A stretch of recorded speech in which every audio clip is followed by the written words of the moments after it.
Neon signs from the store window wash my dashboard in red light. When I look over at the entrance, I see the husk of a beer can lying discarded on the steps. Most of the other stores on Bunt Street have closed for the night, but the liquor store is still open. The owner has been glancing out at me once every 30 seconds.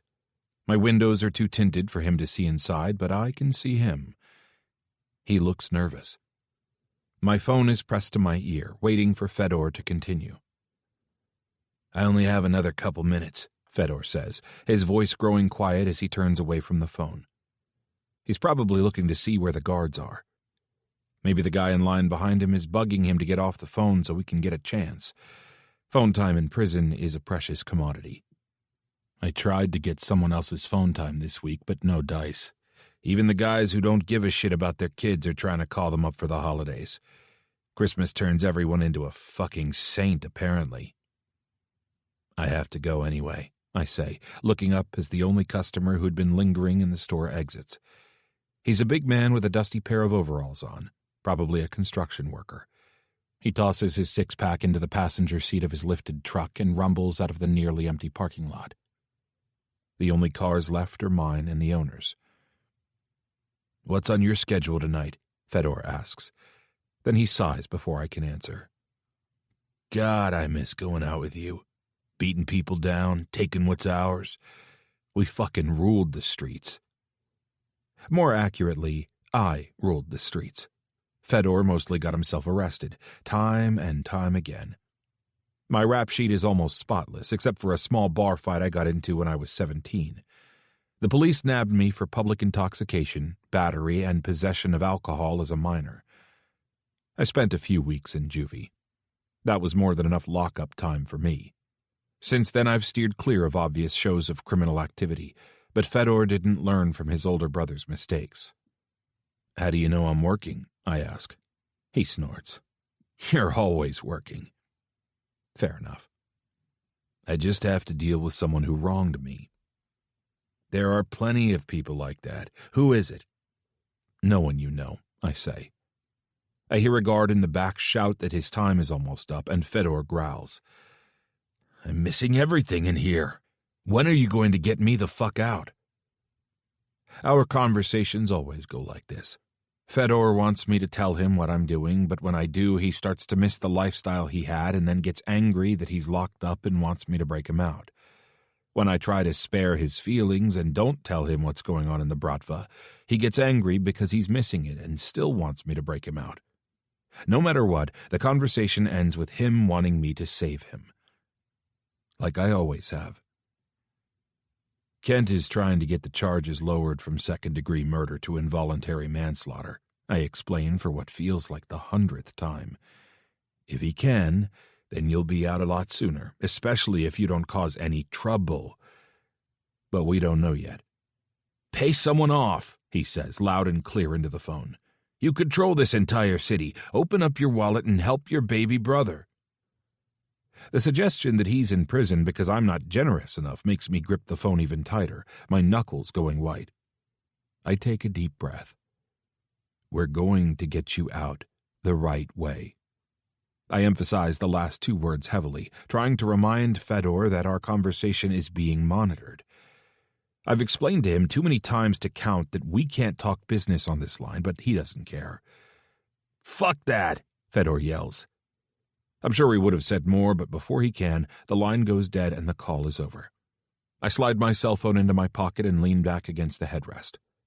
Fedor has always been impulsive and reckless. He has the charm of our mother with the impulse control of our father, which is a deadly combination. Fedor can draw you in, make you love him, and then he detonates a bomb in your face. He threatens to ruin your entire life, but as soon as you get mad at him, he says something to remind you of all the good times, the better times. He looks at you like you're his only hope, and you just can't help but help him. At least I can't. Ever since our mom died, I've looked out for my brother. Dad was too busy running the Bratva and killing people to come home to his kids, so I cooked and got Fedor dressed and gave him baths. Now I'm 28 and running the Bratva my father left behind while still taking care of my 25-year-old brother as though he's 5, because in my eyes, he will always be 5. 5 and crying next to our mother's open casket. The mortician put her in an uncharacteristic long-sleeved dress to hide the track marks on her arms. She looked thinner, but I hadn't seen her in almost 2 months. Dad had put her in a rehab facility, trying to clean her up enough so that she could take care of us, but as soon as she got out, she bought from a sleazy street dealer who, unlike my father's dealers, hadn't been instructed not to sell to her. The drug was laced with a synthetic she didn't know about, and she died in an alleyway. I shake off the memory, pat my hip for the feel of my Glock, and pull my hood up. Fedor isn't 5 anymore. He isn't a helpless little kid. He's a grown man, and I can't clean up his messes forever. But it seems I will keep doing it for just a little bit longer. I get out of the car and keep my face tilted downward as I walk up to the liquor store entrance. I stay that way as the bell above my head rings to announce my presence. "Hey there," the owner says, greeting me in a gruff voice. I tip my head without looking at him and head to the back wall of refrigerators, pretending to scan the shelves of cheap beer. I stay there for no more than a minute, just long enough to register how many cameras are in the store. By the looks of them and the rest of the shabby shop, it's a self-monitored security system. It won't be hard to erase the footage of my visit.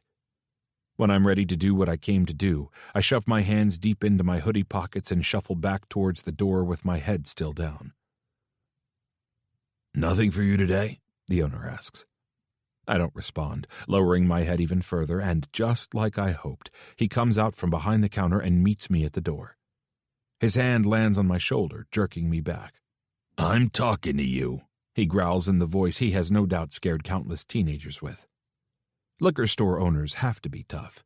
They have to be ready to confront shoplifters and underage thieves. But even all of that experience hasn't prepared him for the likes of me. "No," I say, pulling the gun from my hip and pressing it into his side. "I'm talking to you." The owner is middle-aged with a gut made rotund by beer and pretzels, but he still feels the pressure in his side. Confusion flickers across his face, followed by realization and then horror. His eyes go wide and his face pales. He lifts his hands. "On your stomach," I order. He drops to the floor in a second. I keep my eyes on him as I walk backwards towards the door and flip the switch to turn off the neon open sign, then slide the deadbolt into place. "Crawl between the aisles," I say, walking towards him, gesturing with my gun for him to get out of view of the door. As he scoots backwards on his stomach, I flip the light switches next to the counter until only the light in the far back of the store is left flickering. "The cash register's full," he babbles. Take it all." I turn my head to the side, studying him. Generous, but no thank you. He glances up at me, brow furrowed. Something about my expression must unnerve him because he looks back down, his nose touching the dirty tile floor. "Then what do you want?" "I know who you are." I pause, letting the words sit between us. "George McDougal."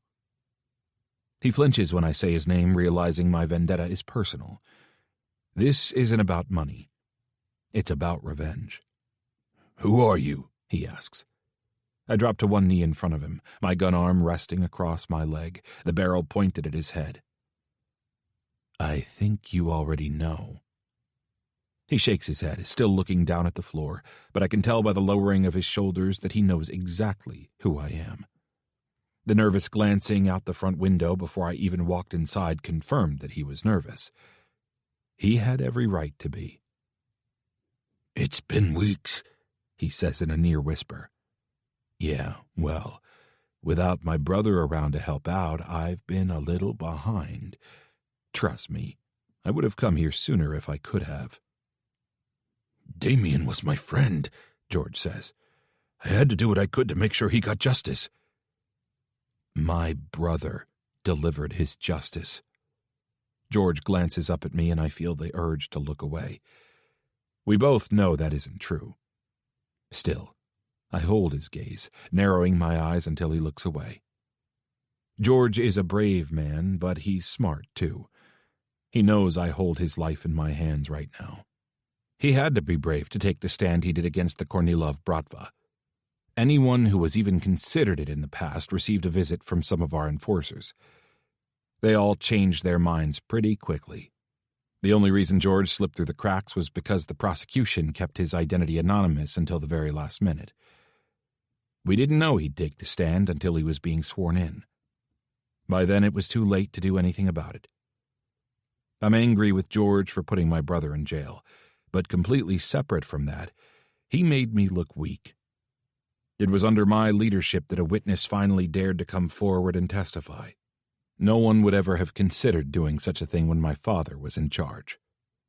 That's part of the reason I'm holding a gun to his head. The other reason is that the most important and difficult tasks should always be handled by the leader. My father would disagree. He disagreed with me on many different points, but I learned a lot from watching him lead. He delegated everything, sending his men around the city to do his business. They feared him, but they didn't respect him. I want their fear and their respect alike. If I'm not willing to get my hands dirty, then how can I ask anyone else to do it for me? So in this matter that intimately involves my brother, I want to be the one to pull the trigger. I want to show my men that I'm not above them, but with them. For my Bratva. For my family. I have a family, George says, his voice shaking. A wife and children. I don't care. George looks up at me, his eyes wide. His face is wrinkled and he looks tired. My wife wanted to leave town as soon as I testified. She wanted to change our names, but I told her I wanted to stay. That was your mistake, I say coldly. Was it? He asks. If your father had still been in charge, I never would have dared. Just as I thought. I ready my finger on the trigger. Enough people have told me I'm too weak to be a boss. I don't want to hear it from an overweight liquor store owner, too. I'll kill him before he gets the chance. But you're fair, he says, surprising me. I let the gun slip slightly as he talks. At least, I believed you to be a fair man, he says. It's the only reason I kept my family here, because I didn't think you would kill me for telling the truth. He meets my eyes for another second before looking back down at the floor, and I'm glad. I don't want him to see what I'm going to do next. As I walk back into the parking lot, a man is idling in front of the store, squinting towards the store hours. That sign says it should be open, but the neon one is dark. He rolls down his window. "Are you open?" If he'd gotten out and tried the door, he would have found it unlocked, but he didn't. He asked me. So I shake my head. Nope. The man curses under his breath. "Update your hours," he yells as he screeches out of the parking lot in search of another place to quench his late-night thirst. I just cost George some business, but he isn't in any state to care. Molly. I bend over and wrap the towel around my hair. The towel is still damp from drying my son off after a shower, but it should help dry my hair a little before we have to head out into the cold. Walking around with frozen, crunchy hair all morning is not my idea of a good start to the day. Though neither is showering in a gym locker room when I really think about it. My jeans feel sticky against my skin, and I make a mental note to set aside some of my tip money to make a laundromat run. My shirt also sticks to my skin, but that's because the towel was too wet to do much good drying me off. I pinch the thin material and try to pull it away from my breasts, but when I let go, it resumes clinging to my every curve. I look up and scan the shower area again. There are no partitions, or even curtains. Just one long row of shower heads protruding from a white tile wall. Even though we've been coming to this same gym for months, I can't seem to grow comfortable with the arrangement. I always feel like I'm being watched. It's why Theo and I shower so early in the mornings. The first arrivals of the day are still in the middle of their workouts when we show up. It gives us 15 or so uninterrupted minutes to shower before any of the other members can complain to the front desk about a child being in the showers. If they're so worried about children seeing a bunch of naked adults, perhaps they should spring for stalls, I think to myself. That would probably require a higher membership fee, however, which we don't have the money for. And showering in full view of other women beats smelling like body odor and diner grease, so I'll take what I can get. Though I'll have to find another solution before Theo gets much older. At this age, he's too busy playing to pay any mind. But that won't last much longer. Theo makes a loud roaring sound, pulling me from my thoughts. I turn around just in time to see his little face squished in fury as he squeezes a bottle with all his might, squirting shampoo up into the air in a tall arc. "No, no, no!"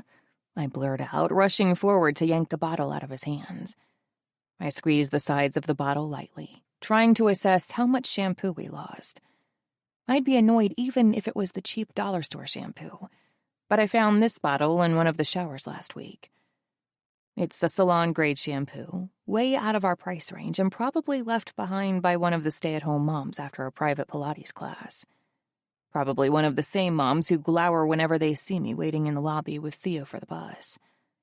I didn't mind taking the bottle because whoever left it probably wouldn't even notice. Things like shampoo are easy enough for them to come by that they don't worry much about it. "It's a volcano," Theo says playfully, rounding his lips around the final O, emphasizing it in a way that makes it hard to be angry. The little sucker is cute when he wants to be. "This volcano is dormant from now on," I say, tucking the bottle into my stained duffel bag. "We can't afford to waste shampoo right now, buddy." He frowns, both because he got in trouble and because he doesn't understand why. Theo makes that face whenever I talk about our finances. I kneel in front of him and pat his clean hair. Even in the terrible fluorescent bathroom lighting, I can see the gold streaks in it, the lightness that didn't come from my mostly Dominican roots. The shape of his face isn't like mine either. His is sharp, always has been, even when he had a layer of baby fat covering his cheeks, whereas mine is oval. I run my hand from his hair, down his cheek, and lift his chin until we're looking into each other's matching brown eyes. That was a cool volcano, though. His eyebrows rise and he smiles. "Really?" "Really. I loved it. But next time you need to ask Mama if it's okay, okay?" "Okay." He repeats, still smiling at my compliment. I Velcro his shoes on, pressing my thumb down over his toes to see how much longer this pair will last before I need to buy new ones.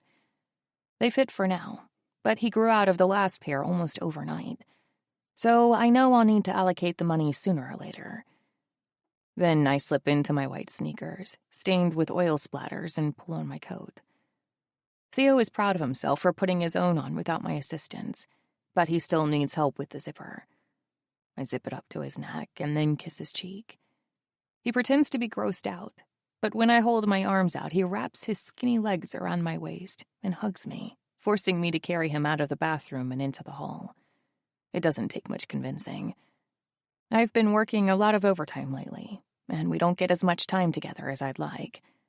I'm happy to make the most of every minute I can.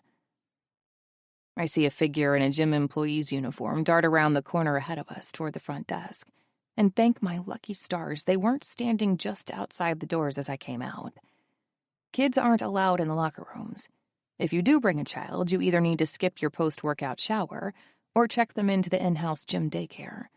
It costs $5 per hour, which I can't afford. Plus, Theo needs to bathe. Early morning showers mean everyone who might care is usually still waking up for the day and too tired to pay attention to me or whatever rules I might be breaking. I pray our luck in that department continues. When we get into the lobby, Theo wriggles out of my hold and runs across the lobby to press his face against the steamy gym windows. He likes drawing pictures in the condensation, and I spend so much time telling him no for other things that I can't bear to take this little pleasure away from him. Our bus still hasn't arrived, but Shonda drives on Monday mornings, and she usually runs 10 minutes later than the other drivers, so I figure we have another 5 minutes before she shows up. I'm walking towards the tables and chairs closest to the doors to wait when my path is suddenly blocked I pull up short, surprised. I'm sorry, I say out of instinct. Apology not necessary, the front desk employee says. I cut you off. I smile and glance at his name tag, Ted. When I look back up at his face, his eyes are scanning my chest as though also looking for a name tag. Except I don't have one. What I do have, however, is a thin t-shirt clinging to a slightly damp chest, and I have a gross feeling Ted is admiring the view. I cross my arms. Why? He looks up like he's just remembered boobs are usually attached to a human being and pulls one side of his mouth up into a confident smirk. I've seen you coming in here pretty regularly the last few months. I have a membership, I say, reaching into my pocket to pull out the membership card. If he reads it closely, he'll see it's a solo membership, not a family membership. The solo membership is cheaper, and the woman who usually mans the desk and scans my card as we enter either hasn't noticed Theo isn't on my plan, or she's guessed at our situation and takes pity on us. Whichever one it is, I don't want to ruin a good thing. But I also don't want to be kicked out by an employee who is okay with openly ogling women's bodies while on duty. Ted waves his hand. I know. I'm just saying, I've seen you. I slide my hand deeper into my pocket, clutching the membership card even though he doesn't want to see it. Something in the way he says the words sends a chill down my back, like some innate instinct from long ago, warning me of a predator. I look over towards Theo. He's drawing the outline of a Christmas tree in the glass, oblivious to our conversation. Oh, I say, trying to sound casual. Yeah, I've seen you too, working at the desk. Is that your son? He asks, nodding towards Theo. Yes. I don't know why, but I feel like my answers are very important, like I'm in a job interview. Ted's eyes narrow and then drift down my body again. You look too young to have a kid that old. I cross my arms tighter, covering my chest. He's probably thinking exactly what everyone else thinks when they find out I have a 4-year-old son. Teen mom, slut, another statistic. I've heard it all before, and I'm not about to hear it from Ted the gym pervert. Well, I'm not, I say coldly. I try to walk past him, but he steps to the side, blocking my path again. Listen, I say, holding up a hand to warn him to keep his distance. Whatever this is, I'm not interested in. I see you come in every day, but you don't work out. He glances behind him to check that the desk is still empty, and his fellow employee hasn't joined him yet. You just come in, go straight to the showers, and leave. I swear his pupils are larger than they were a second ago. His face is familiar in the way all predators seem familiar. There is hunger there, and I resist the urge to turn and run in the opposite direction. I stand taller, broadening my shoulders to look as big as possible, as though I'm trying to scare away a bear. There are no rules against that. He raises a brow, surprised by my fight perhaps. Then he nods towards where Theo is drawing a misshapen snowman. There are rules against him, though. He isn't supposed to be in the showers with you. I respond without glancing back. He wasn't. Ted's smile widens, and his white teeth glimmer in the yellow lighting. Don't lie. Remember? I've seen you. The same cold egg yolk moving down my spine feeling I had in the shower this morning returns. And I suddenly know without a doubt that Ted has been watching me bathe. I've had the same feeling every time I've showered in the gym, and I thought it was just my own self-consciousness at being in the open. But now I realize my instincts picked up on the presence of a predator. Suddenly, I remember all the footsteps I've heard over the months we've been coming here. There were times where the locker room door would beep, like someone had opened the door, but then no one ever came in. Only now I realize they did. He did. And he watched me, naked and vulnerable, without my consent. My stomach turns. I know this feeling all too well. The violation. I want to throw up, and when Ted's eyes assesses me again, I know he doesn't need me to take off my coat to get an idea of what I'm hiding under it. He has already seen it. What do you want? I ask, my voice low and icy. I glance back towards the doors and see the bus pulling into the parking lot. Theo sees it too. The bus is here, he calls, dragging his coat sleeve through his condensation drawing to erase it and moving towards the doors. Come on, Mama. Nothing, Ted says with an innocent shrug that I recognize as a farce. Then his face sharpens, and he looks down at me over the long slope of his nose. I just thought maybe you could reward me for keeping your secret. I don't have any money. He shakes his head and looks down the length of my body, his tongue darting out over his lower lip like a snake. I don't want your money. I fight back a shiver. Ted leans in, whispering, I'll pay the $5 for the daycare. No one will ever have to know. He lays a hand on my shoulder, dragging it down my arm. It's your choice, Molly. He knows my name. And something about that feels like the worst thing of all. That this man knows me and has seen me. That he's threatening me, blackmailing me with the ability to shower for sex. It's repulsive. And I clench my fingers into a fist, prepared to break his nose and make a run for the bus. I don't give a damn if I'm banned from the gym for life. Before I can follow through with my plan, Ted moves away from me suddenly and heads back for the desk. He looks back over his shoulder one more time, smiling wickedly. You better go. You don't want to miss your bus. Theo asks once on the ride to his daycare who I was talking to at the gym. But when I distract him by pointing out the Dalmatian being walked down the sidewalk, he forgets about the incident entirely. I wish I could do the same. We get off at our stop and have to jog 3 blocks to Theo's daycare provider's house. Krista lives on the 2nd floor of an apartment building that is way nicer than anything I could ever afford, but would still be considered lower class by many standards. She has a box of dead flowers hanging from her narrow balcony, and I can see paper snowflakes and snowmen taped to the window, made by Theo and the other kids she watches. Her daycare is not official. I tried to find a place registered with the state, but they were all too expensive. Krista seems nice. Her place is clean. Theo always tells me he has fun at her house, and I have no other options. So I take Theo to her every day, hoping she takes care of him and doesn't eventually get shut down by the apartment complex or the city. Krista lets us in when we buzz and has the door open when we walk up the stairs. 2 other kids, both younger than Theo, are sitting at a table eating oatmeal. Krista's hair is pinned back with a clip at the base of her neck, and she's in a pair of sweatpants and an oversized sweatshirt. Theo gives me a quick hug and darts past Krista to take his place at the table. We'll probably go to the park down the block if that's okay, she asks. Yeah, that's fine. Have fun. I wave to Theo. I'm running behind, so I better get going. Thanks again, Krista. Molly?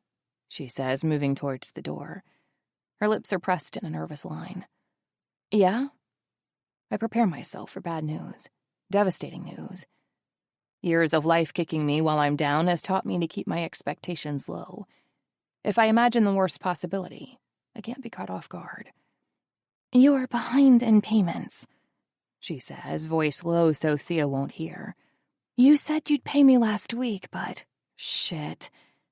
I squeeze my eyes shut for a second and shake my head. Theo got a cold, and I had to take him to the urgent care center. The appointment cost almost $100, and I can manage for another week, she says, sympathy written in the lines of her face. But beyond that, I can't make any promises. He's a growing boy, and he eats a lot, twice what the other kids do. I understand, I say, holding up a hand to stop her. I'll get you the money. Thanks for being patient.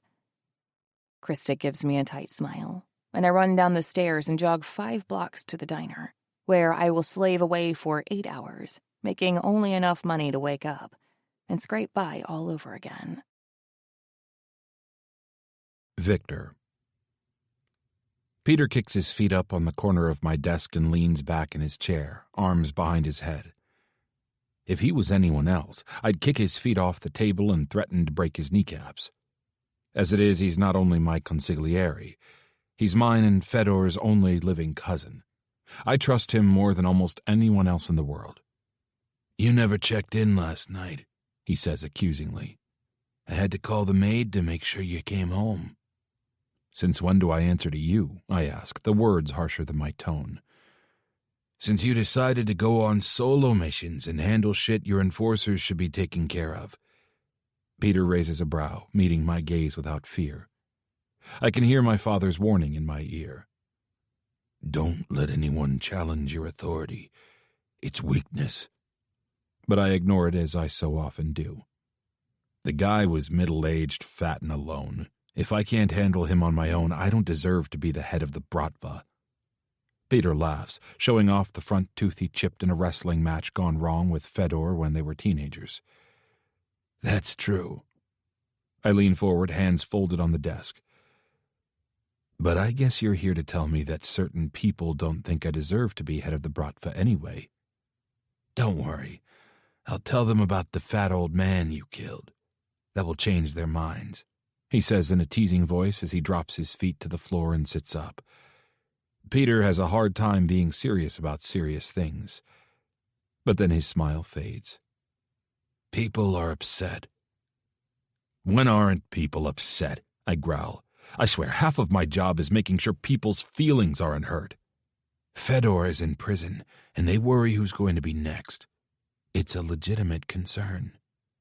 No, it's really not. I stand up and run a hand through my hair.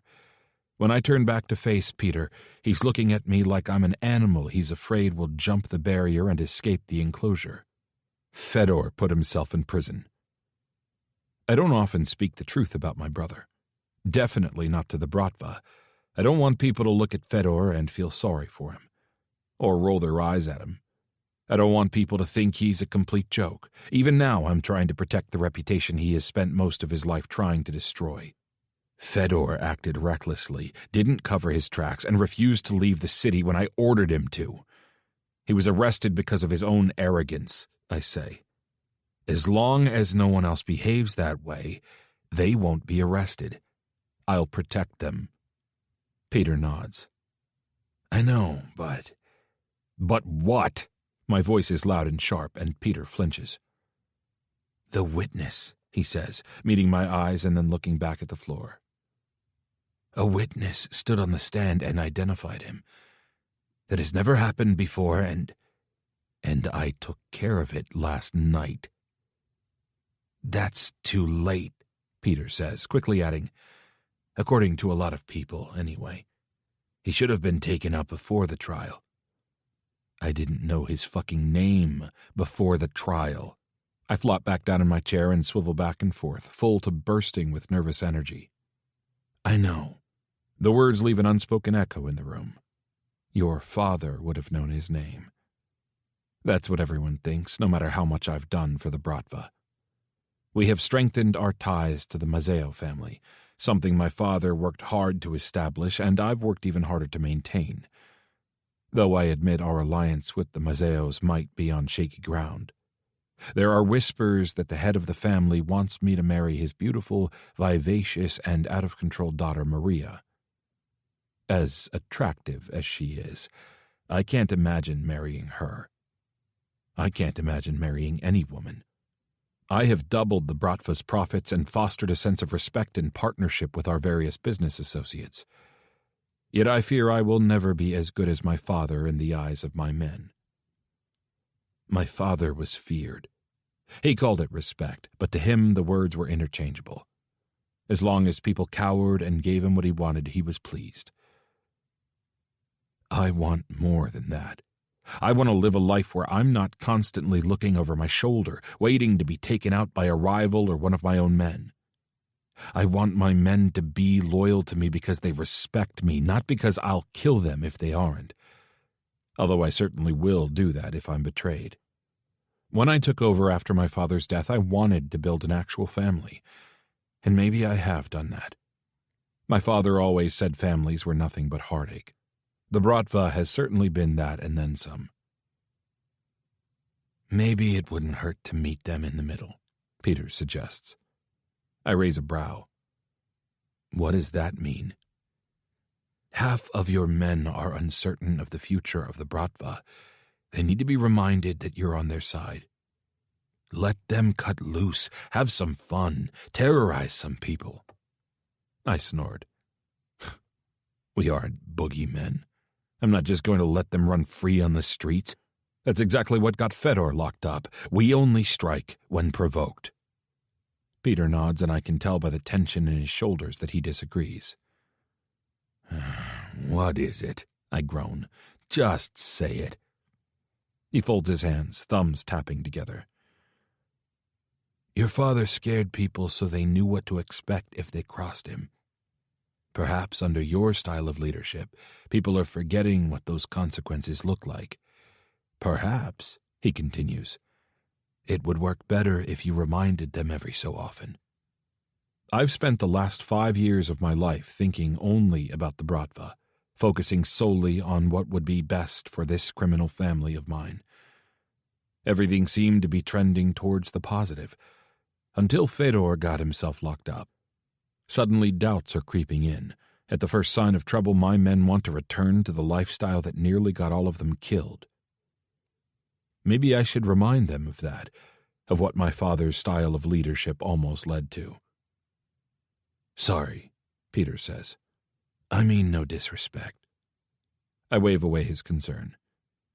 Maybe I should be angry, but I'm not. I'm tired. I'm tired of fighting to keep hold of a Bratva that seems reluctant to support me, and I'm damn tired of cleaning up the messes of a brother who refuses to see the error of his ways. Speaking of Fedor, my phone buzzes, alerting me to my next meeting. Shit, I mumble, grabbing my phone and dismissing the alarm. I need to go. Peter nods and holds open my office door for me. He walks next to me down the hall and out to the driveway. Before ducking into his own car, he lifts a hand and calls out, "Tell Fedor hi for me." I give him a nod and get into my car. The prison is 20 minutes away, and my weekly hour-long visit starts in 15. Fedor won't be pleased I'm late. But then again, after the 24 hours I've had, Fedor can fuck off. You're late. Fedor is already sitting at a table, hands folded in front of him, his wrists shackled. Beneath the table, his ankles are shackled too. The first time I came to see him, he was unshackled, and he jumped over the table and ran for the door when another inmate's wife and kids opened the door to come into the visitation room. He didn't even make it halfway across the room before 3 guards were on him, screaming and pinning him to the floor. Hence, the shackles. You had only to walk down a hallway to get here, I say, scraping the metal chair legs across the concrete floor and sitting down. Outside, there's such a thing as traffic. Do you remember it? Fedor lifts his middle finger, the metal chains jangling as he does so. Did you bring me any money? I sent it last week. It should be in your account by now. Good. Commissary is tomorrow, and I need a new pair of shower shoes. It's strange to hear my brother talk about prison life as though it's the weather. To hear how normal it has become for him. Didn't your lawyer mention you finding a job in here? Fedor's face darkens. You can't be fucking serious. I shrug. Too busy with your other extracurricular activities. He snorts, top lip pulled back in a sneer. I may not have my freedom, but I have my dignity. And if you had a job, you'd have money, I argue. That's what you're for. He leans back in his chair, crosses his arms, and smiles. Fedor has never had a job, not once in his entire life. My father pushed me to get a job as soon as I turned 16. Even though the plan was always for me to take over the family business, he wanted me to know what it meant to work. Fedor never got those same lessons. By the time Fedor was 16, I was already working for the Bratva, and my father knew I'd take over after him. So why waste time with Fedor? That was his thought anyway. His children were solely to be used for his own personal gain. So long as we could help him, we mattered. Fedor, unfortunately, didn't have much to offer Dad, so Dad didn't have much to offer him either. Maybe that's why I have always been the closest thing he has had to a father figure. Maybe it's why I'm still the one taking care of him to this day. God knows Dad would not have visited him in prison and given him a monthly allowance for shower slippers and snacks. "How are things?" I ask, trying to change the subject. "Amazing," he says. "Better than ever. I'm having the time of my life." I roll my eyes. "If you're looking for sympathy, you aren't going to find it here." He flips me off again, but this time when he looks away, there's a sadness there. A loneliness that brings me back to the dark days after Mom's funeral. Fedor would look up at me every morning like he was afraid I was going to disappear too. I see that same kind of desperation in his expression now, and I feel bad for being harsh with him. Sorry. The word is clumsy, dusty from disuse. Fedor glances up and then shrugs. "What about you?" he asks. "What are the guys up to?" Planning my overthrow, I think. "Causing trouble," I say instead, a generic answer. The usual. "When is Peter going to get out here to see me?" he asks. "I haven't seen him at all since I got locked up." You know how he is about prisons. Fedor nods and then glances around the room as though only now remembering he should be nervous. Both of Peter's older brothers died in prison. They were killed by rivals in a prison attack. It's one of the many reasons he's able to sympathize with the men doubting my leadership. He's just as afraid of going to prison as they are. "I don't have any rivals in here," Fedor says. "Not since you cleared out the Magnani Mafia. Anyone who was loyal to them isn't anymore. I could probably do some recruiting if you want. More members with the same penchant for being arrested as my brother? No, thank you. Besides, more bodies meant more men to keep loyal. I'm having a hard enough time with that as it is. Nice offer, but no thanks." "What, inmates aren't good enough for you?" His brows are furrowed, his tone argumentative.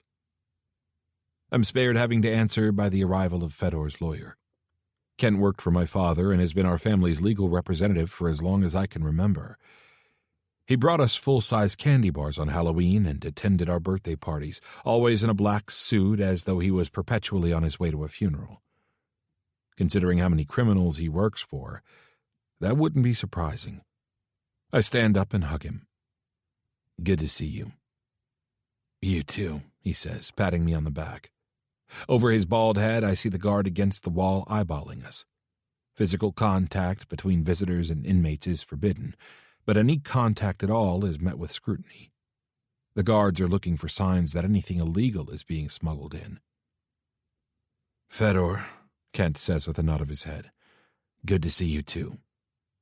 "It would be better to see you if it wasn't across this table," Fedor says, getting right to the point. "When am I getting out of here?" Working on it, Kent says in a tone that is impossible to read. There's a reason he has been our lawyer for so many years. Then he turns to me. "How have things been going on your end?" "The witness, George whatever the fuck," Fedor suddenly says, remembering something. Kent lifts a discreet finger to his lips, but Fedor rolls his eyes and turns back to me. "Did you take care of that issue?" Kent asks. "He did," Fedor says before I can answer. "Didn't you? That's what you were doing when I talked to you last night." "You two talked?" Kent asks, eyes narrowed. "On the phone," Fedor explains. Kent shakes his head. No, limit those conversations. They're all recorded." Then his face goes even more pale than usual. "Did you say anything about George?" "No, I'm not a fucking idiot." "Agree to disagree," Fedor snorts, biting back a laugh. I level him with a glare. "But you took care of him?" Kent asks quietly, glancing towards the guard who has diverted his attention from our table to an amorous couple in front of us who look seconds away from tossing all rules aside and pounding it out on the table. "He's already given his testimony, but he could be brought back if we get the charges dropped to involuntary manslaughter." Fedor growls, clearly displeased with any charges at all, and then turns to me, eyebrows raised. Well? Yes, I snap. I fucking did it, okay? I'm the responsible one, remember? Surprise flickers across Fedor's face, but he masks it with a scowl. Kent just nods, ignoring our brotherly bickering. Good. That's good news. One less person for you to worry about. We both turn to Kent at the same time. What does that mean? Fedor asks. I was about to propose the same question. Kent takes a deep breath, folds his hands in front of him, and looks Fedor directly in the eye in a somber kind of way. Unfortunately, there's another witness. Fedor blinks, and I run a frustrated hand through my hair. Another witness? Did you kill the man in front of an audience? Fuck off. A witness to a different crime, Kent says. He glances at Fedor, then looks away, the tops of his cheeks going red. She was witness to a slightly more intimate crime. She, Fedor says, sounding stunned. Who is she? It doesn't fucking matter, Fedor says, almost shouting. His shock from a moment before has turned into something frantic. The guard's attention is back on us, and I lean forward to grab his arm and calm him before I remember it's not allowed. I curl my fingers to fight the urge. She's a waitress. The police know of an evening she and Fedor may have spent together a few years ago. Years? Surely that isn't relevant anymore. It sure as fuck isn't, Fedor says, pounding a fist on the table. Are they also going to bring my second-grade teacher to the stands? I gave my seatmate a wet willy when I was 8. Next you're going to tell me that's a chargeable offense. God damn it, this is bullshit. It will be fine, I say, holding out a hand to ease him back down. We've handled witnesses before. If Kent knows who she is, I can scare her out of testifying for whatever it is. Kill her, Fedor says, much too loudly. I lean away from him, trying to distance myself from the word. Kent laughs nervously and matches Fedor's volume. You can't make jokes like that in a place like this. Lower your voice, I grit out between clenched teeth. Calm down. Fedor's head is rapidly shaking back and forth, almost vibrating, and all the blood in his face is drained out. He looks like he's wearing white stage makeup. If you two can't get me out of here, I'm gonna kill myself. I can't stay in here. I can't live like this. Not trapped in these walls with these damn guards telling me where to go and who to touch and... His voice cuts off and he drops his face into his hands, his shoulders shaking. Kent looks at me nervously, but I don't know what to say. Partly because I'm too angry. Anything I say to Fedor right now would only make things worse. I take a deep breath and turn to Kent.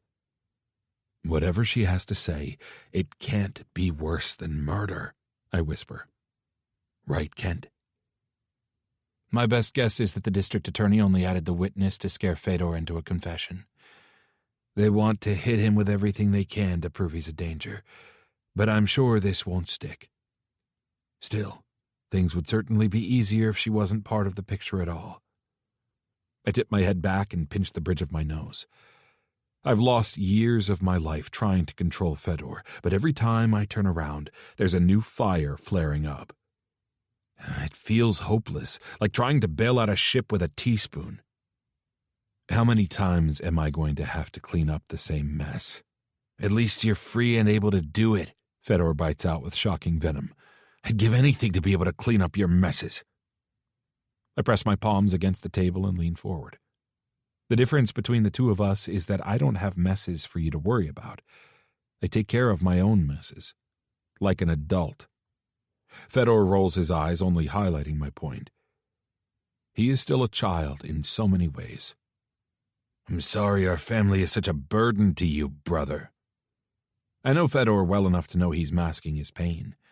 As angry as I am with him, I don't want to be another person he thinks sees him as a burden. Our parents made him feel that way plenty without me piling on. I'll take care of it. No, please, Fedor says, waving a hand and leaning back in his seat. Don't do anything on my account. I'll just rot away in this fucking prison, thank you very much. This time the guard claps his hand at Fedor's outburst. When we look over, he shakes his head in warning. "I'll take care of it," I say again, afraid of what Fedor will do if I don't calm down. He'll get himself put in solitary or whatever the fuck kinds of punishments they dole out in prison. Whatever might be worse than already being in prison. "Okay, it's a done deal. Just give me the information, Kent, and I'll deal with it." Fedor is too proud to show gratitude. He slouches further in his seat, his top lip pulled back in a scowl. He maintains the same expression as the guard announces visitation is over and everyone begins saying their goodbyes. "I'll talk to you soon." Fedor shrugs and shuffles back down the hallway, the chains around his ankles dragging on the floor with every step. When we get outside to the parking lot, Kent pulls a manila envelope out of the glove compartment of his car and hands it to me. "Everything you need to know is inside." "You really think I need to kill her?" I ask. "If she's just being used as a threat, then there doesn't seem much point." "Fedor's freedom is the point," Kent says sharply. He has always had a soft spot for Fedor. As a lawyer, Kent likes to control situations and people. Fedor, for all his erratic behavior, relies on the advice of those around him to make the big decisions. Kent likes to be the one to offer that advice. I open the manila envelope and Kent hisses. "Not here." I ignore him and slide the picture partially out of the envelope. Then I sigh and drop it back inside without looking. "This feels unnecessary." "Let me be the judge of that," he says, slamming the car door and walking around to the other side. He opens the driver's side door and looks at me over the roof of his car. "All of her regular haunts are in the folder, but she was last seen at the homeless shelter. I'd start there." Before I can say anything, he ducks into the car and slams the door. A few seconds later, he squeals out of the parking lot like he's the lead in a street racing movie. Molly. When I get back to Krista's, Theo is the only kid left. He's sitting on the floor in front of the television while Krista makes dinner for her own family, who are gathered around the table. "I am so sorry," I say as soon as she opens the door. She has an apron on and waves me inside with the spatula, while she goes back to tend to the chicken cooking on the stove. "It's fine. It happens." I pull out a wad of bills from my pocket, my tips for the day, and hand them over. Krista takes them, looking slightly guilty about it. "I'll pay you the full amount soon," I say. "I get paid at the end of the week, and I'll cover last week and the overtime. I got asked to stay for another few hours because someone skipped their shift, and it's fine," Krista says firmly. "He's just been playing by himself. Aside from one mess involving a shampoo bottle in the bathroom, he's been great." I wince, wondering if I should have come down on him harder for the shampoo volcano this morning. But it's too late for that now. But like I said this morning, I can't do this much longer. I know I hear you, and I'll take care of it. I mean it, truly. I just hope I can follow through.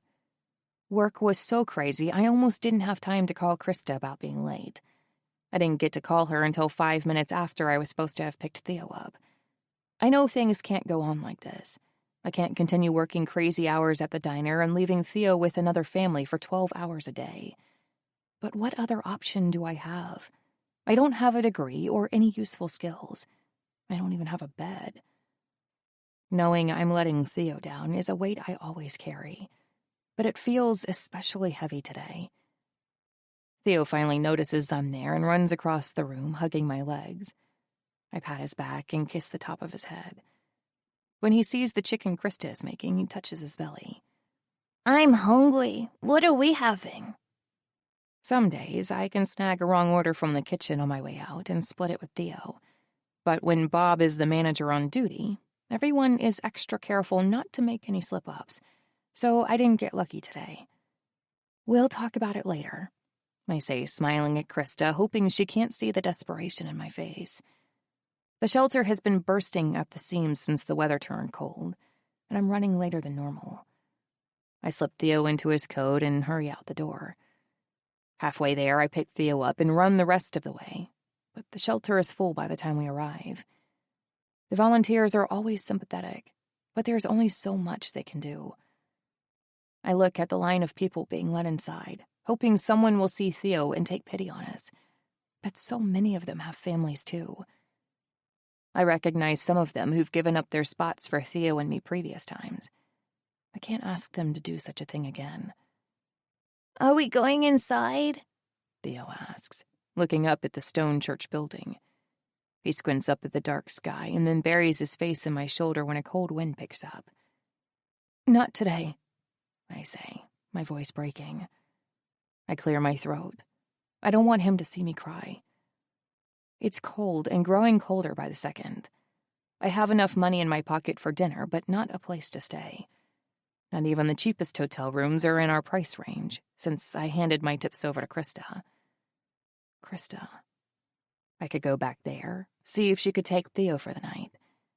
As if reading my mind, Theo wraps his legs around my middle and his arms around my neck. Where are we going, Mama? I squeeze him back, knowing I can't impose upon Krista any further. I'm his mom. I'm the one who's supposed to take care of him and keep him warm and fed. I'm the one who's supposed to comfort him when he has a bad dream.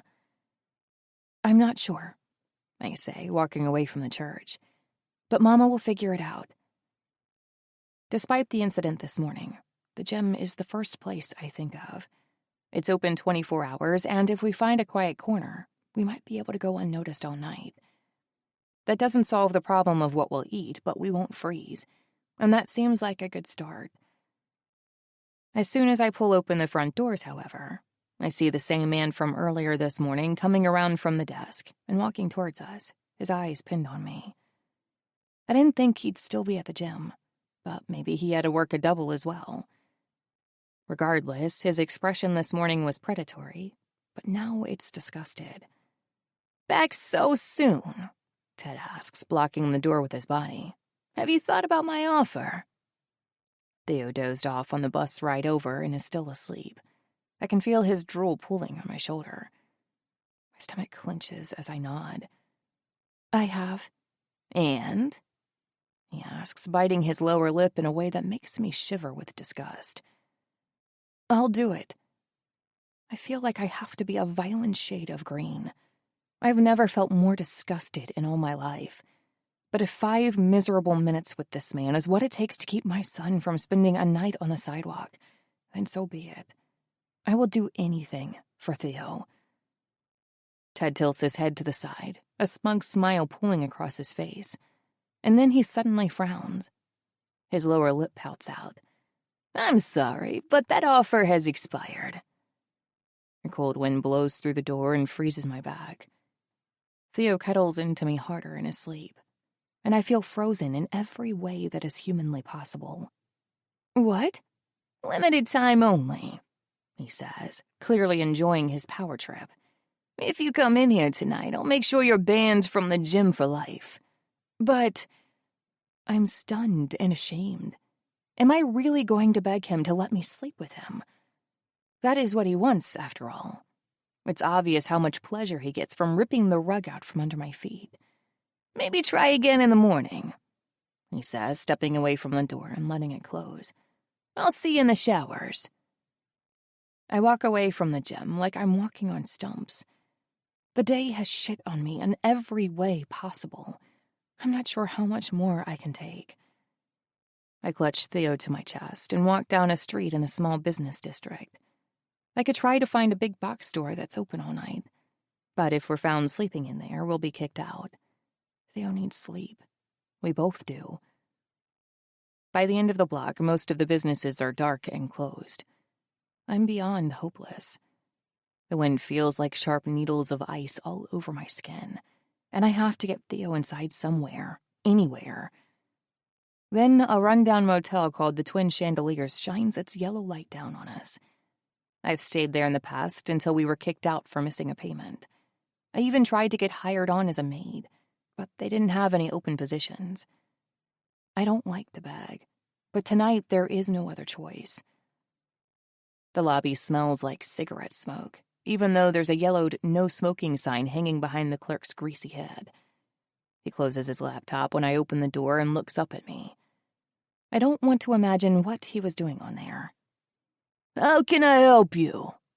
Hi, I say, not entirely sure how to start. Asking for help never gets any easier. The man looks from Theo sleeping on my shoulder to me, eyes narrowed. He stands at the counter and crosses his arms over his chest. What can I do for you? I need a room. The man nods and starts grabbing for a room key from under the counter. But I can't pay for it right this moment. I finish, speaking the words so quickly they jumble together.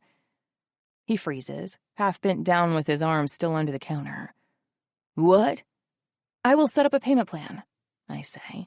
Half today and half tomorrow. I'll have tips. I can come back and pay you. He scowls and shakes his head, sighing as he stands to his full height again. Yeah, sure. And this place is a 5-star resort. Another wave of disappointment washes over me, and I can feel tears burning the backs of my eyes. Please, I will pay you, I swear it. I've never stolen anything in my life. It's just that I don't have the money right now, and the shelter is full, and it's cold outside. And this is a business, he says. If we took in every cold person desperate for a bed, we'd be bankrupt in a day. I will pay you, I say again. Just not right now. We'll even stay in a break room or a closet. I'll take whatever you have. The thought of tucking Theo in for bed and a cleaning closet brings fresh tears to my eyes. But at least he would be warm. The man looks bored with me, but I see the moment the idea comes into his eyes. Like a rabbit who has learned to notice the presence of hawks overhead, I recognize the gleam in his eyes, the way his expression switches from annoyed to assessing. He looks me up and down, and then leans forward on the counter, resting on his elbows. Whatever I have. At that moment, Theo wakes up suddenly. He lifts his head and looks around. When he sees the man behind the counter, he frowns. Where are we? He asks groggily. I set him on the floor and bend down to look into his face. Can you go sit in that chair over there? I'm trying to see if this nice man has any rooms available for us. He blinks at me sleepily, and then shuffles over to a time-worn chair next to a card table, covered with a spread of snacks so dismal, even my empty stomach isn't interested. As I was saying, the man says, coming around from behind the counter. He leans his hip against the edge of the laminate top, and I can see where his shirt is riding up across his hairy stomach. I stare at his shoulder. You'll take whatever you can get. I swallow and nod. He takes a step closer to me, moving into my personal space.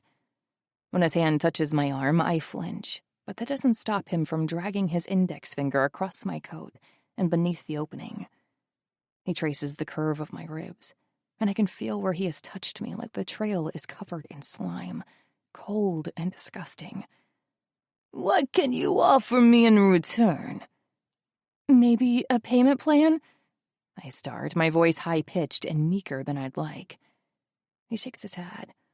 All payment must be up front. Company policy. I open my mouth and close it several times trying to find the words. I could work for it. Clean or... I look around the room, trying to think of another job I could do. It's obvious the place isn't busy enough to need another worker at the front desk. And I'm not handy enough to even begin to know how to fix the wood panels peeling up from the counter. The path of his fingers shifts upward, moving up the center of my body towards my breasts. I'm frozen for a second, too horrified to move. But just before he reaches his target, I jerk back and pull my coat closed. The smirk on his face falls and he looks over to Theo. Hey, those are for customers, kid. Theo is reaching for a cracker on the table, and at the sound of the man's voice, he sinks down into his seat, pulling his hands in close. I want to punch the man in the nose for talking to my son like that. You two better go before I call security, he snarls. I highly doubt the motel has its own security, but the man's meaning is clear. Do what I say, or you're out of here. Wasn't I just willing to do the same thing with Ted at the gym? And that was for a corner in the locker room. This time, it would be for a bed, a tub. Theo could take a bath like a normal 4-year-old. He could watch cartoons in the morning while I got ready for work, rather than sit on the cold floor of a communal shower. One moment of sacrifice for one semi-normal night. "But we're customers," I say, trying to sound alluring even though my voice is shaking. The man studies me, and slowly, realization seeps into his thick Neanderthal brain. He moves closer to me, his thigh brushing the outside of my leg, his hand moving to my hip. I hold up a hand, pressing it against his fleshy chest. He knocks my hand aside and backs me against the wall. I push harder on his chest, but he doesn't move away, and I can feel a primal kind of panic rising up inside of me. "Not here," I gasp quietly, hoping Theo will remain oblivious to all of it. "Let me put him in a room first. Let me take care of him." "Upfront payment," he repeats, swiping his hand beneath my coat and grabbing at my breast through my shirt. I whimper and try to go limp, sinking towards the floor to escape him, but he pins me to the wall with his hips. "It'll be quick," he growls. "No one will see." I pinch my legs closed and shove at his chest, but I can feel how useless it is. He's too big and too strong, and even if I do fight him off, I have nowhere to go. Shame slides through me like a snake, tangling itself around my limbs and my mind and my heart. Shame holds me still and keeps me quiet, as the nameless clerk's sweaty hands slide under my shirt towards my chest. I squeeze my eyes shut and pray for it to be over soon. "Bolsheny nada." The clerk and I both freeze at the sound of the deep foreign voice. Then slowly, the clerk turns around, and his face goes white. Suddenly, he can't get his hands off me fast enough. Viktor. "Enough," I repeat, this time in English. The man behind the desk is some mindless idiot we hired to check people in and take their money, but even he has enough brain cells to recognize who I am and know to listen to me.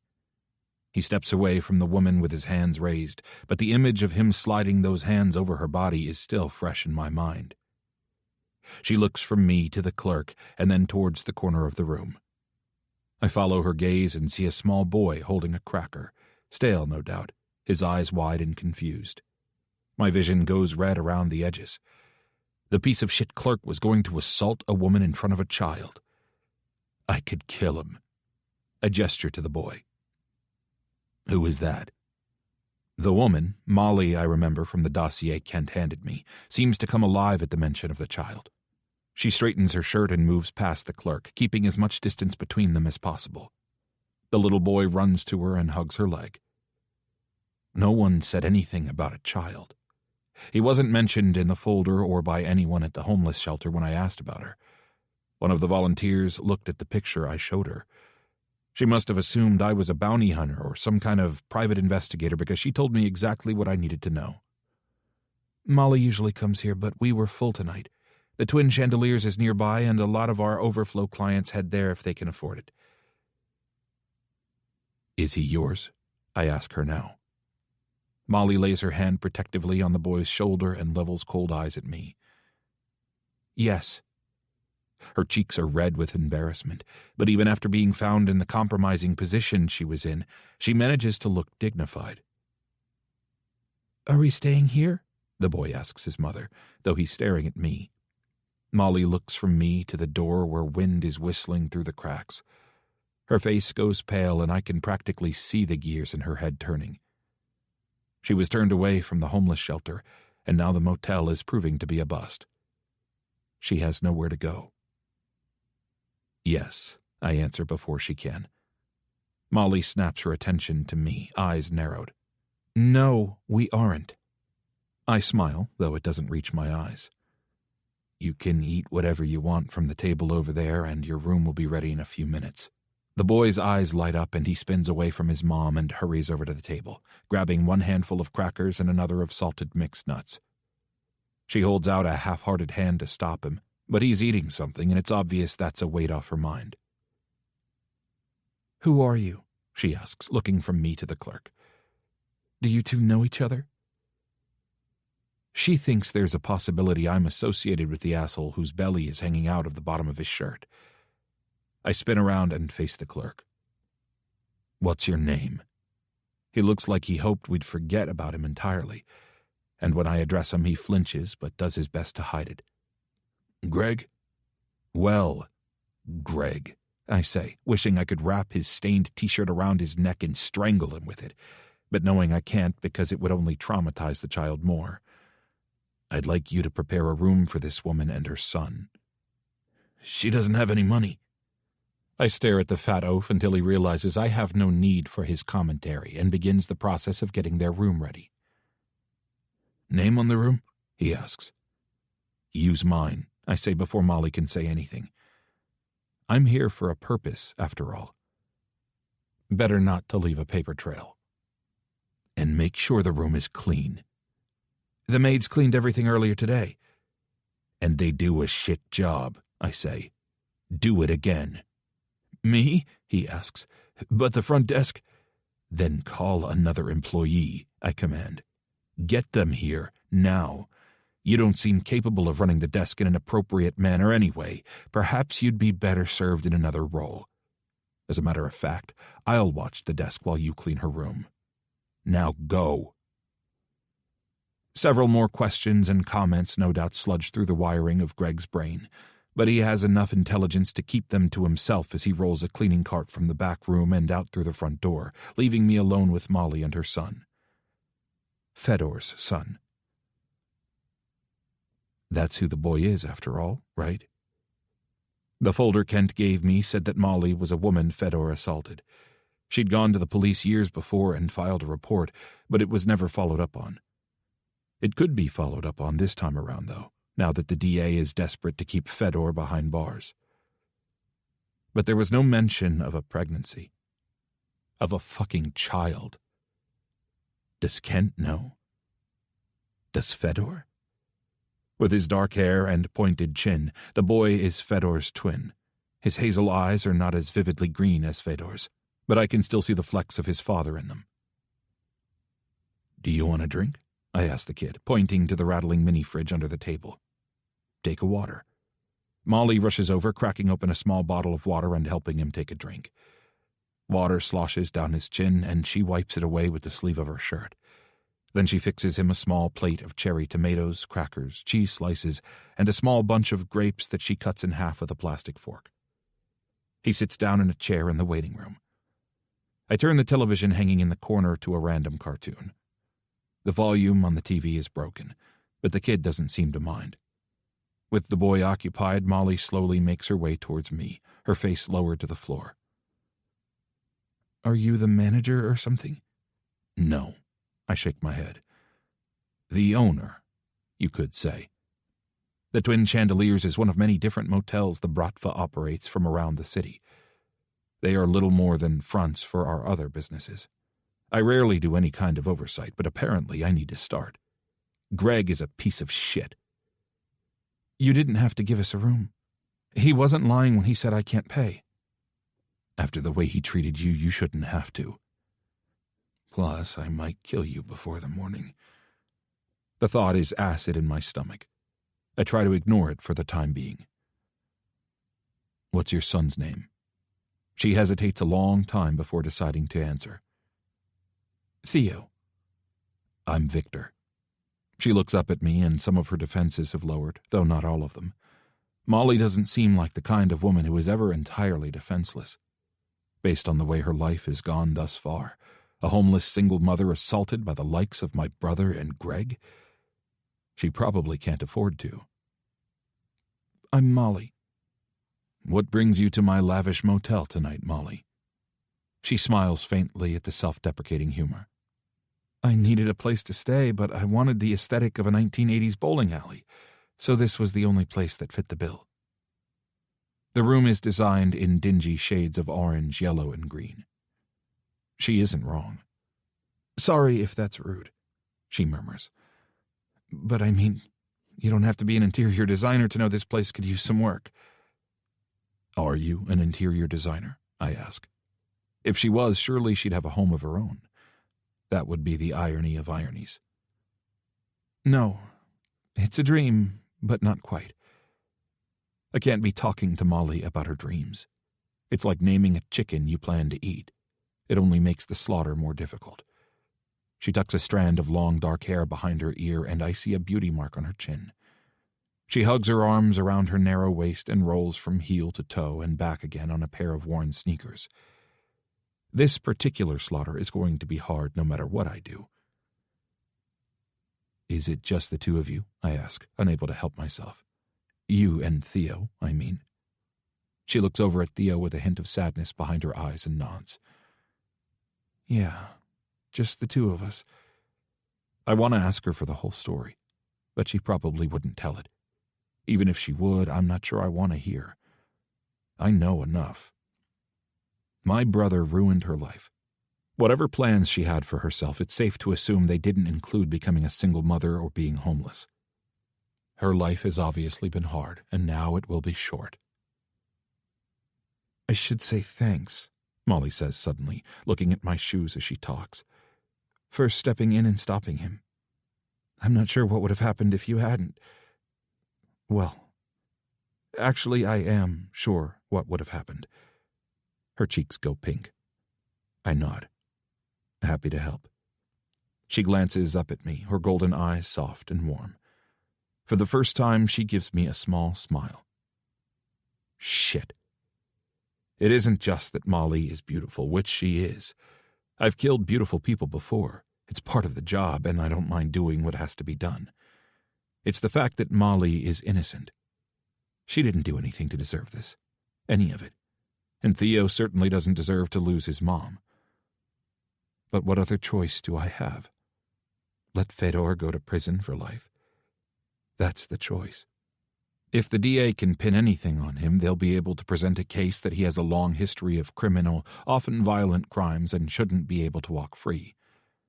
My baby brother will be locked away forever, and it will be my fault. So, Molly says, moving over to lean against the check-in desk. What is it like owning a motel? Several motels, actually. I think there are 7 or 8. Her eyes go wide. Wow, that's a lot to keep track of all by yourself. It's a family business.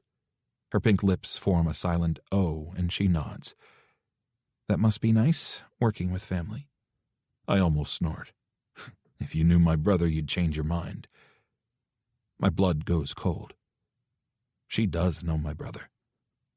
A sick feeling worms its way through my chest, but Molly just smiles. I don't have any siblings, so I wouldn't know what that's like. Where are your parents? I ask, shifting the conversation away from my family. Divorced, unhappy, and unconcerned, she says quickly. I can tell it's an answer she gives out often. We don't talk. So it really is just you and Theo. It really is, she says, looking over at her son with a small smile. He's amazing, though. More than enough family for me. Shit. I want Molly to be a terrible mother. I want her to be abusive and miserable and a thief. I want her to be someone it would be easy to kill. A woman I wouldn't mind taking away from her son. Molly doesn't appear to be any of those things. She's someone who life has happened to. Mostly without her consent. Things happened and she reacted, and here she is. Still standing.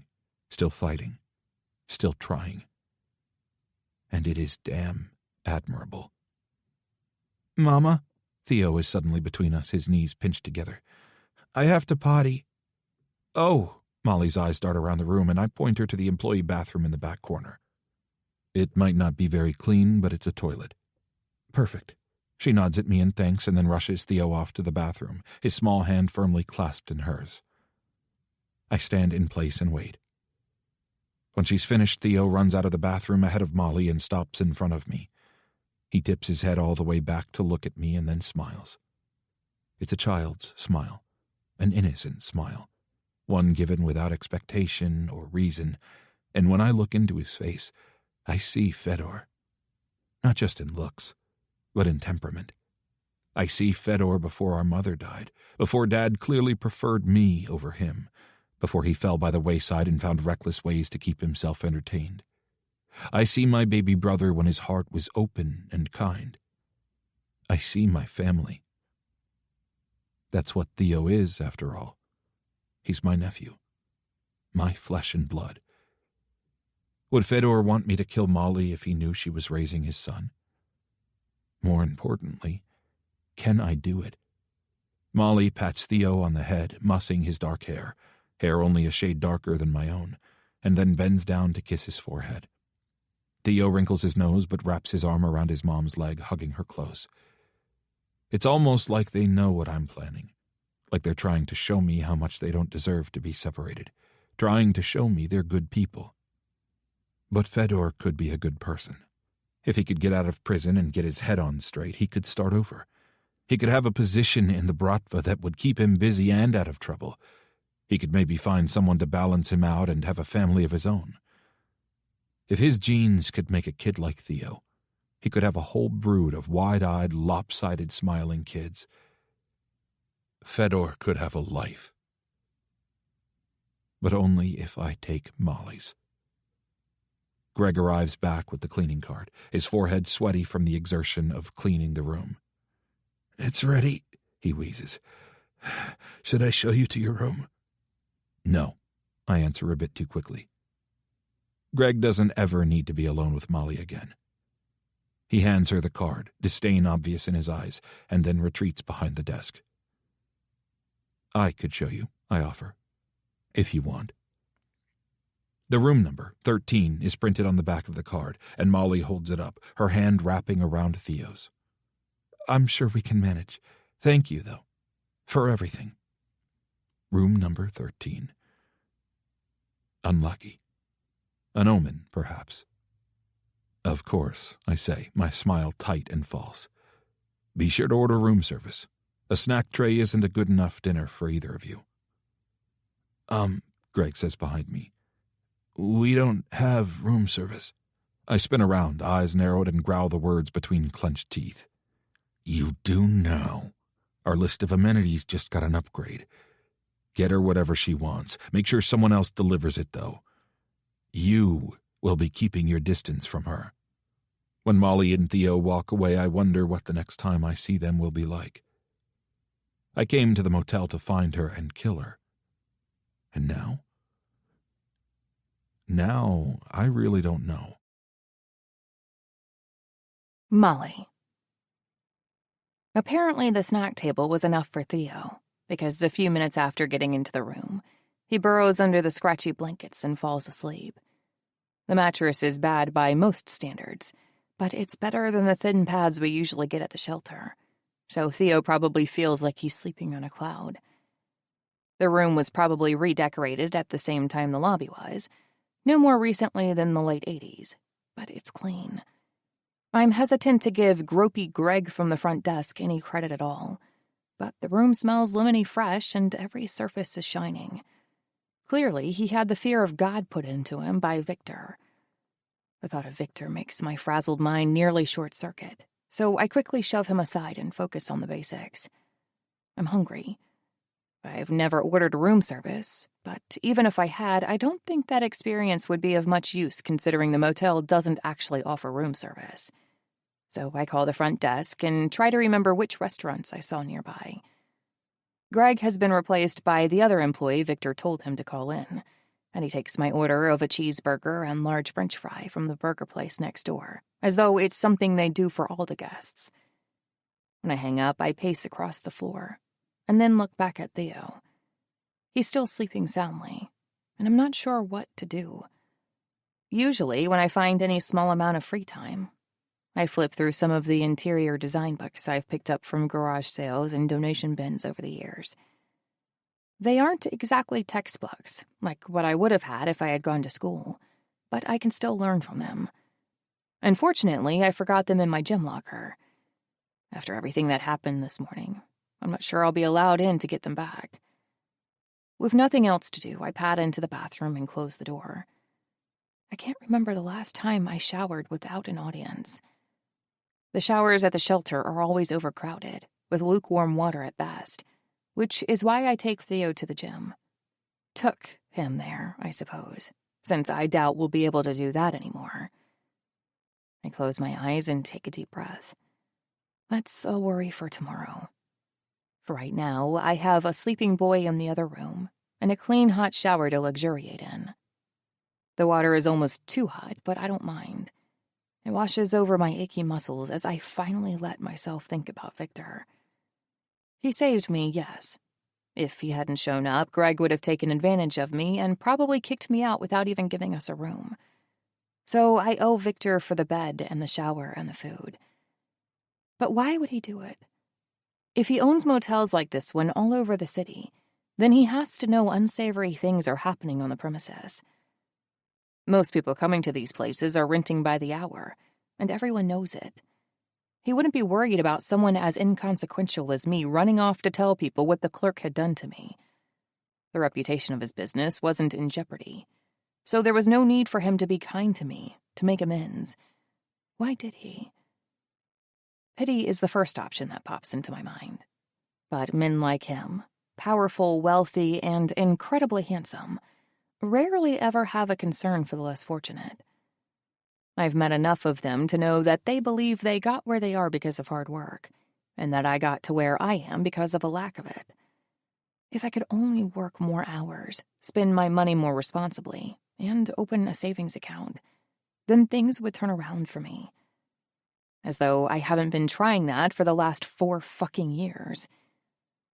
I feel latent anger rising up inside of me, and I tip my head back into the spray and remind myself that Viktor didn't say any of that. He was nice to me, and Theo. He was also handsome. I know that shouldn't have a bearing on the situation, but how could it not? One minute, I was desperate and sandwiched between a dirty wall and an even dirtier man. The next, I was looking up at a square-jawed, blue-eyed savior. My prejudices aside, Viktor has been nothing but a saint to me, and I have no reason not to trust him. So why don't I? I towel off and slip back into my jeans and t-shirt. Is this one-night stay just a taste of what Viktor can offer before he, like most men I've known in my life, expects something in return? Or is he really as kind as he seems? I quickly do the math of how long it would take staying in the free room before I could save up enough for a deposit on an apartment. I'd need first and last month's rent plus the fees, but once I had that, I could make the monthly rent fine. I don't know how much Viktor is willing to give, but when there is a knock at the door, I know that right now he's at least willing to give me one night and a meal. I plan to take it. Your food, a young red-haired man says. His nose is covered in freckles. He looks like he can't be older than 20. I step into the breezeway and pull the door partially closed behind me so I don't wake up Theo. Sorry, I wish I had a tip or something, but I really don't have anything to. Viktor told me not to accept anything if you did offer it, he says, waving away my concerns. So don't worry about it. I nod and take the food. Grease is leaking from the bottom of the bag, and I think I probably should have ordered a salad. But I didn't want to make my free meal rabbit food. I wanted it to be indulgent. The man smiles and turns to leave. Oh, wait. He turns back, eyebrows raised. Do you need anything else?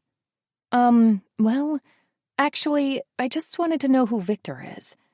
Viktor? He asks as though I might be mentally slow. The owner, the man who gave you the room. I know who he is, I explain, but I'd like to know who he is. The kid frowns and shrugs. I mean, I'm not sure how to answer that. To be honest, I don't know him very well. This is the most time he's ever spent around this motel. I know he owns a few of them, but I probably can't say much more than that. I tilt my head to the side. You can't? What does that mean? It means you should probably enjoy the room and the food and leave it alone. He smiles. I don't mean that to sound rude. It's just the truth. I'm not good at leaving things alone. I check my front pocket for the room key and then pull the door all the way closed. If my kid is sleeping here, I want to know who I'm dealing with. The kid steps forward and drops his voice. Listen, I'm just trying to pay my way through community college. This job works with my schedule, and I'm not looking to get fired. And I'm not looking to get you fired, I say. Just tell me his name at least. That I can tell you, he says, letting out a short sigh of relief. His name is Viktor Kornilov. It's a miracle I don't drop the bag of food. It's a miracle I manage to smile and thank the red-headed kid and make it inside without my knees giving way. I know that name. Kornilov. A name I've remembered and feared and avoided as though it was the boogeyman. As though saying it in a mirror 3 times would bring out a ghoul or a monster to hurt me. Because he did hurt me. Not Viktor, but his brother. I see the family resemblance now. Viktor is broad and menacing, where Fedor is lean and charming. But they have the same golden coloring and the same mouths that turn down at the corners. The same mouth Theo has. I want to grab Theo and run, but I can't. For the first time in weeks, maybe months, Theo is getting a solid night of sleep. I can't take that away from him. Robotically, I take my food to the small table at the back of the room and unwrap it. It seemed appetizing when I ordered it, but now the thoughts of it turns my stomach. I can't imagine eating anything. I push away from the table, lean forward, and cradle my head in my hands. Fedor saved me once, too. I was at a concert a few weeks before I was supposed to head off for college. A man kept grinding against me and wouldn't take no for an answer. When he got especially rough, Fedor appeared. He was smaller than the man, but something about his presence was menacing, and the creep held up his hands and left. I thanked him, we talked, and he bought me a drink. Just like Viktor, I thought Fedor was handsome. How lucky am I thought when he asked if he could buy me a drink. I had one and then another, and about the time I tried to cut myself off, Fedor offered me another. "Last one," he said. "Just one more." I agreed, and then everything went fuzzy. Part of me is glad I don't remember, though I've always wondered how it happened. When? Where? I woke up the next morning in an unfamiliar apartment, alone, confused, and sore. He was asleep next to me, as though this was normal, as though I'd wanted this to happen. At 18, I'd only ever slept with one guy before. I never would have gone home with someone right after meeting them, and I never would have agreed to sex. I snuck out as quietly as I could and tried to forget the entire thing. I didn't want anything to derail my dreams of college and becoming a designer and making a life for myself. I had wanted to get away from my parents' fighting and disappointment, and I had a job lined up to help me pay for tuition. I couldn't let this one event change my entire life. Then I missed my period and got sick, and everything turned upside down. I talked to a few people and an officer about the incident, and eventually found out about Fedor's connections. I left the police station knowing I could never tell anyone he was the father. It would put me and the baby in too much danger. Because even then, I knew I would keep it. Now, 4 years later, here we are again, in danger. Viktor asked our names. There is no way he doesn't know who we are. And if he knows, there is no way he doesn't want something from me. Maybe even Theo. The thought sends a chill down my spine. Viktor. Greg takes the hint and stays out of my sight for the rest of the night. I reschedule a few of my meetings to take place at the Twin Chandeliers. I don't want to get too far from Molly. Not until I know what my next move is. The motels are a perfect front for backdoor firearm sales. The police come sniffing around every so often in search of traffickers or prostitution, but they don't expect to find guns and ammunition in the bulk toilet paper boxes. The operation works because we're hiding in plain sight. I didn't ask for any of these, I say, gesturing lazily to a crate of handguns. They're a bonus, the man says, his Russian accent thick, though I know he has been living in the city for over 10 years. He sold weapons to my father as well. They're extra, you mean? You're trying to give me your scraps and make a pretty penny while you're at it." He opens and closes his mouth, trying to dispute my claims, but he can't. I hold up a hand to silence him before he can even try to lie. "I don't care that you're trying to unload your leftovers on me, but I do care that you're charging me full price for them. They're all good guns. Shoot straight, no serials, completely scrubbed. And they'll be completely useless to you unless you bring the price down by half." The man grinds his back teeth together, jaw clicking back and forth, thinking. He's annoyed at the deal, but he knows I won't give him any better. Some of my men claim I'm too lenient because I'd rather compromise than smash someone's face in. But they don't see the business side of things. They don't see how much money I save the Bratva, how many business relationships I foster by being firm but fair. Well, not entirely fair. The weapons are worth their full price, but I don't want anyone to think the Kornilov Bratva picks up scraps like a street dog. The man is losing money because he didn't show me and my operation the proper respect, so this is a kind of fairness. In a way. "Fine," the man agrees, looking longingly at the box next to him. "I'll take half." I thank him for his business and instruct him and another of my men to carry the box to the storage room. There, the guns will be discreetly packaged and shipped to our other motels across the city to be sold and distributed. The kid who replaced Greg at the front desk comes in to tell me Molly ordered a value meal from the hamburger place next door. She could have ordered an entire lobster dinner if she wanted, and I wouldn't have cared. But she probably didn't even think to do anything that lavish. Considering she'd planned for the snack tray in the lobby to be her dinner, the hamburger probably is a 5-star meal compared to what she's used to. Still, I'm glad she ordered something. It means she's getting comfortable here. I plan to do the same. Give her whatever she wants for the rest of the night, I say as I grab my leather jacket from the back of my chair and shrug it on. I'm going to bed. "You want me to stay all night?" he asks with a smile, though I notice the way he glances at the clock. It's already almost midnight. "I'll pay you double your hourly wage." His eyes widen like he's won the lottery, and he gives me a thumbs up. Aye, aye. Don't do that. He smiles sheepishly and asks if there's anything else he can do for me. "Your suite has been ready to your specifications." Then no, I don't need anything else. He nods and I turn off the lights and take the maintenance elevator up to the 4th floor.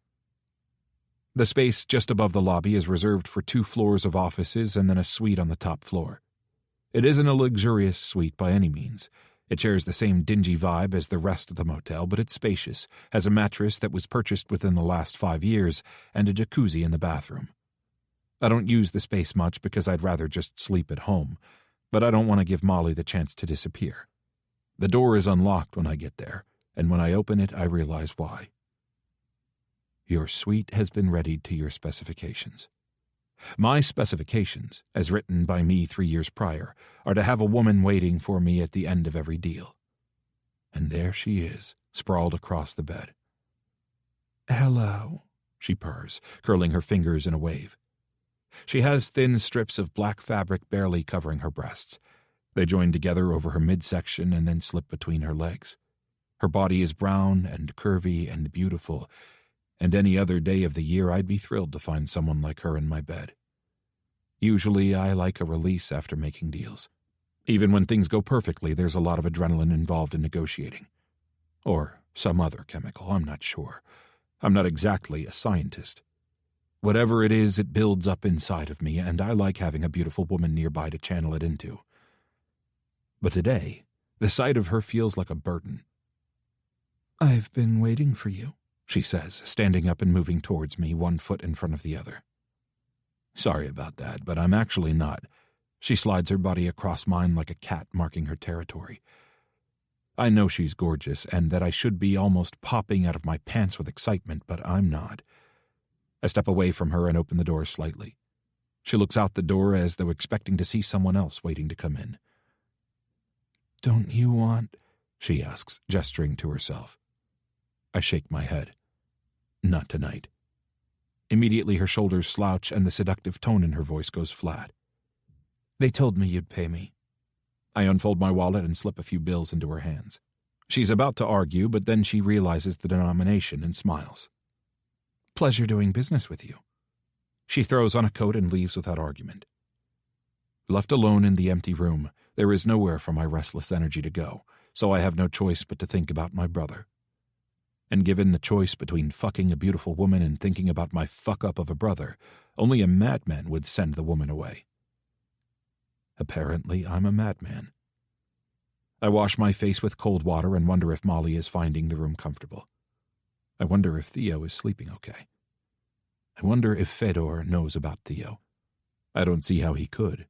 If he did, he would have blurted the information out ages ago, probably by accident. Plus, family is everything to us.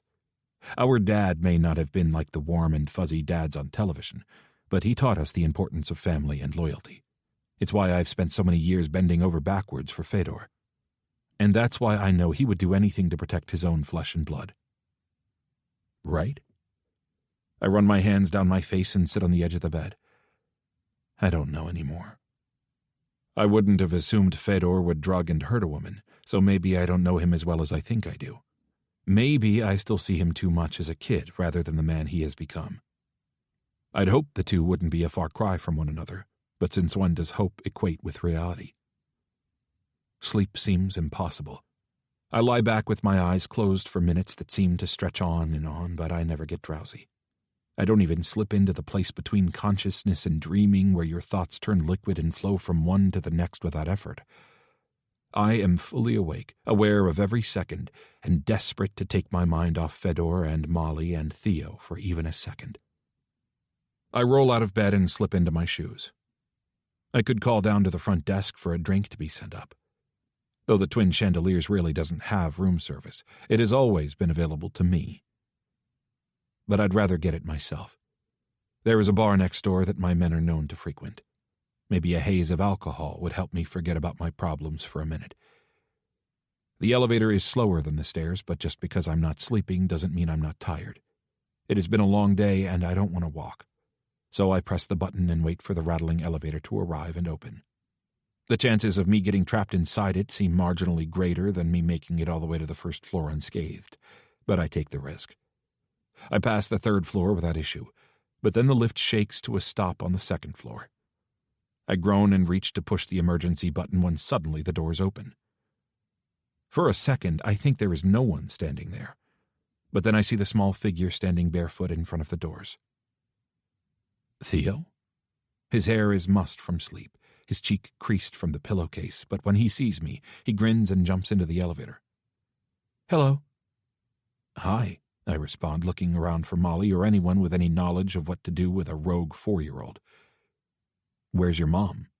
Sleeping. He reaches up and pushes all the buttons on the elevator and the doors close. Does she know you aren't in the room? It's a stupid question. I don't know Molly well, but I saw enough of her parenting style earlier to know there is no way she would let her 4-year-old traipse around the motel. Especially with men like Greg lurking around. Theo shrugs as though this point hardly matters, and pulls faces at his reflection in the chrome button panel. For someone living on the street, I'd expect Theo to be nervous around strangers. The fact that he's perfectly comfortable in his environment means that Molly has done a better job than most at protecting him from the realities of the world around him. In this case, that is both a blessing and a curse. Neither of them knows, but my sole purpose in coming to the motel was to separate them forever. Theo should be more afraid of me than anyone in the world, and yet he's making faces and giggling at his own reflection. I shake my head, the corner of my mouth turning up in amusement despite my efforts to hide it. I think we should take you back to your mom, bud, I say, easing him away from the elevator buttons by grabbing the collar of his shirt and pulling him slowly backward. He resists for a second before giving in to my authority. The room is boring, and I'm not sleepy. It is, I check my watch, after midnight. You should definitely be asleep. He groans. I'm thirsty. Thanks to Theo's button mashing, the elevator is set to stop at every floor in the hotel, so it takes us to the ground level. There we get out and I grab him another water from the mini-fridge. If the kid working the desk thinks it's strange I'm with a little kid instead of the sex worker he had sent up to my room, he doesn't make his feelings known. He smiles at us both and then continues wiping down the surfaces of the lobby with a bleach wipe. Theo and I have to wait a few minutes for the rickety, empty elevator to make it all the way up to the 4th floor and then back to the ground floor. But when it does, we hop inside and return to the 2nd floor. I make sure to keep Theo's active fingers away from the button panel this time. Theo races down the hallway, probably annoying the other guests in the motel, but I dare one of them to come out and say anything about it. I'll have them thrown out on their asses before they even know what happened. The kid spins around and smiles at me as he clumsily runs backwards, and a surge of protectiveness rushes through me. It's the same sensation I've always had with Fedor, the same instinctual need to make sure nothing bad ever happens to him. I know it's probably only happening because Theo and Fedor might as well be twins. It's probably just a nostalgic or biologic response to seeing a human who shares my genetics. It shouldn't override logic and common sense. Except I fear it might. I know Molly needs to be out of the picture if there is any hope of Fedor being free, and I damn well know my hands are full enough trying to keep Fedor out of trouble that I don't have the energy or resources to add 2 more people to that list. And yet, Theo runs back to me, his little chest rising and falling like he has just run a marathon. "I'm the fastest kid at daycare," he says with pride. "Some of the kids are babies, but some are big like me. I'm still the fastest." "Is that so?" He hums a confirmation. "Krista doesn't let us run around the apartment, but when we go to the park, I run as fast as I can, and she can't even catch me." An image of Fedor running around the playground with one arm extended in a fist, pretending to be a superhero while I gave mock chase behind him, rushes into my mind. I shake my head to clear the image, but it refuses to budge. I protected Fedor then and still do now because he's family, and that is the one useful thing my father ever taught me. Family over everything. And now Theo is family. Whether Fedor knows it or cares, this kid is my family, and I have to protect him too. I just have to figure out how to do that. Molly. The knocking invades my dreams before I finally rouse. It has been so long since I've been in a truly deep sleep that I'm confused for a minute. Sleeping in the shelters means waking once an hour to someone coughing, going to the bathroom, or begging their kids to stay in bed.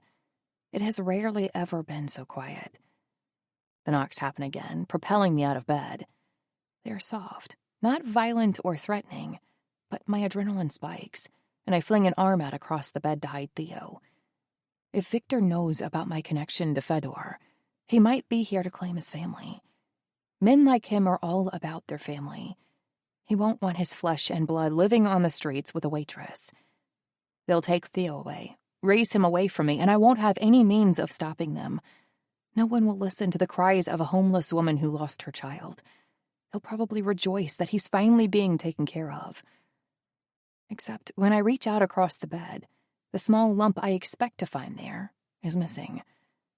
Instead, the covers have been thrown back haphazardly, leaving the bed cold. Dread drops into my stomach like an anchor, nearly bringing me to my knees.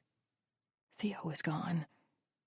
There is more knocking on the door, but I barely even hear it over the sound of blood pumping in my ears.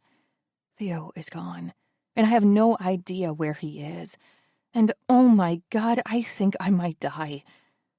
One time when Theo was 2, he ducked underneath a clothing rack in a thrift store and disappeared. When I ran to the other side of the aisle, I couldn't find him. He was out of my sight for maybe a total of 45 seconds.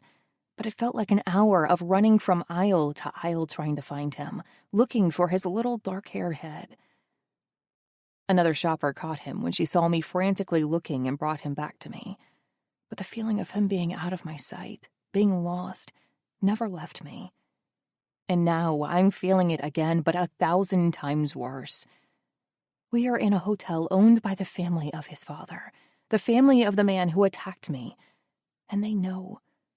Maybe they've taken him. They could have drugged me just like Fedor did all those years ago. What time is it? I can't find the alarm clock in my panic. This time, I register the knocking, and I stumble to the door in a blind panic, my vision blurry as tears begin to crowd in. As soon as I throw it open, I see there is a man there. But before I know who, my eyes snag on the little head at his side. Theo was smiling up at me kind of lazily, like this reunion isn't special, like I should have known he'd be right back. A relieved sob bursts out of me, and I hold out my arms to grab him before I remember the man next to him. I look over, and every despicable theory floating around in my head is confirmed. Victor. I reach out and grab Theo's hand. He jerks forward with a groan of annoyance, and as soon as he's out of Victor's grip, I draw my leg back and then lunge forward, driving my knee up as hard as I can, directly into Victor's groin. His eyes go wide, and then he doubles over, letting out a string of curses not at all suitable for Theo's ears. Though seeing his mother knee a man in the crotch also isn't very suitable. Before Victor can rally, I squeeze Theo's hand and drag him down the hallway behind me. Theo is crying. I'm barefoot, and neither of us has our coats. But I know this is a matter of life and death. If we stay in this motel, Victor will have us killed. The only reason I got the best of him this time is because he didn't know I'd figured it out. But I have, and I won't go back into that room willingly. Molly, wait! Victor wheezes behind me, but I ignore him as I sprint past the elevator and take the stairs. Theo is still fighting, trying to pry his fingers from my grip, so I scoop him up in my arms more deftly than I've ever done before, and keep running. A plan is formulating in my mind. We aren't far from the shelter. There may be a place to sleep, but they can't turn me away if they know I'll freeze to death on the streets. They'll have to give me a pair of shoes and give us both coats or blankets at least. Then I'll use the $10 bill in my back pocket to take the bus to a box store somewhere. It was my last choice earlier in the night, but now it will be our salvation. I burst through the door into the lobby more ferociously than intended, and between my panting and Theo's cries, we draw some attention. The kid who delivered my food looks up from his laptop and frowns. Is everything okay? I try to calm my breathing and nod, moving towards the door. Do you need something? He asks. I shake my head, still too out of breath to speak. I don't want him to know I'm running away. He seems nice, but he could be in on the plan with Victor. He might try to stop me from leaving if he knows that's what I'm doing. I'm not safe until I get away from the motel. I'm halfway across the lobby when a distant roar winds its way down the stairwell and into the lobby. The kid perks up and tilts his head to the door, and I walk faster, trying to pretend I didn't hear it. What is going on? He asks, just as Victor's voice becomes clearer. She grabbed the kid and ran. I don't know where she's going, but she doesn't even have shoes on. His voice is as clear as though it was in the room. No time for playing it cool. I have to run. Now. Theo is limp in my arms and getting heavier by the second, but I hug him to me and lower my head to make a break for it, when suddenly there's a dark shadow in front of me. I look up to see the human equivalent of a brick wall. He is tall, dark, and solid. He lays a hand on my shoulder and pins me in place with the sheer weight of it. I was so focused on the kid behind the counter and Victor giving chase that I didn't notice the man standing guard in the corner. Perhaps he's the security the pervy clerk mentioned earlier. I assumed he was making it up, but apparently not. Where are you off to? He asks, his voice a deep rumble that seems to shake the building. Stop her before she does something stupid. Victor's voice sounds extremely close now, and I realize it's because it's coming out of a small headset in the security guard's ear. Why are you running? He asks, looking from me to Theo. Have you stolen something? Just let me go. I try to twist out of his grip, but he holds on to my arm and spins me around just as the stairwell door opens, and Victor walks into the room. His face is red, either from recently being hit in the balls or from running, or both, and his eyes are narrowed in frustration. He growls as he stomps across the floor, takes my arm from the guard, and walks me towards the door I was just running towards, the door to the outside. Where are we going? I ask, suddenly wishing we'd go back inside. When I ran out, it seemed like a good idea. But now, walking into the cold and dark seems ominous. Theo seems to calm in Victor's presence, which only makes me more frantic. What did Victor say to him during their time alone? Could he really have brainwashed my own child against me in that short of a time? It It's the only thing I can think of which would explain why Theo trusts Viktor and not me.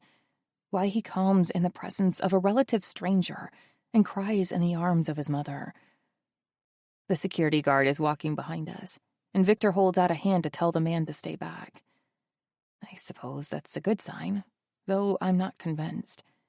Nothing about this situation seems good. "Why are you running?" he asks, his voice deep and even, though I can tell it's taut and strained, like a wire cable about to snap. There's a deep vein of fury running just below the surface. "Don't hurt us," I plead, pressing Theo's face to my chest and covering his ears with my hands. "Please." I don't want to scare him. I don't like that he seems comfortable around Viktor, but I also don't want him to be traumatized. "Just let us go. You'll never see us again, I swear. Just let us go."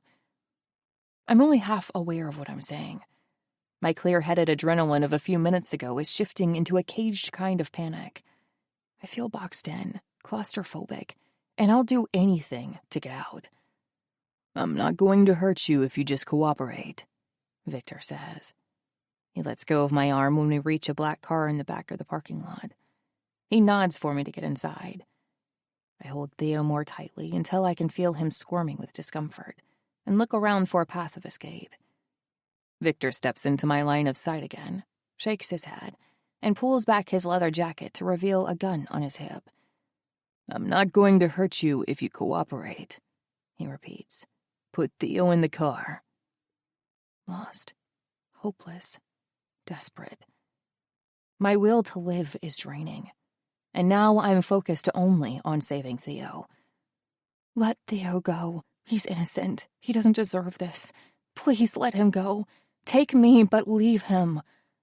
"I'm not going to hurt him," Viktor says, his patience growing thin. He sounds frustrated, but yet I believe him. I don't think he wants to hurt Theo. "Now get in the car." When it becomes clear I'm not going to move, Viktor pries Theo out of my grip. I want to cling to him and scream, but I don't want to do anything that will scare him. If he starts to scream and cry, will Viktor change his mind? Would he hurt him just to try and make him quiet? The thought is acid in my stomach, so I fall back against the car as soon as Theo is taken out of my arms and sag down to the ground as Viktor buckles him into the back seat. Seconds later, he's in front of me, hand extended. "Why are you doing this?" I ask. "Why now? It's been years." Viktor says nothing, but reaches down, grabs my hand, and hauls me onto shaky legs. "Get in." He opens the driver's side door for himself and nods for me to walk around the car and get in the passenger seat. Once I get in the car, I don't know what will happen. I don't know where he'll take me or what he'll do. Maybe he's taking us to Fedor. Maybe he's going to give Theo to the man who attacked me and then dispose of my body. Tears burn the backs of my eyes, and I know this is my last chance at getting away. If I let myself be driven away from the motel, I might never be seen again. So I walk around the front of the car and reach for the passenger side door. Then, as fast as I can, I lunge forward, wrench the door open, and throw myself across the back seat. Theo had just started to calm down, but he gasps in surprise as I fumble with his seatbelt and try to drag him across the leather seat to me. Just as I'm about to pull him through the door and run, I hear a mechanical thunk. When I look up, I expect to see Viktor with his gun pointed at me. But I'm still unprepared for the rush of fear that tears through me when that expectation is confirmed. My arms go slack, and I drop Theo back onto the seat. Viktor hides the gun behind the car seat so Theo won't see it, something I'm grateful for, as absurd as it sounds, and shakes his head at me. "Get in the car." That was it. My big escape attempt, foiled in under 5 seconds. I buckle Theo into his seat, kiss his forehead, and get into the front seat. Viktor waits until I'm buckled in before he puts the gun away. "My aim is perfect," he says quietly as he pulls out of the lot. "If I were you, I wouldn't test it." Viktor. Proof that kids can adapt to anything, Theo miraculously falls asleep in the back seat. Molly is rigid and shaking next to me, refusing to look in my direction, and as much as I want to comfort her, I decide her being afraid of me isn't the worst thing that could happen. Maybe she won't try to run anymore. Why now? It's been years. When she said that back in the parking lot, it all made sense. She figured it out. Somehow Molly figured out who I am, how I'm related to Fedor, and must have guessed why I found her at the motel and offered her a free room. I can't even imagine how terrified she must have been to wake up and find Theo missing. She probably thinks I took him from the room, but if that was the case, why would I have returned him to her? Perhaps as a show of my power over her, I guess, though Molly didn't seem to be thinking rationally enough to make that kind of logical leap. She was acting on pure instinct, so much so that she and Theo were going to leave the motel barefoot and coatless. They are still barefoot and coatless, and I'm not going to let them wander around on the streets that way, no matter how much Molly fights. "Just let him go," Molly whispers, breaking me out of my thoughts. She glances into the back seat to be sure Theo is asleep and then relaxes back against the headrest. "Whatever this is about, Theo has no part in it. He doesn't know anything. He's too young to hear the details." The details of her assault, of how he was conceived. I'm 28, and I think I might be too young. Nothing could ever prepare me to hear how my baby brother hurt an innocent woman. "Don't hurt him," she continues, her hands folded nervously in her lap. "Make sure he's taken care of, that he has everything he needs, and please—" Her voice breaks and she clears her throat. "Please don't speak badly about me. Please let him know how much I loved him."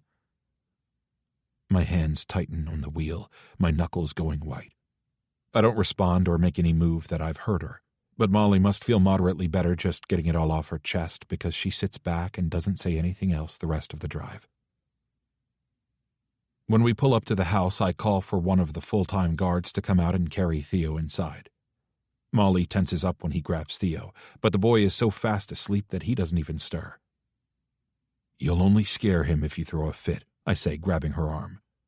She glares at me and wrenches her arm away, but she must agree because she stays quiet. She watches through the tinted windows until Theo is carried up the stairs and through the front door. "Why aren't we going inside?"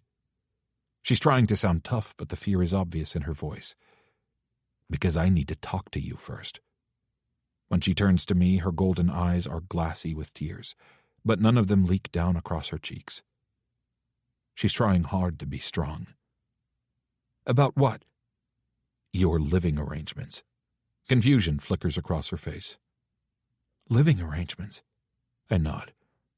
"So you aren't going to kill me?" "We'll get to that in a minute." I reach across her and point to the stairs at the corner of the building. "That is my home. You and Theo will be staying there with me for the foreseeable future." Molly's mouth falls open in surprise, and her outward expression mirrors my inward one. I hadn't fully made the decision until the very second the words came out of my mouth, and now, it seems, I'll have 2 house guests when I've previously had 0. Ever. The idea has merit, though. I'll be able to keep a close eye on both of them if they're in my house. I have guards who can monitor them when I'm not around, and I can guarantee that they are safer here than in the motel.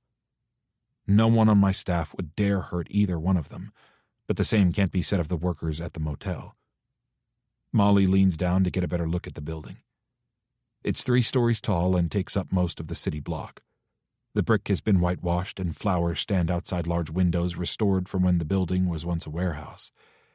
It's an eclectic mix of industrial and homey that looks nothing like where anyone would expect the head of the Bratva to live.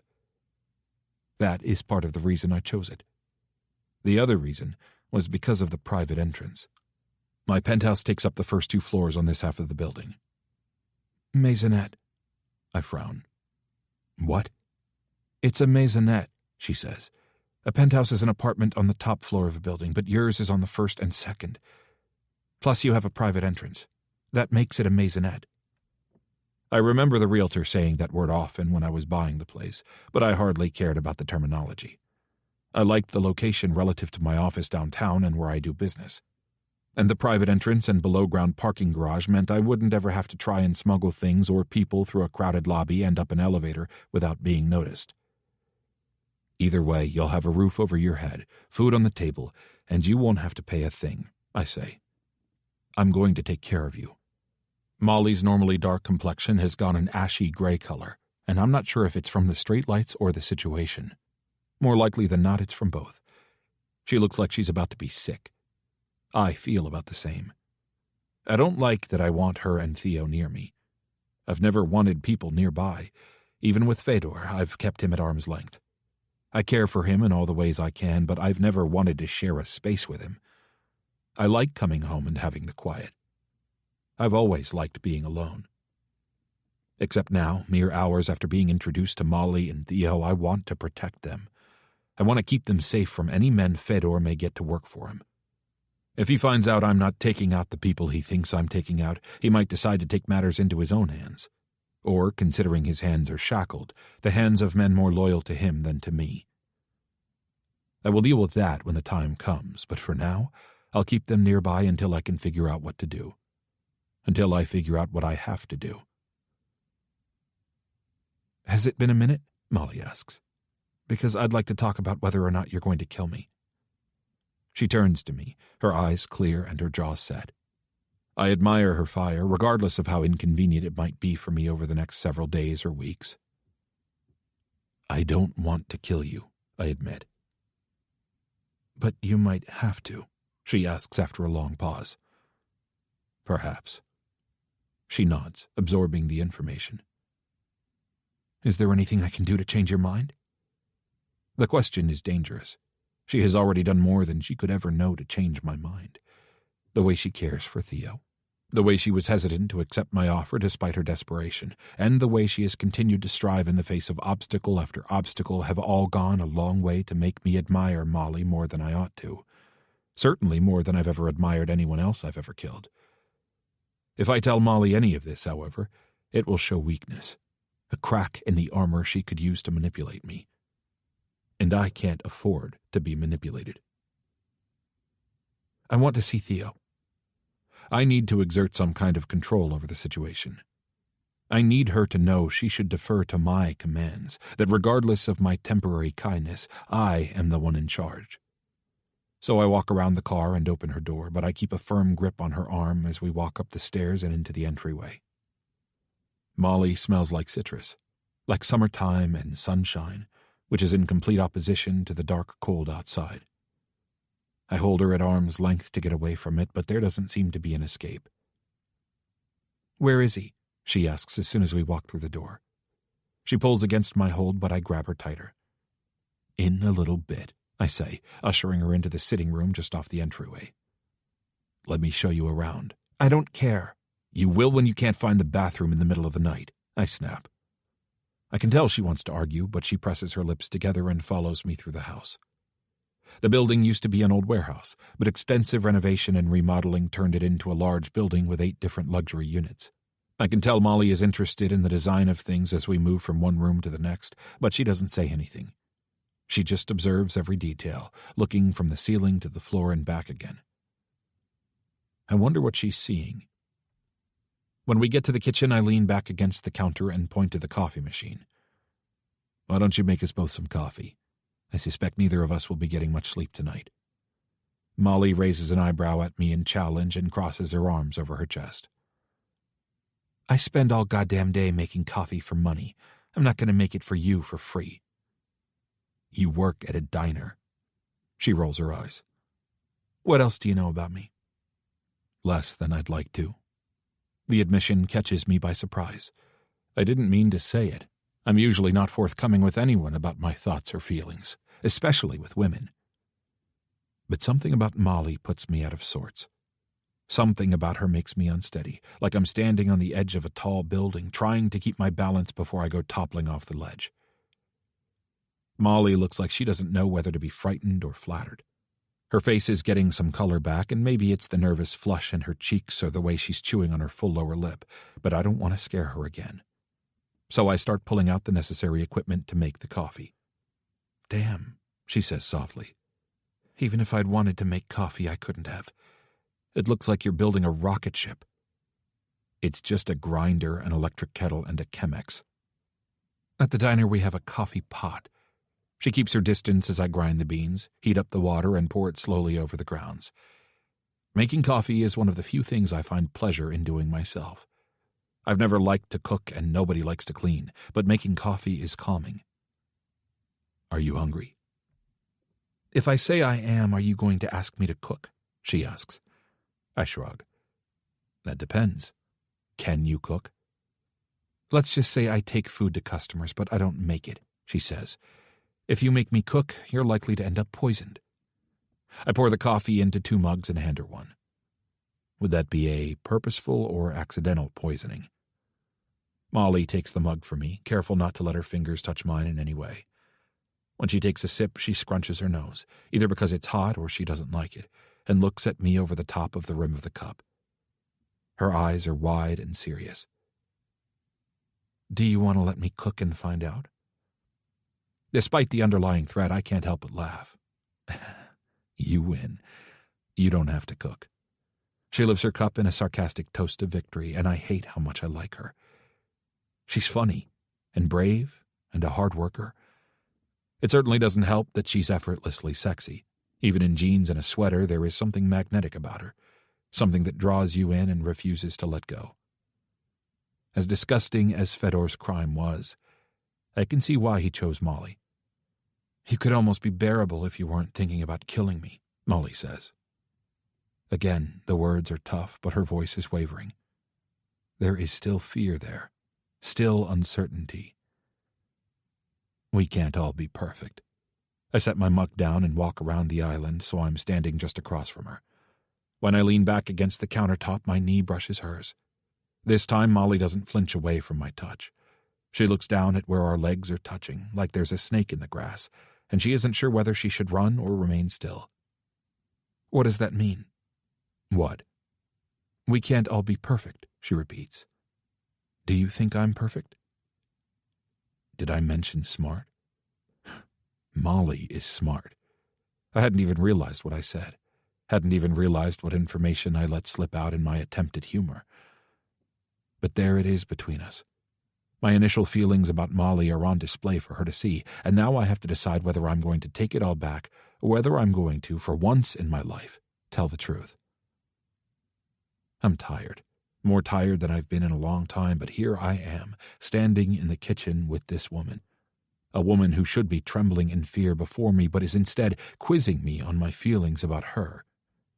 And I have to admit to myself that I do find Molly rather perfect.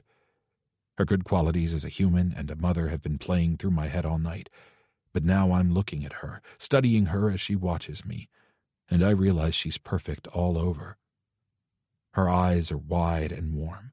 When she blinks, dark lashes fan out like they're moving in slow motion. The shadows brush across her cheeks, which, in the white light of the kitchen, I can see are marked with a light constellation of freckles that cluster at the corner of her eyes. Earlier I thought it was makeup, but I'm no longer sure she has any on at all.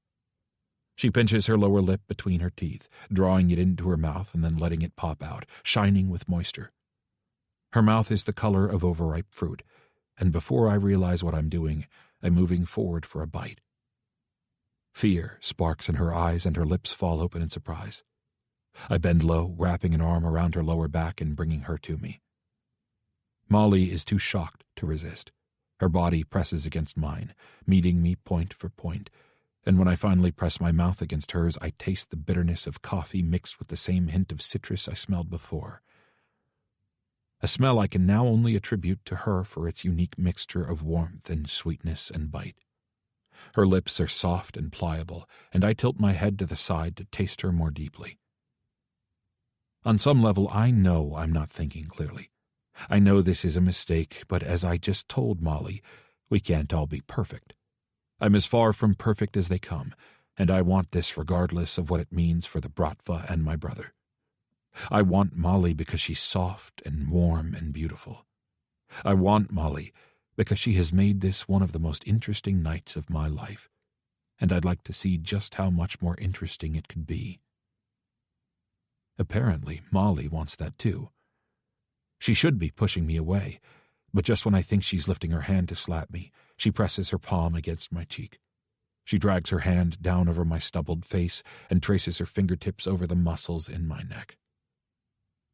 Molly's mouth opens, and her tongue slips into my mouth, and dear God, this woman really is perfect. Molly. He smells like cedar. Cedar and leather and coffee beans. He's the human equivalent to a hipster coffee shop. I haven't been in one since before I had Theo, but I can remember the smell. Viktor curls a hand around my back, pressing me firmly against him, and his body feels good against mine, solid and warm. He is strong, healthy, the kind of man that could throw me over his shoulder and carry me into a cave. And I melt. My body fuses with his, my hips pressing into his, my chest arching up as I grab his square jaw in my hands and open my mouth to let him in. He tastes good, too. I hear someone moan. It might be me. The men I've been with since having Theo have not been good experiences. Quick, anonymous, forgettable.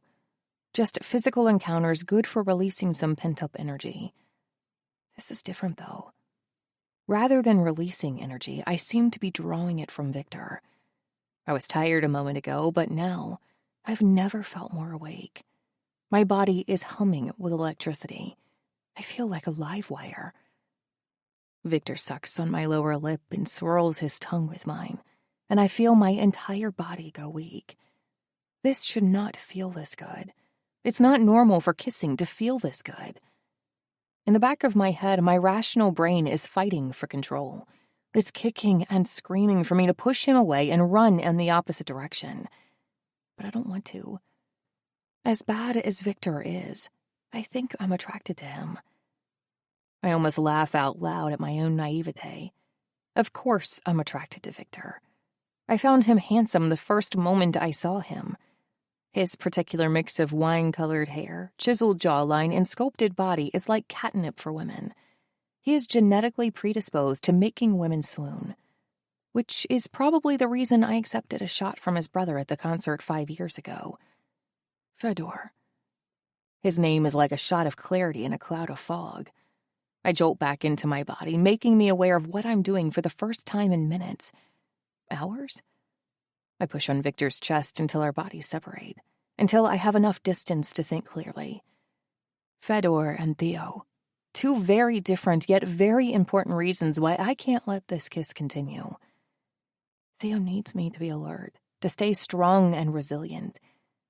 I can't let our attractive captor ensnare me in this trick, because that's what it is, a trick. He's trying to lower my defenses and make sure I won't try to escape again. And Fedor. He's the reason I'm here in the first place. What he did to me changed the course of my life and sent his brother chasing after me. He's the reason Viktor cares at all about Theo.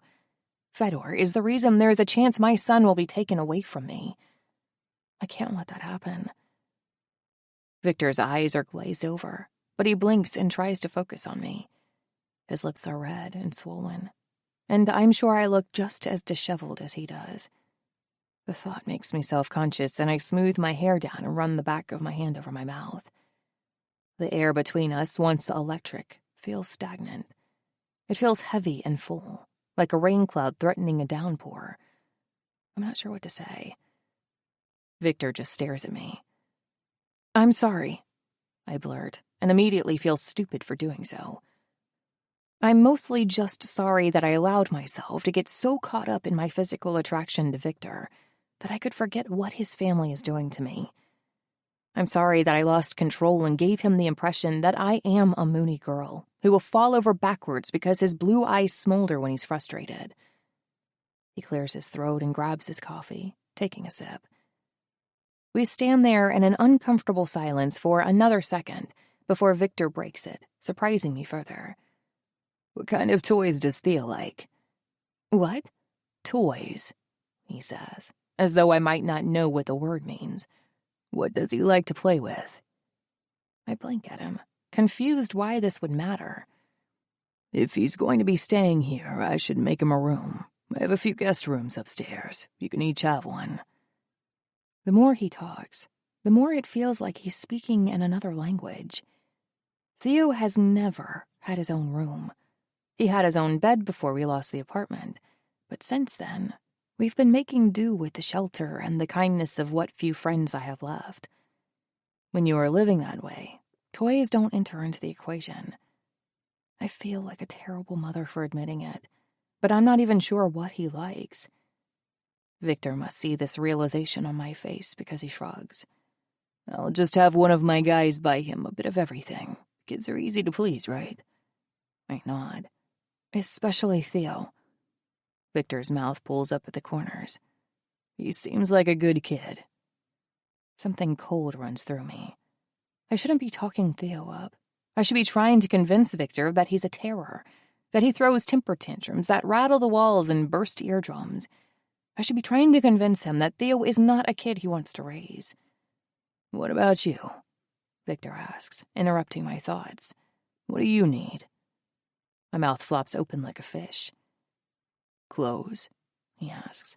If there are any food or snacks you prefer, you can leave a list on the counter, and the chef will pick them up when she delivers meals in the morning. Foods? Snacks? I have been struggling so long to simply get food of any kind that I'm not sure I even snack anymore. There have been a few meals that have been mostly things I could buy from a vending machine, which has honestly put me off the idea of snacks altogether. I'd rather have a pot roast with mashed potatoes and gravy. I wonder if I can put that on the list. Then I chastise myself. Again, Viktor is drawing me in with special treatment. He couldn't get me to submit with his body, so now he's putting on the charm. It's all a trick. Or is it? He turns his head to the side, watching me think, and I can't help but feel like he's being genuine, like he actually cares what I eat. I haven't had anyone care about me in so long that even this distorted kind of concern feels good. Why would you care what I want? I ask. You're going to kill me, right? It feels surreal to say the words so casually, to somehow both feel safe in the moment, but also recognize that Viktor could decide to end my life any second. I have no way to explain the dichotomy other than exhaustion. At this moment, I think I could fall asleep standing up. That remains to be seen, Viktor says, looking down into his now empty coffee mug. He curls his large hands around the mug, drumming his fingers on the ceramic. How long have you and Theo been homeless? A couple years. Where's your family? I shrug. Around, but they don't care about me. Sex before marriage is not something they support. They let you raise a kid on your own. They let me raise myself on my own. I don't talk about my parents with anyone. I don't talk about my shitty childhood because I know there are people out there who grew up the way Theo is now. People who had no homes, skipped meals, and wore clothes that were too small. They won't give a shit about my parents being cold while they still fed and clothed me. How old were you when you had Theo?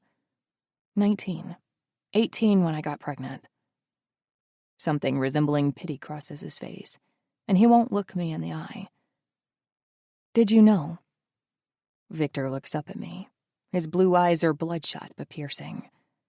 He watches me for several seconds, weighing whether or not to answer the question.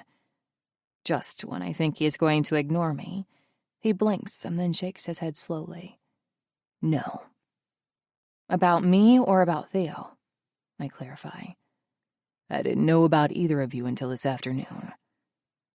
He sighs and looks away, running a hand through his dark hair, sending it sticking straight up. Fedor's lawyer told me about you. About me? Not about Theo. He doesn't answer, but I can see in his face that Theo was a surprise, which changes things. When I meet men, they are often surprised to find out that I have a 4-year-old son. Apparently, homeless women with children aren't a big turn-on. So Viktor's surprise at the motel seemed normal to me. But as soon as I found out who Viktor really was, I assumed it had all been an act and that he was there to take Theo from me. Now I know he didn't even realize Theo existed. So why did you take Theo from my room earlier? What did you say to him? I found him wandering in the hallway, he explains. He woke up and snuck out without you realizing it. After the food was delivered, I was so shocked to learn whose motel I was sleeping in that I didn't lock the door. I remember now. When I was woken up by the knocking and stumbled to the door, I didn't have to unlock the deadbolt first. That's how Theo was able to get out without waking me up.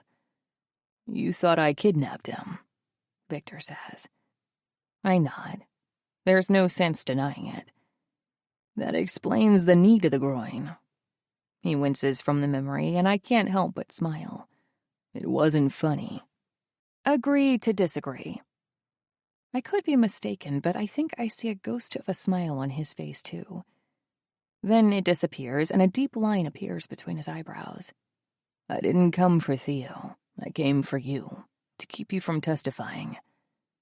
Now it's my turn to frown. Testifying? About what? He raises a brow, waiting for me to catch up, and I do. Oh, the assault. Did the police approach you to testify? You can tell me the truth. I don't have to lie, I say. Nobody has approached me at all. I haven't thought about your brother in a very long time. Not until I found out who you were. He clenches his teeth, his jaw working at the corners, flexing in a way that makes me think of the way his lips felt on mine. I look away and push the thought out of my mind. Or, if not all the way out, at least to the back, to unpack later. Will you testify if they ask you to? Not if it endangers Theo. The moment I found out who Fedor was all those years ago, I dropped the pursuit of any charges. Getting some kind of settlement could have gone a long way to helping me and Theo off the streets these last few years. But the money wouldn't be worth the risk of either of us being hurt. It didn't take much searching to figure out what happens to anyone who dares testify against the Kornilovs. Viktor is quiet for a minute. Then he takes my empty mug from me, puts it in the sink, and pulls out his phone. I don't know who he's calling or if it has anything to do with me. My heartbeat quickens as I contemplate whether I should stay put or run. Then, Viktor begins ordering someone to get to a store in the morning and buy blocks, toy cars, puzzles, and stuffed animals. He also tells them to buy pajamas and warm clothes for a 4-year-old, and then turns to me. You're a small, right? I can't pay for this, I say, for any of it. He squints in my direction. You look like a small. He tells the person on the other end to buy pajamas, underwear, socks, leggings, and t-shirts for a small woman. When he hangs up, he slides his phone back into his pocket. I'm sure you'll want to pick out your own jeans and bras. His eyes flick to my chest at the mention of my undergarments, and I feel my neck warm. What do you want? I ask. I can't pay for this. I won't be able to pay you back. So what is in it for you? You'll live here, he says simply. I just need you to stay here for a while and not turn my nephew against me. Or try to escape. His voice turns menacing on the final word. But I'm growing tired of being scared of him. Besides, I can't help but focus on another point. Your nephew? That's what he is, Viktor says defensively. I know it's true, but I hadn't really thought about it until this moment. Theo has an uncle, a family. For his entire life, it has just been the two of us. Now, suddenly, he has this whole other part of himself. The trouble is that I'm not sure it's a part I want him to learn about. Viktor leads me from the kitchen and continues the tour. Now that I'm ever so slightly more comfortable, I can take in the design of the room. It was clearly once some kind of industrial building. Exposed pipes run across the ceiling, and the windows are large reclaimed warehouse windows. Juxtaposed with that, however, are modern touches. Shiny hardwood floors in the living and dining room, white marble in the kitchen, and granite countertops so smooth they make me want to spread out on them and lie down. The furniture, too, is surprising. I'd expect a man like Viktor to buy nothing but leather and wood, but the furniture is deep and plush, perfect for cuddling into and sitting by the fire. I wonder if Viktor has ever had someone to cuddle. He doesn't strike me as the type. The first floor is mostly open space, a kitchen looking into a dining room and a large living room. The second floor, however, is for private use. The rooms all branch off a main hallway. He passes by one door on the right, which he identifies as his room, though he doesn't open the door to show it to me. As he passes the next door, he presses his finger to the wood. My office. Do I not get to see it? I thought this was a tour. He looks over his shoulder, amusement lifting his brow. You'd do well to stay out of there, or else risk overhearing something you'd rather not know. I want to ask if he'd kill me for knowing too much, but decide I don't want to know the answer. In this instance, ignorance probably is bliss. The third door opens onto a bathroom. It's a blinding white, with tiles that cover the entire floor. The only thing separating the rest of the room from the shower is a single drain positioned towards the back wall, and a large circular shower head hanging directly above it. In the back corner is a clawfoot tub with a fluffy white towel draped over the side. Your bathroom, he says, and Theo's. I have mine own off my room. This bathroom is nicer than any house I've ever lived in. It's one of the nicest rooms I've ever even been in. But I try to hide the spark of excitement that rushes through me at the idea that it could be mine. Because it isn't mine. This is all Viktor's. Everything I'm seeing belongs to him, and I only have access to it as long as he decides to keep me around. Like so much else in my life, this can all be taken away in an instant.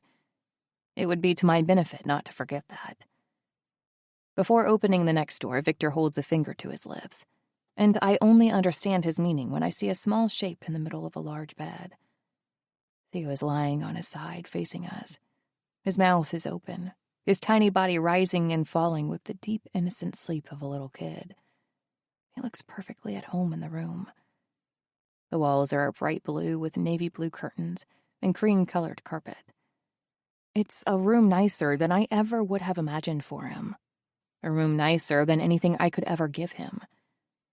The sight of it leaves a bittersweet taste in my mouth.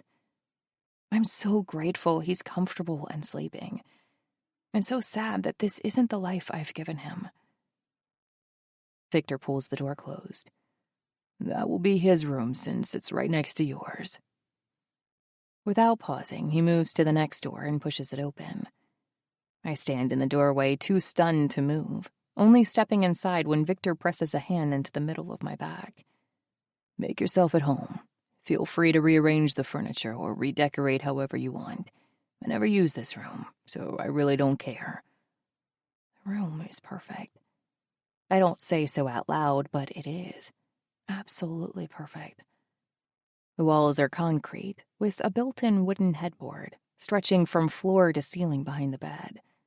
One wall is floor-to-ceiling windows covered in white curtains, thick enough to keep out most of the light, while still letting a bit filter through.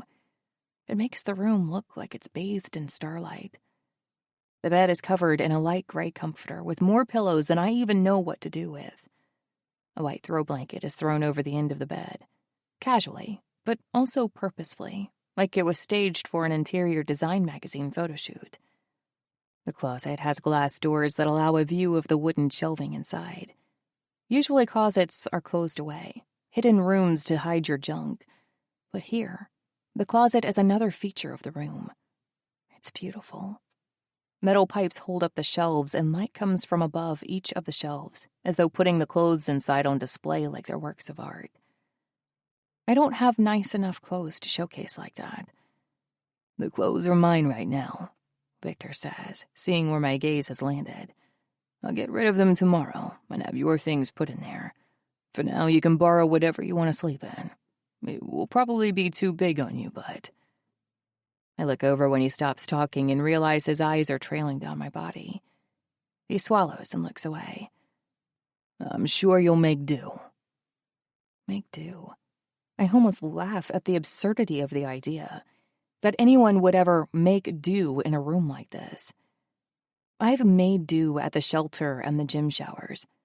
I've made do with vending machine meals and scraps from the diner. Living in this room is not making do. It's luxury. It's beyond my wildest dreams. Viktor puts his hands in his pockets, and I finally let myself admire him. Before, The features that stuck out to me most were the ones he shared with Fedor. Now, however, in his own home, I can admire the things that set him apart. The broadness of his shoulders and the fullness of his face. It's almost hard to imagine them as brothers at all now. Fedor looks like a sick ghost of Viktor, like the unhealthy runt of the litter compared with Viktor's muscles and mass. Viktor also looks kind. Despite the gun he pulled on me earlier, despite the threat in his voice when he told me not to escape, despite everything, I can see that Viktor is torn, that he isn't sure what to do with me because he didn't expect this situation. He didn't expect Theo. And yet he has treated him so well. Thank you. I clear my throat to break through the raspiness in my voice. Thank you for taking care of Theo, for the toys and the clothes and the room. It feels strange to thank him for such a thing, especially considering we're being held hostage here. But he could have left us chained in a closet somewhere. Instead, a closet will be filled with clothes for me in the morning. Viktor nods like it's nothing and shrugs, his shoulders curling up to his ears. Then he looks at me, and his jaw tightens. His lips part like he's going to say something, but no words come out. And the thought I shoved aside before of his lips on mine comes racing back to the forefront of my mind. Almost as if he can read my mind, Viktor slips his hands from his pockets and takes a step towards me. I let out a harsh breath, and he takes it as an invitation. Viktor crosses the distance between us in an instant, wraps his thick arms around my body, and pulls me against him. Like a buoy caught in a storm, tethered to the ocean floor but swirling with the waves, I rise up to meet him and press my lips to his. Immediately, I'm lost in the current. Molly. I've never been able to let my guard down. My lifestyle doesn't allow it. I am constantly on my toes, ready for the next disaster to come around the corner, ready for whatever life has to throw at me. But with Viktor's arms wrapped around my body, my defenses are disabled. I can't think about anything except the warmth of his body on mine. I can't focus on a single thought beyond the way his hands move through my hair and the way his strong thigh presses between my legs. I open up to him, spreading my legs for him, and he fills the space I make for him, and then some. He drags his hands from my hair to my waist and lower until his hands are curled around my legs. He lifts me up, and I wrap my legs around his middle, drawing him close. His mouth is commanding. He flicks his tongue across my lower lip, coaxing me into a deeper kiss. And the moment I respond, Viktor takes. He claims. Considering it's a first kiss, not counting the one in the kitchen earlier, I expect it to be a fumble of teeth and tongues as we learn the rhythm of each other. But this feels natural. It feels like what kissing is supposed to be. A give and take of sucking and probing and licking. A symphony of breaths and pants and small moans that could be coming from me, but also might be coming from Viktor. I dig my fingers into the deep muscle of his back, holding on to his shoulder blades like handholds, and Viktor presses me against the wall. There's a vague thought in the back of my mind that I was in this position earlier in the day, with Greg the grabby clerk. Except then, I felt trapped and terrified and disgusting. Now I feel like I'm liquid fire, like my body is burning from the inside out, and Viktor is fanning the flames. He pins me to the wall with his hips and hooks his fingers under my shirt. He tugs up on it sharply, and the threadbare fabric rips in an instant. I'm too turned on to care that it's my only shirt now, that the rest of my things are stuck in the locker at the gym. Viktor follows the rip up my center and uses both hands to tear the collar of the shirt. Then he slides the material off my shoulders and explores the newly exposed skin with his lips. His mouth follows the dips of my collarbone and the smooth plane of my sternum until he's buried between my breasts. I tip my head back and sigh as he pushes the cotton material of my bra aside with his mouth and kisses the skin hidden underneath. I clench my legs more tightly around him, circling my hips against his, and it's Victor's turn to sigh. His warm breath washes over my breasts, and I want more of it. So I reach around to my back and unclasp the bra. When it falls on the floor with the ripped remains of my shirt, Victor pulls back and looks at me. His blue eyes are hazed over. If I didn't know better, I'd think he was drunk. His lips are red and swollen. His eyes are black with need, and he's breathing heavily. He is raw and beautiful. The man who has kidnapped me and locked me away in his luxurious home is absolutely gorgeous. "I think you mean intimidating," he says, leaning down to flick his tongue over my nipple. I jump at the contact. I must have spoken out loud, and I'm embarrassed for him to see me so out of sorts. I meant what I said. His eyes spark with amusement and something else. Something I don't immediately recognize. "Is that so?" he asks. I grind my hips against the growing bulge at his front and nod. Suddenly, he whips me around and heads towards the bed. Air rushes across my now exposed back, and I flinch and curl into his chest even more tightly. But in another second, Victor tosses me on the bed. I bounce on the mattress, momentarily amazed by the softness, before my attention is directed elsewhere. Namely, to Victor crawling over my body and unbuttoning my jeans. His blue eyes pierce mine as he drags the denim down my body, exposing my boring cotton panties. For a second, I wish I was the kind of girl who could afford lacy undergarments that barely cover the necessities. But the thought is gone when it becomes clear Victor couldn't care less. Like he did with my shirt, he grabs a handful of the well-worn material and tugs. There is a ripping sound, and then cool air moves over my now exposed body. "Good thing you're buying me new clothes," I say, hoping he doesn't notice the thick layer of lust in my voice.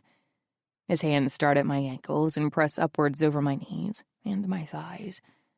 Then he pushes my thighs apart and settles between them, his breath warm over my skin. "Don't pretend you're thinking about your clothes right now," he whispers, sending shivers straight up my spine. I arch my back against them, and he smiles. Then he buries his mouth in me. If I thought his kiss was delicious, this is another level entirely. Warmth spreads through me like honey. I rock my hips up to meet him, shameless in my desire for more and more, for everything he can possibly give me. I feel the moment my thoughts flip from pleasure to need, and Victor must feel it too. His movements become purposeful. He circles a thumb over my center, matching the rhythm of his mouth, and I curl my hands in his dark hair and tug. My thighs clamp around his ears, and I arch my back, squeeze my eyes closed, and hold my breath as the axis of my world seems to shift. When I release, it's as though my heart is beating in every atom of my body. Everything is ebbing and flowing with life and warmth, and it's only when I feel a hand cover my mouth that I realize how loudly I'm moaning. Victor crawls over my body, and when I open my eyes, I see him looking down at me, his eyes sparking with amusement and something resembling pride. "If I pull my hand away, do you promise not to wake Theo?" I feel too good to be annoyed by his cockiness. I lift my shaky legs and curl them around his body, hooking my ankles behind his back. That's when I feel the stiffness between his legs. "My turn," I say, unhooking my legs and pushing on his chest. Victor is more than capable of resisting my shove, but he allows me to push him onto his back and crawl over him. There is no need to delay the inevitable. We're both ready for this. So I crawl off him and find his wallet in the back pocket of his jeans. Inside is a small foil packet. I tear it open with my teeth and slide the condom over him in one deft movement. He watches me with predator-like focus as I position him at my opening and sink down. The amusement in his eyes fades. The small smile on his lips turns downward into determination as he grabs my hips and slides me over him. I reach back to grab my hair with one hand, pulling it out of my face, and Victor slides his hand from my hip to my breast. His palm is warm as he rolls it across my skin, pebbling the skin beneath it. Goosebumps bloom over my body like a cold wave. I close my eyes and lean back, rolling across him. He is so big. I feel my body stretching and stretching, and I keep waiting for it to stop, but it doesn't. I didn't take you for a dirty talker, he grunts, gripping my hip with one hand and thrusting into me forcefully. Again, I didn't realize I'd spoken out loud, but based on the way his pupils are blown wide, I don't suspect Viktor minds. I push his hand away and lean forward, pressing kisses to his smooth chest and across his neck while he thrusts upwards shallowly. When I reach his mouth, I bite his lower lip between my teeth and tug. You don't know anything about me. Viktor clamps his hands over my backside while he slides slowly in and then out. I'd love to learn. I lift myself up and drop back onto him, and his eyes close as he sighs. Then, before I can react, he has us flipped over so he's on top. His hands are pressed into the mattress on either side of my head, his face cast in shadow. For instance, he says, sliding out of me slowly, do you like it rough? At the same moment he speaks, he crashes into me with all his weight. My back arches against the intrusion, and then I adjust around him again. My heart is thundering in my chest, and it feels like it might burst clean through my ribcage. More gentle, he asks, following the movement with a softer one. I clamp my hand on his lower back, anchoring myself so I can rise up to meet him, and Viktor smiles. Rough. Okay, he says, nodding. See, I'm learning things already. I'm tired of games, of the talking. I want him inside of me, falling apart because of how good it feels. I want him beside himself with pleasure. I curl my hand around his neck and pull him down until our lips meet. His breath is warm, and I slip my tongue into his mouth, tasting him fully. Viktor's hands slide over my breasts and tangle in my hair. He grips my waist and drives into me. He moans into my mouth and pulls away to catch his breath, his eyes closed. With every connection of our bodies, he seems to grow a bit wilder, his movements becoming harried and frantic. This is exactly what I want. It's the side of him I want to see. I want to know that, at least for a second, I have the power to control him. That for even a single moment, I have the ability to slide under his skin and can make him bow to my whims. Earlier in the kitchen, his kiss felt like a trap. But now, if this is a trap, at least I know it's mutually assured destruction. This, the meeting of our bodies, means something to Viktor. It isn't love, it's lust, which in many ways is more powerful. He groans, pulling me from my thoughts, and his body stiffens. For a second, he pulls back and looks into my eyes, the blue swallowed by the black of his pupils. Then he shakes and buries his face in my neck. My second orgasm comes quickly. I shiver around him as he finishes, feeling a mixture of relief and shame as the haze of the act dissipates, leaving me with the reality of what we've done, of what I've done. Still, I can't ignore the attraction.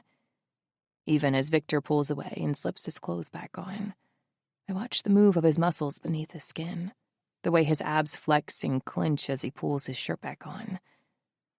I like the way he looks, it's true, but Viktor wants me, and that's useful. He clearly enjoys my body, and as long as I know that, I can use it to my advantage. I just have to be careful I don't start wanting him to. Viktor. Molly's fire runs deep. I experienced it in her fight, but also when we were in bed together. She doesn't yield control easily. She gives as well as she gets, and the admiration I feel towards her is dangerous. It's why I do my best to stay away.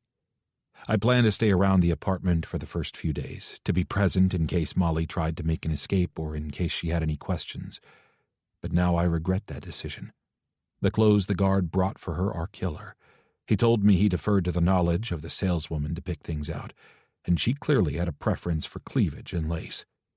Everything is low-cut and tight and makes me wish my hands were on her hips rather than clenched into fists at my sides. Theo is happy to play with his new toys, and Molly quits her job so she's able to play with him. She resisted at first, but the hourly pay was so low it was criminal, and it didn't take much to convince her to quit and hang out with Theo. It's the most time the two of them have spent together in a long while. I know because Theo keeps being surprised Molly isn't leaving. I hover on the periphery, trying to stay away.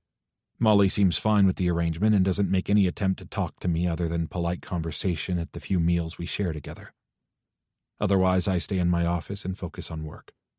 Theo came into my office on the first full day they were at the house, and Molly, following the order I gave her the night before, didn't follow him in. She told him she'd be in her room when he was done, but he was content to sit on the floor and color on printer paper with my blue and black pens. It has become a routine, and he has come to see me every afternoon all week. When it's time for me to visit Fedor at the prison, I'm almost sad that I won't get my usual hour to talk with Theo. That probably means it's high time I got out of the house, though. "Where is your head?" I look up. Fedor is frowning at me. His cheeks look hollower than they did a week ago, and he has a swollen black eye and a fat lip. I try to ask him who hit him, but he refuses to say. Then I ask him if he's eating, and he dismisses that question too. Both mysteries can probably be solved by the same answer. He has found a dealer on the inside and is swapping out his meals for pills. He failed to pay and got his ass beat, which would also explain the tremor in his hands. Withdrawal. "Right here," I say. He snorts. "Then answer my question." I try to replay the last few minutes of conversation, but come up blank. I look to Kent for help, but he just shuffles through the papers in front of him and ignores us both. "That's what I thought," Fedor says, shaking his head. He pounds his flat palm on the table. "Did you take care of my problem?" "Which problem is that?" I ask, though we both know what he's talking about. He lowers his chin and looks up at me from beneath his dark brows. The swollen eye is little more than a slit. "The girl." The girl. Molly. He doesn't know about the boy, who at this moment is probably watching a cartoon on the flat screen in the living room and eating animal crackers out of a plastic cup. Fedor doesn't know about him at all. I took care of it. My mind makes the joke that I took care of her all night long, but I can't say that, because Fedor can't know that Molly is back at my place, sitting next to Theo and flipping through the interior design books I had delivered to the house for her. I sent one of my guys to clear out her locker at the gym and bought some newer books for her too. She didn't say anything when she came to the living room and saw them sitting on the coffee table, but she has spent every afternoon poring over the pages, studying each picture in detail. Fedor sits back in his chair and lets out a sigh of relief, and I've never been so close to hitting my baby brother. I've never wanted to give him a matching black eye more in my life. He is sighing about what he believes is the murder of an innocent woman. A woman he attacked, impregnated, and left to fend for herself. Our lifestyle is a dark one. There are plenty of moral gray areas and unconscionable things we've each done. But hurting a girl like Molly and leaving her to live on the streets is unforgivable. I bite my tongue and grip my knee under the table, my fingernails digging into my jeans. "Good, because I've got to get the fuck out of here," Fedor says, gesturing to his face. "People in here aren't so nice." "Neither are people out here," I say before I can stop myself. No one knows that better than Molly.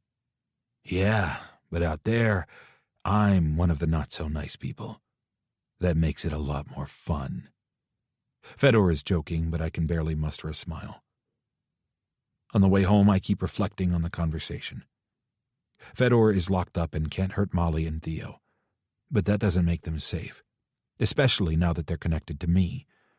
As long as they stay in the apartment, they're protected, but out on the streets, there are people like the clerk she told me about at the gym, Greg from the motel, and Fedor, plus anyone who would seek to hurt me. My enemies might get the idea that Molly and Theo are important to me, which could put them in harm's way. I want to keep her and Theo safe, but if I put a Bratva guard on her, that will make it seem even more like she's important to me. I need to have her covered by someone no one else would know or recognize. A civilian guard. I'm almost home, but as soon as the idea crosses my mind, I turn the car around and head back towards the strip of bars and liquor stores I visited just over a week ago. I get pulled into another meeting when I'm only 2 blocks from home. The call is from Peter. "Discipline case for Jeff," he says. Peter tells me Jeff had been hiding out in a halfway house with one of his ex-con friends. The man is guilty of stealing our profits. He was in charge of our books and has been skimming some off the top for years until one of my new guys, a young guy with an amazing head for numbers, noticed the discrepancies and came to me with his concerns. Jeff's actions cut into my men's paychecks. Any man willing to steal from his own family doesn't deserve to be a part of the Bratva. Though he'd been evading us for a few days, he finally surfaced at the bar where a lot of the Bratva members hang out. They had him trussed up in the back of an SUV within the hour. I hang up and head towards the Bratva's unofficial headquarters. It's where I meet with actual suppliers for the motel business, but also where I keep an office. It has a large basement, with no windows, that doesn't appear on any of the city's blueprints. It's the perfect place to handle cases like this. Cases that might get a little ugly. Peter's car is parked just outside the front doors right next to an SUV with deeply tinted windows. I unlock the front door, walk down the long hallway and enter a hidden door inside the maintenance closet that leads down to the basement. There are 3 secret doors in total. The basement is a secret, but I still wanted multiple points of exit. I'm halfway down the stairs when I hear someone begging for mercy. Jeff, no doubt. "Thank God you're here," Peter says, clapping me on the back. "He won't shut up." Jeff is sweating, his face pale, eyes wide. He looks like an animal caught in a trap, but I see him for the spineless, opportunistic predator he really is. One of the other soldiers reported Jeff's misdeeds to me as soon as he found out. There are many crimes I'll turn a blind eye to, but a few I won't. Don't hurt a woman. Don't talk to the cops. And don't take my fucking money. "Did you do it?" I ask as I approach, pulling back my leather jacket to reveal the gun I keep tucked underneath. Jeff swallows, trying to decide how to answer, whether to be honest or not. And that is answer enough. An innocent man denies the crimes until his dying breath. Only a guilty man weighs whether an admission could lead to a better outcome. Before he utters a word, I whip out my gun and pull the trigger. By the time I make it home, it's well after dinner. Molly's design books are scattered across the couch as I walk in, and there are plastic blocks spread across the floor, under the coffee table, and all over the sofa cushions like shrapnel from some kind of toy bomb. I curse under my breath and swipe some of the debris to the floor just as Molly walks into the room. "Oh, sorry." She hurries past me, sets a steaming mug on the coffee table, and begins cleaning up Theo's toys. "I was just coming in here to clean these up while Theo is busy. Esmeralda volunteered to give him a bath tonight." "The maid will get it later," I say, waving away her efforts to tidy up. "Sit down." I regret the order as soon as she follows it. She's wearing a pair of dark gray leggings with a white tunic that hugs her waist and hips.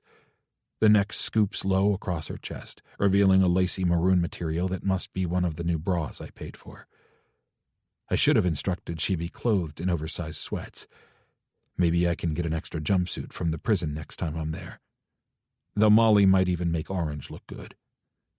She scoops up a stack of note cards and places 2 of the books in her lap. I can tell by the arrangement of the cushions that she was much more comfortable here before I arrived. Now she's sitting with her back straight and her feet firmly on the floor. "Don't let me interrupt." "You're not," she says.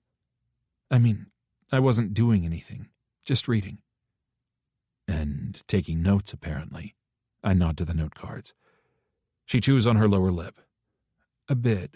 Just vocabulary. It's stupid, really. Pointless." "You knew what a maisonette was. Doesn't seem pointless to me." She smiles and shakes her head. "I guess so." Theo suddenly comes tearing down the stairs in a new pair of dragon pajamas and matching slippers. He runs through the house like he owns the place, which, after a week of filling every room with his toys, he basically does. Molly tells him not to run, but I undo all her discipline the moment Theo kicks a soccer ball in my direction and asks me to play. I turn the coffee table against the wall as a goal and then guard it diligently when Theo tries to make a goal. He gets past me every time, but not before I gently tackle him on the floor and tickle him behind the knees. Molly eventually sits back on the couch, slips out of her shoes, and tucks her bare feet underneath her on the couch. She makes a few more note cards while I play with Theo, looking up and smiling in our direction a few times. I can't get over how surreally natural the whole situation feels. Being with Theo is like being 10 years old again, taking care of Fedor and playing with him.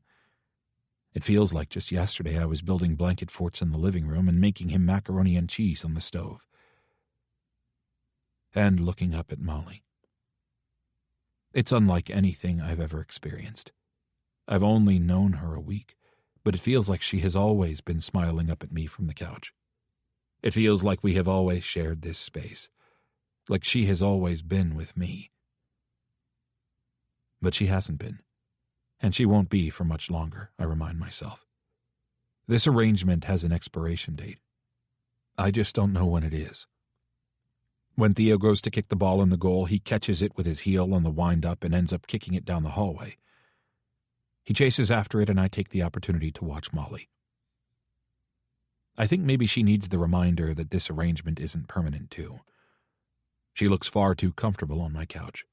She's absorbed in her book and sipping on a mug of tea, and I wonder how long it has been since her life has looked like this. Or if it has ever looked like this.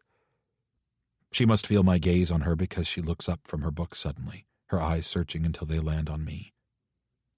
"Sorry, I haven't even been paying attention," she says, closing the book and laying it on the floor next to the couch. "Do you need something? Is Theo behaving?" "He's great," I say, surprised by how much I mean it. I never imagined myself with a family, not after the way I was raised. I couldn't picture myself playing with a kid and being settled enough to fuck one woman for the rest of my life. Yet we're the image of domesticated bliss right now. Anyone who didn't know us would look in on this moment, tilt their head to the side in awe at our little family. This isn't forever, I remind myself yet again, feeling a frustrated storm cloud settle over me. They'll be gone soon. We aren't a family. Do you always leave Theo to entertain himself? The words are biting and Molly tucks her chin in, clearly surprised by my tone. I feel bad, but before I can rethink the words or apologize, Molly frowns and stands up, walking over until we're almost chest to chest. "Why are you behaving like such an absolute asshat?" she asks, talking quietly so Theo won't overhear while also jabbing her finger into my chest. Now it's my turn to be surprised. Nobody ever stands up to me that way. As the leader of the Bratva, any pushback to my commands or critiques is done behind closed doors. Not even my soldiers are daring enough to say it to my face. And I've certainly never been called an asshat before. The situation is ridiculous enough that I almost smile, the dark cloud that had gathered over my head dissipating slightly. Before I can break, Theo runs back into the room. He's ready for another round of soccer, but Molly tells him it is time for bed. He begins to pout, but she fixes him with a glare and he quickly bids me good night and runs up the stairs. Apparently she doesn't take any shit from anyone. I pad into the kitchen while she's upstairs and rifle through the leftovers in the refrigerator. I have a chef make me a few days' worth of meals at a time since I eat at strange hours of the day and night. My schedule isn't regular enough to have a full-time chef or have my meals delivered. The fridge is more full than usual with meals for Molly and Theo as well. I'm warming up a plate of teriyaki chicken with rice and broccoli when Molly comes back down the stairs. I'm prepared to let the conversation from before go, chalking the entire thing up to a flare of tempers, but when Molly rounds the corner, I can tell by the set of her jaw that she's back for round 2. "Sorry, I would have loved to stay and tell you what a conceited, power-hungry jerk-off you are, but I had to go put Theo to bed. You know, my son, the one I've taken care of day in and day out for years now." I hold up a hand to stop her, but she swats it away and keeps coming, pointer finger extended and ready to begin jabbing again. "Excuse me if I sit down and take a break for a second. If I kick my feet up and read a book for 10 fucking minutes. Her finger connects with my chest. "Excuse me if I thought you had some mild interest in playing with him since you've made such a big stink about being his uncle." I grab her hand and twist it away from me, holding it over her head. Molly's eyes go wide and she strains against my hold. When she can't break free, she reaches for me with her other hand, but I grab that one as well. Both of her hands are locked in mine, and her glare is fire and flames. She's beyond livid and thrashing in my hold like a fish caught in a line. "You son of a bitch," she grunts. "Get your fucking hands off me before I—" "Before you what?" I ask. "Before you bruise my pec with your finger. Before you insult my character." She sets her jaw, her eyes narrowed.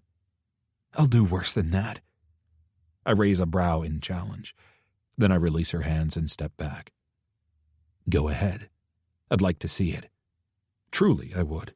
Molly can hold her own in an argument and in the bedroom, so I would be fascinated to see how she would do in a fight, especially considering I saved her from being assaulted in the motel lobby. If I hadn't shown up, would she have fought him off? I'm not so sure. Her eyes flare and she licks her pouty lower lip.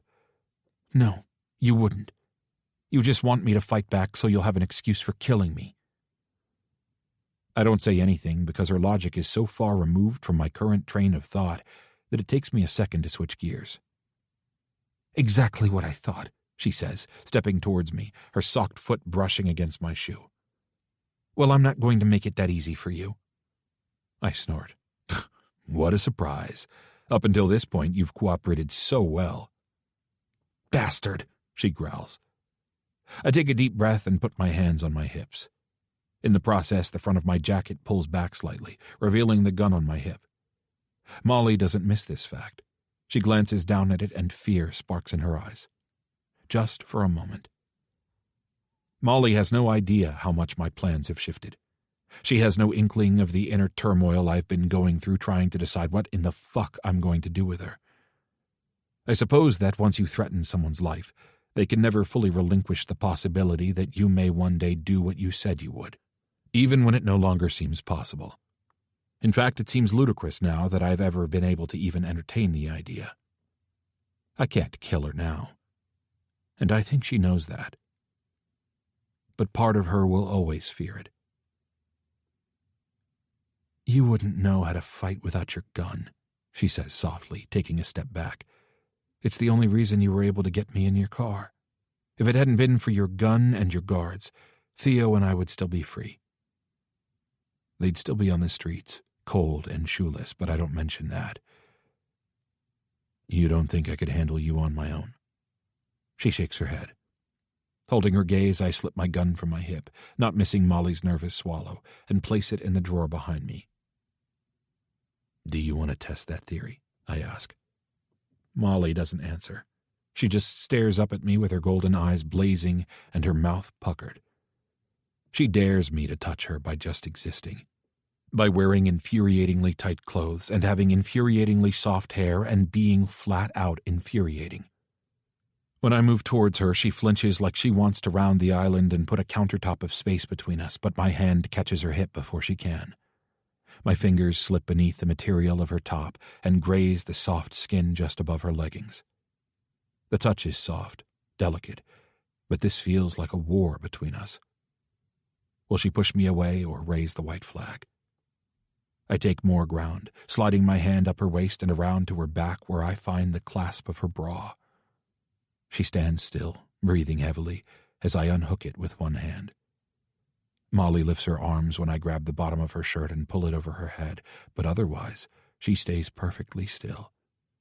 I slip her bra straps down her tanned arms, exposing her full chest and the desire she's been trying to hide. But even she can't fight her own body. Even someone as fiery as Molly can't control desire. I lean down and flick my tongue across her, and she hisses softly. When I take her breast in my mouth, she finally lifts her hand, curling her fingers in the hair at the back of my neck. She holds me to her, pressing me for more, and it's as close to a surrender as I'm liable to get. I wrap my other arm around her waist and lift her onto the counter. She draws me in with her legs and grabs my face, bringing my lips to hers. She swipes her tongue across my lower lip before nibbling it with her teeth. Things move quickly from there. We are nothing but roving hands and greedy mouths, sliding over one another as clothes pile on the floor at my feet. How is this the easy part with Molly? We can't have a conversation without biting words and flared tempers, but this comes easily. The first night we met, I kidnapped her and her son, and we still found our way to bed. It's like we were made for this, made to be wound up in one another, and wound up by one another, apparently. Molly practically leaps off the counter and wraps her arms around my neck. "Take my pants off," she sighs. I peel the material down her backside to her thighs, and she sits back down on the counter and extends her legs. I'm not used to taking orders from a woman during sex, but I do as she says. I slide the leggings off, revealing her lean, toned legs. Then I grab the lacy panties she has on and pull them down too.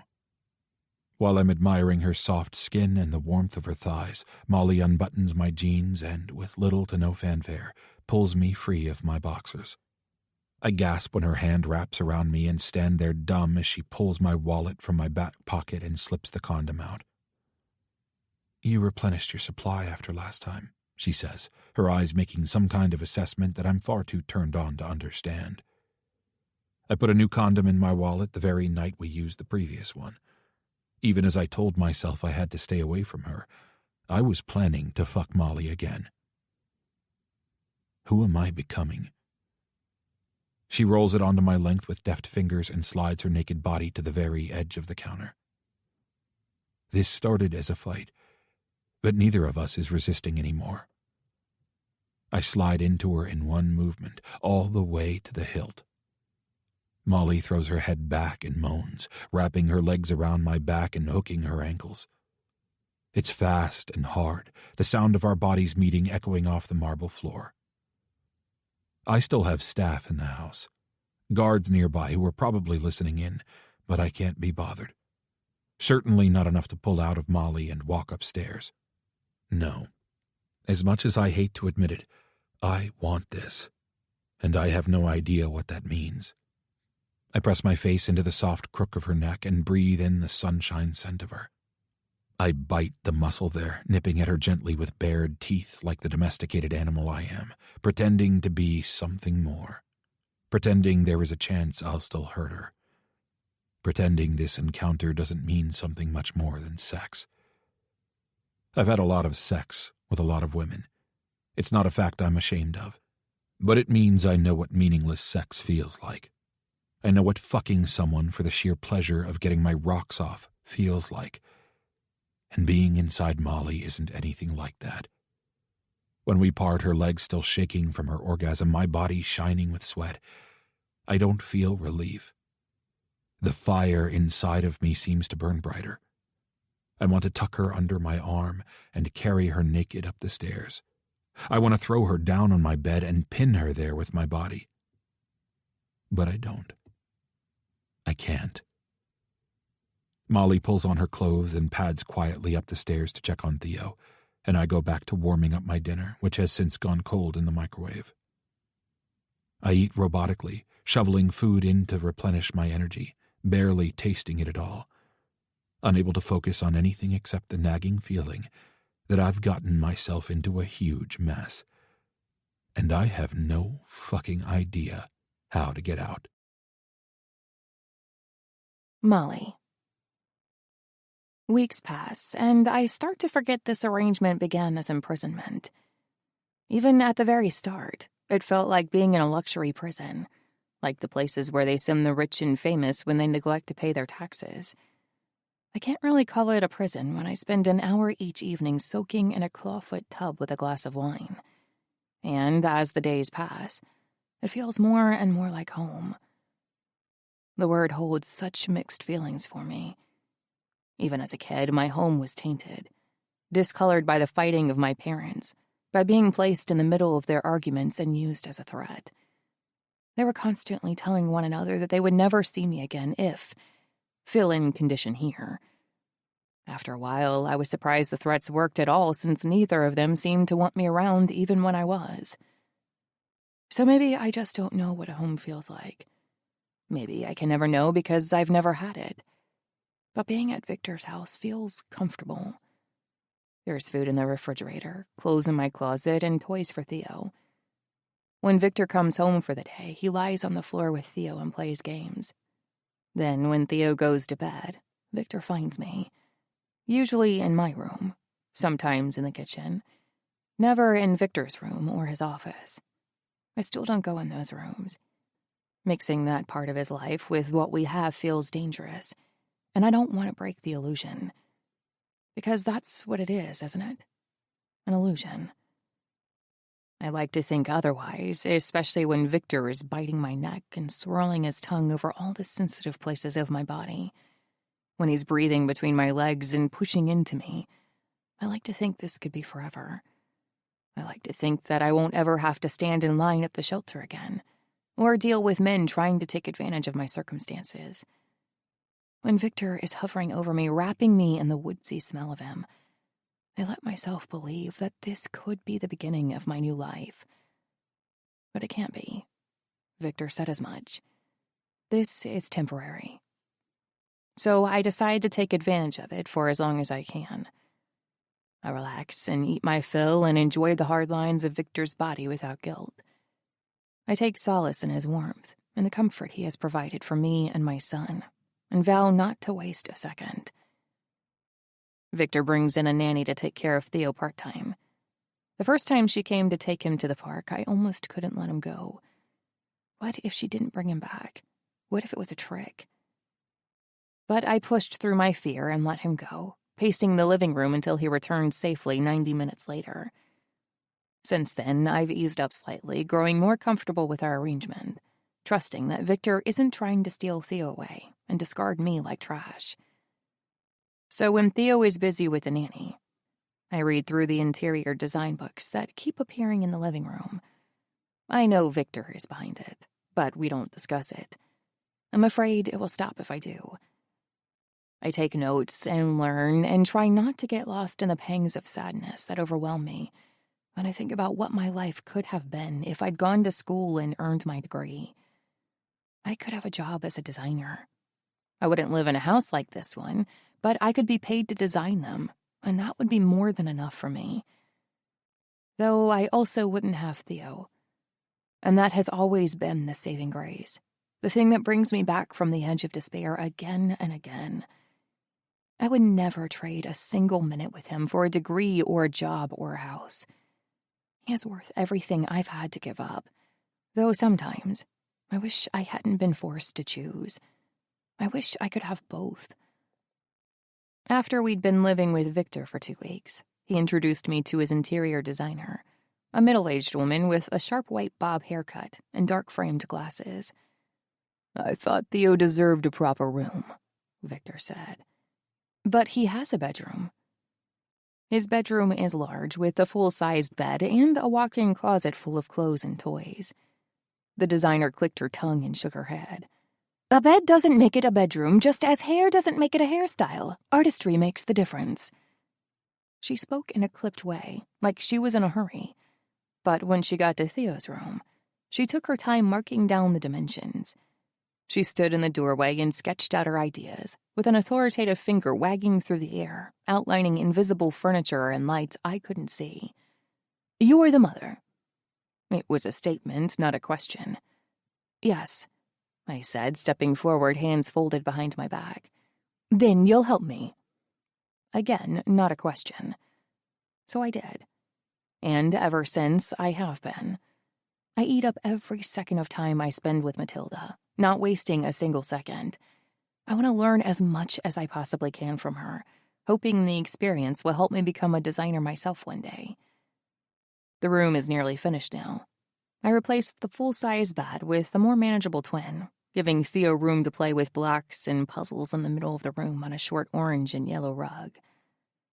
We keep the walls blue, but add pops of colors in the details. A red lampshade, warm abstract art prints on the walls, and a yellow dresser. I'm not sure whether Matilda really likes my ideas or whether Victor has instructed her to default to me, but she writes down everything I suggest.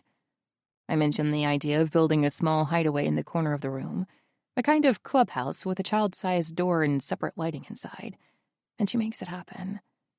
The day after I mention it, 2 men are in the apartment building it. Then I paint it and seal it, while Theo spends the afternoon at an indoor play gym with his nanny. And now it's a permanent fixture in the room. An idea I imagined, saw through, and now exists in the real world. It feels like an accomplishment. At first, I run the ideas past Viktor, trying to ensure I'm not spending too much money. But it becomes apparent he doesn't care. Either because he has enough money he doesn't need to worry about a small remodel, or because he trusts me. Truthfully, I think it's both. Viktor has killed people and done horrible things. But unlike other men in power, he's fair and kind to those who are loyal. I've never heard Viktor raise his voice to his household staff, or his guards unnecessarily. He treats the people around him with respect, so long as they give him the same. It makes me like him even more. Much more than I should. On one of the last days of the bedroom remodel, I try to pull Matilda into a long conversation over a cup of coffee, but she says Viktor isn't paying her for chit-chat. I can see why Viktor likes her. Matilda is straightforward and all business. She doesn't mince words, and I understand why Viktor has continued to rehire her for projects over the years. "Will you be back tomorrow?" I ask. "I'll have to speak with Viktor first," she says. "I've told him you will be fine to finish the project on your own." I gape at her. "Why?" "Because you've done most of the design work already. Though don't tell Viktor that. I still expect my full paycheck at the end of this." Finally, I gain the confidence to ask the question I've been wondering for days. "Did Viktor tell you to listen to my ideas?" Matilda stares at me for a moment, then barks out a laugh. She pushes her glasses up on her nose. "I'm the designer. Viktor doesn't tell me what to do when it comes to the details. I listened to your ideas because they were good. I shouldn't be surprised, though. Viktor bought most of my library of design books for you, which means you're learning from the absolute best." "You gave him the books for me?" She holds up a finger. "Sold him the books. But yes, they're mine. Keep studying the way you are, and you might be coming for my job." I smile, taking it as a compliment. But then Matilda's eyes narrow for a second. Clearly, she's not the kind of woman who is comfortable with competition. When she leaves, I'm restless. Theo is down for a nap, and Viktor is at work, so I'm not sure what to do. I was so busy helping with the finishing touches of Theo's room, and thinking about whether I could convince Viktor he needed to have something else remodeled, if only to keep me busy, that I only ate a few bites of the lunch that was delivered for us. Now I'm starved. The refrigerator is full of prepared meals, things I simply need to throw in a pan or in the microwave and warm up. But I feel the strange urge to cook something, to make something for myself. My mom played with the idea of teaching me to cook when I was a kid, but as soon as I made a mistake or asked a question, she would push me aside and take control. Then I was so busy trying to survive that I never had time to cook. Now I have the time, and I'd like to be able to make something halfway edible. I wasn't joking when I told Viktor he would end up poisoned if he expected me to cook for him. That first night in his apartment feels like a long time ago. It feels more like a dream than anything else. The fear and uncertainty I felt is a distant memory compared to how comfortable I am now. The thought flickers in my mind that it could all disappear in a second, that the plush, expensive rug could be pulled out from under my feet in an instant. But I push the thought aside and search the kitchen until I find a small stash of cookbooks. Most of the spines are still perfectly intact, and the books crack as I open them, showing Viktor has never once flipped through them. I look at the pictures of dishes that look like they belong on the menus of the nicest restaurants in the city. They're far beyond anything I'm capable of making. Finally, I find a picture of a home-style macaroni and cheese recipe with breadcrumbs and herbs. I've made boxed macaroni and cheese. How much different could homemade mac and cheese be? Melting cheese? Easy. I lay the book flat on the counter and move to the pantry, trying to find all the ingredients I need. Flour? Check, though I can't imagine what that would be for. Milk, cheddar cheese, cream cheese, Dijon mustard. I stack the ingredients on the island, trying to imagine how mustard belongs in macaroni and cheese, and wonder if I can make this meal for Viktor. It would be a thank you of sorts, for his kindness. If I could go back a few weeks and tell the past me that I would be grateful to the man who flashed a gun at me and locked me away in his apartment, I'd think I was going insane. But here I am, wanting to take care of him in a small way, to thank him for taking care of me. Or mostly for taking care of Theo. I always thought Theo was playful, an outgoing, bright kid. But since living with Viktor, he has opened up in ways I never knew were possible. He likes to build and design things. Viktor bought him wooden blocks and then plastic Legos when those became boring. Now the two of them are working on a Lego recreation of a castle from a movie I've never seen. And I never would have thought Theo capable of something like that. Having the necessities in life has given him the opportunity to branch out and explore his interests. And for the first time in a long while, I'm hopeful that he will be okay. I'm hopeful that he'll break the cycle of poverty I've dropped us into. That deserves some fancy macaroni and cheese at least. When I hear a key in the front door, I assume it's Viktor home from work early.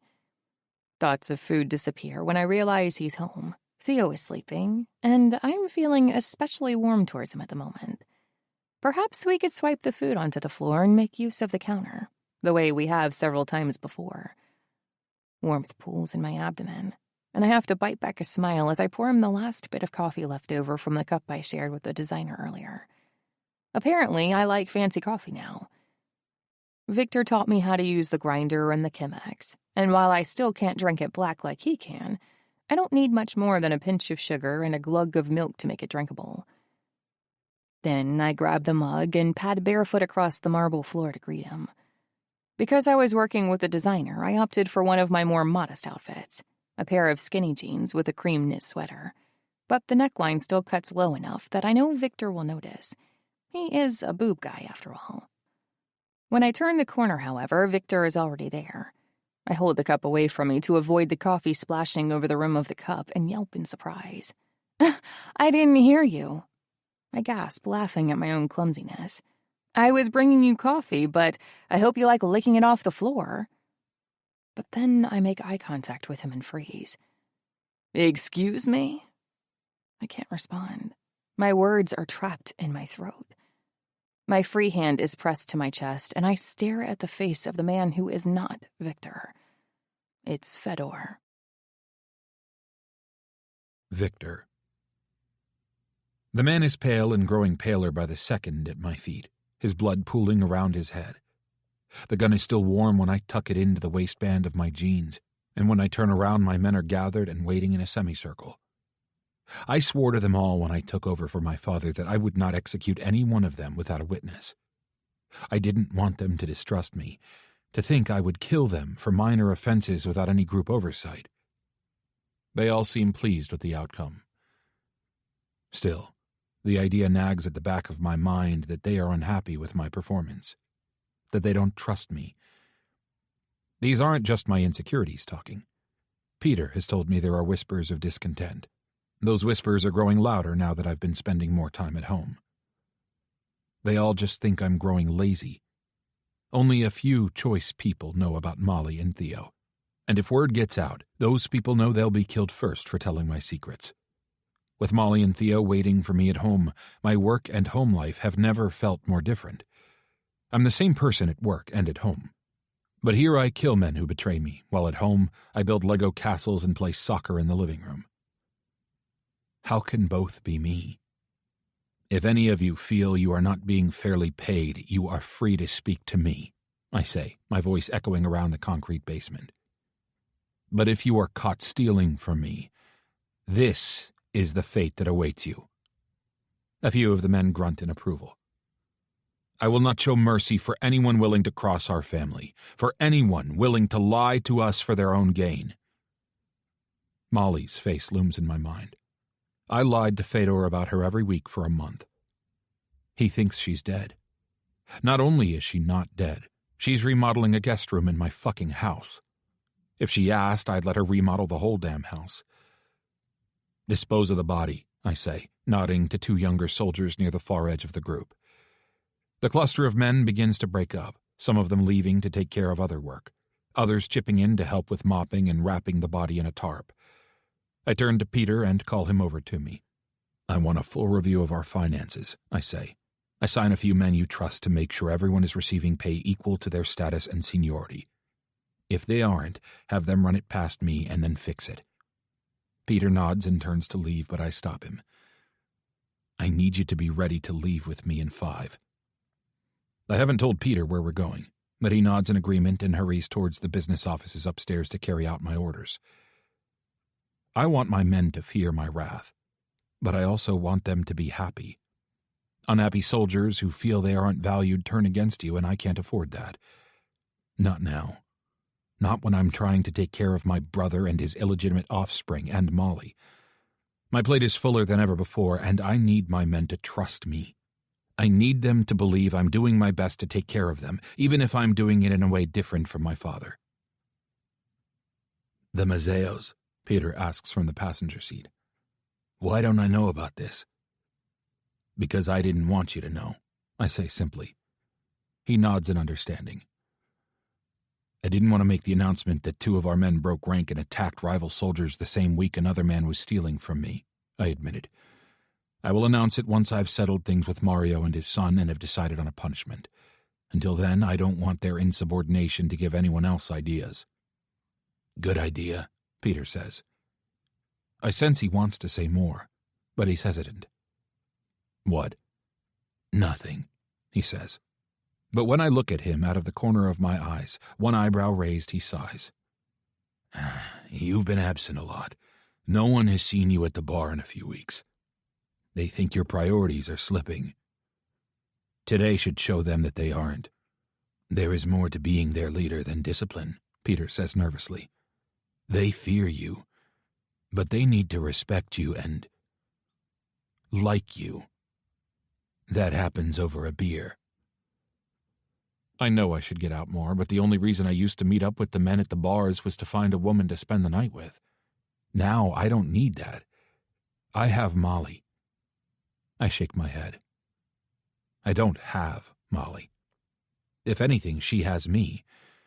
If my men knew how head over ass I've fallen for a woman I'm supposed to murder, they'd overthrow me in a second. Hell, I'd overthrow me if I was them. Are you really gonna let a little pussy risk your rank? I can hear my dad's voice bark in my ear. When we pull up to the agreed meeting spot, I realize I never responded to Peter.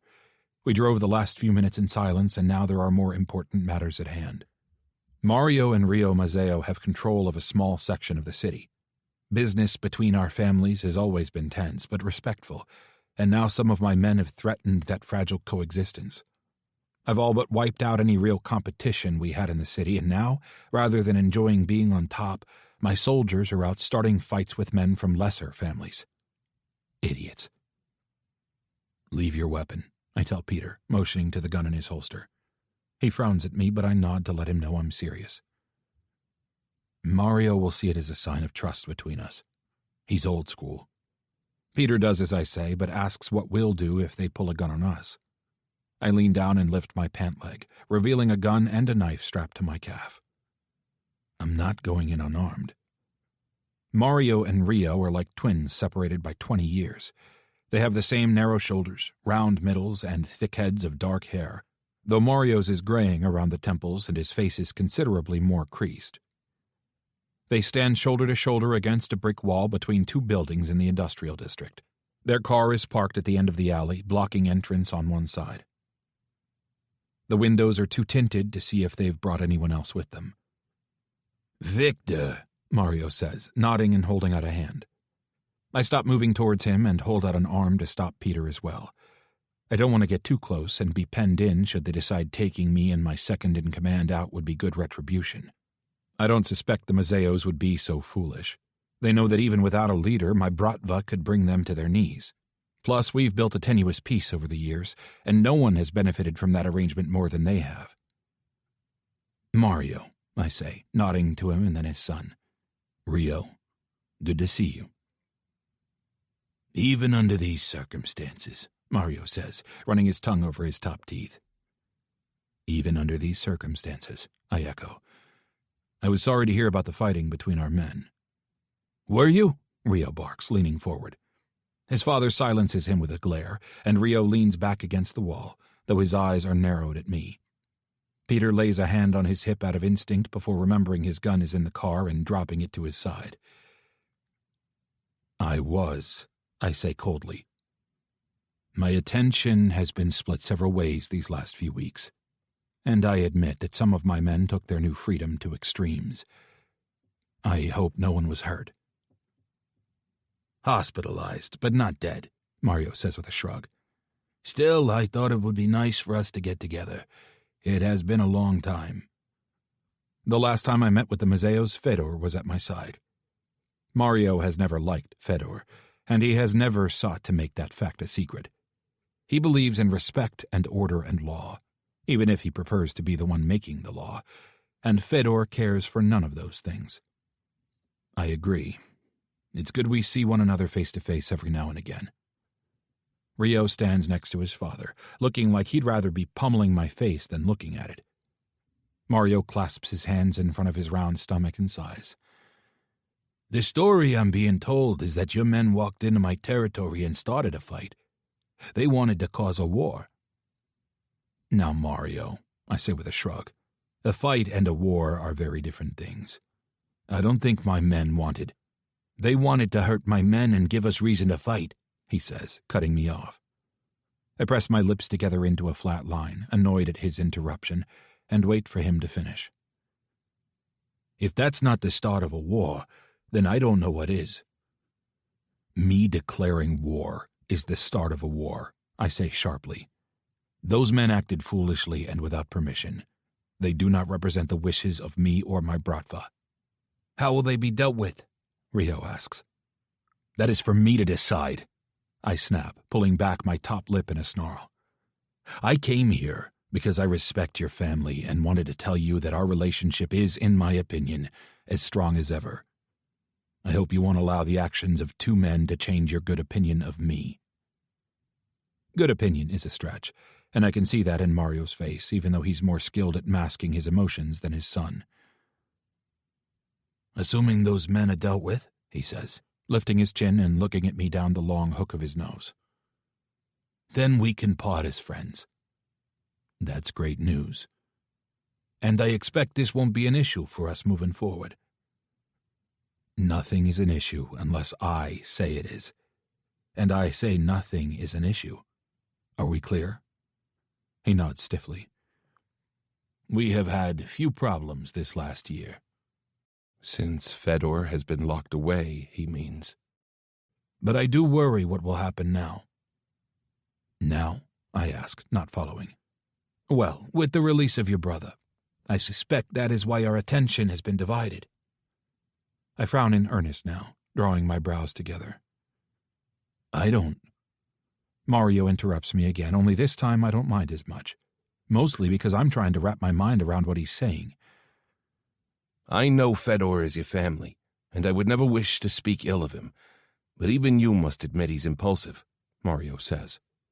Rio snorts as though that's the kindest possible way of putting it, and he isn't wrong. Fedor is a risk to your authority, so in the spirit of our renewed friendship, I will help you keep an eye on him now that he's released. Peter stiffens next to me, letting me know he doesn't know what Mario is talking about either. Mario tilts his head to the side, studying me. Fuck. I have been too obvious. He senses a vulnerability. Unless my intel is incorrect. I heard this afternoon that Fedor had been released. That lawyer your father kept employed all those years worked his magic and got him freed. I didn't hear. Nobody called me. I visited Fedor just a few days ago. Kent wasn't there, and I found myself distracted with thoughts of Molly and what we'd done in bed the night before. Did he say something about being released? If he had, surely I would remember it. I don't want Mario to know I'm out of the loop, though. I'm sure your intel is serving you well, I say as casually as I can. He nods, still watching me carefully. Finally, he shrugs. If you'd like, I can have my men keep an eye out for Fedor. We will let you know if he starts stepping out of bounds. I'm sure that won't be necessary. I wouldn't be so sure, Mario says. I'm sure you remember how he enjoys playing people against one another. I would hate for that to happen with us. My brother doesn't control who I am on good terms with, but I thank you for your concern. Mario nods in understanding. The conversation wraps up with the usual pleasantries, but by the time we get back in the car, I'm ready to peel out of there. I need to get back home as soon as possible. Did you not know Fedor was out? Peter asks. Do you think it's true? I don't know, I tell him truthfully, but I intend to find out. If Peter thinks me flying through the city to see my brother is curious, he doesn't mention it. He doesn't complain when I drop him off at the office, barely coming to a full stop to let him out of the car. The second the door is closed, I screech out of the lot and head for home. If Fedor is out, my home is the first place he would go. He has his own key, and he has always felt free to let himself in without warning. If he really is out, he'll walk inside and see my tiny bubble of domesticated bliss inside. He'll find Molly and Theo. My heart feels like an ice block in my chest, like it isn't even beating, stuck in a terrified stasis while I rush to find out whether Molly and Theo are okay. I pull out my phone and tap in the number that has grown familiar to me over the last few weeks. George has become an invaluable asset to me, an asset I wouldn't have had if I hadn't spared his life. When he begged me not to kill him the day I ambushed him in his liquor store, an instinct told me to spare him. He had been so grateful, shocked that a Kornilov was capable of mercy, that he all but volunteered to work for me. I wonder what my father would think of this. If my father had shown up to assassinate a man who testified against the Bratva, especially one who testified against his own blood, my father wouldn't have hesitated to put a bullet between the man's eyes. Instead, I chose mercy, and that mercy has now given me a man I can trust more than my own brother. I drum my finger against the sides of the phone as I tear through stop signs, desperate for the person on the other end to pick up. I have to get to Molly and Theo now. I have to do what I can to protect them. Pick up, pick up, pick up. Molly. Who are you? Fedor asks. His voice is similar to Viktor's, but where Viktor is direct and to the point, Fedor's voice has an amused lilt to it, like a cat with a mouse dangling from its claws. My back is pressed against the wall, and I can't seem to move or breathe. It feels like I've been tossed into a horror movie, deposited in the middle of my worst nightmare. I'm tempted to pinch myself, but that will require movement, which I'm incapable of. Fedor tips his head to the side, and I finally look away, down to the coffee spilled on the floor. Such a mess, Fedor says, clicking his tongue. He doesn't sound disapproving or upset, just a lazy observation. I didn't mean to scare you. He may not have meant to, but he's pleased nonetheless. But I would love to know who has the balls to speak to my brother like that. He takes a step to the side, trying to see my face better. I turn and walk into the kitchen on numb legs and grab a towel hanging from the oven. A maid? He asks, eyeing the towel. I don't correct him, as I bend down and sop up the coffee. He doesn't recognize me. Fedor has absolutely no idea who I am. The realization fills me with relief and rage. The two emotions mingle together in my stomach, a nauseating cocktail. Fedor bends down, one arm thrown casually over his knee, and tries to catch my eye. I go so far as to look at his hand, but I don't dare meet his eyes. Not yet. Not until I'm sure he won't recognize me. Not until I'm sure this house of cards won't come crumbling down with one solid look at my face.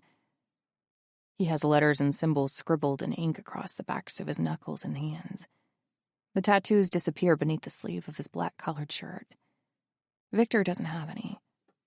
You were so talkative a minute ago, he says, trying to draw me out. What happened? Are you stunned by my beauty? He's teasing me. If I didn't know any better, I'd think he was a nice guy. A charmer for sure, but not dangerous.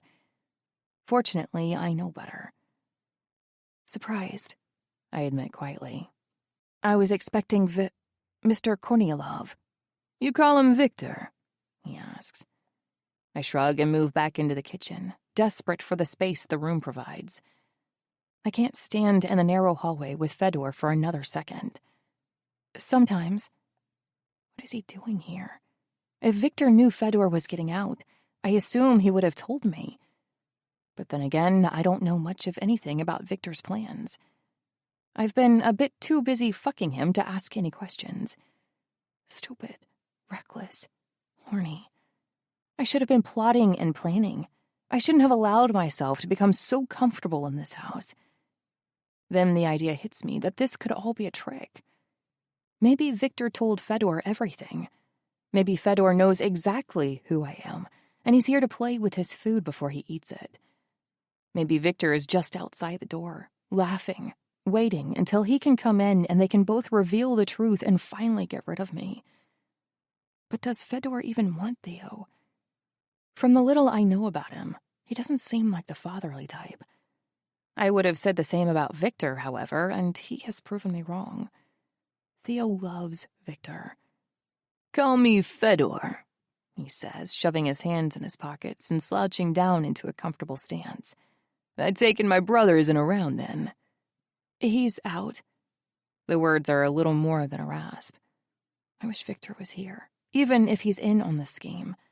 I just want to know. I don't want to spend another second wondering when Fedor will reveal why he's here and what he has planned. Fedor nods and then jumps up to sit on the countertop. I can't wait. I would have called, but the shitheads at the prison lost my phone. I frown. So he got out legally. Somehow he was released. Did you know I was locked up? He asks. Or does my brother not talk about his shameful little brother? I knew. He works his jaw from side to side. I didn't tell him I was getting out today. It's a surprise. Is he telling the truth? If so, Viktor will be just as shocked to find Fedor here when he gets home. I wish he'd given me his number at some point. I'd text him and warn him, ask him what I should do, where I should go. Thank God Theo is sleeping upstairs. One less thing to worry about at the moment.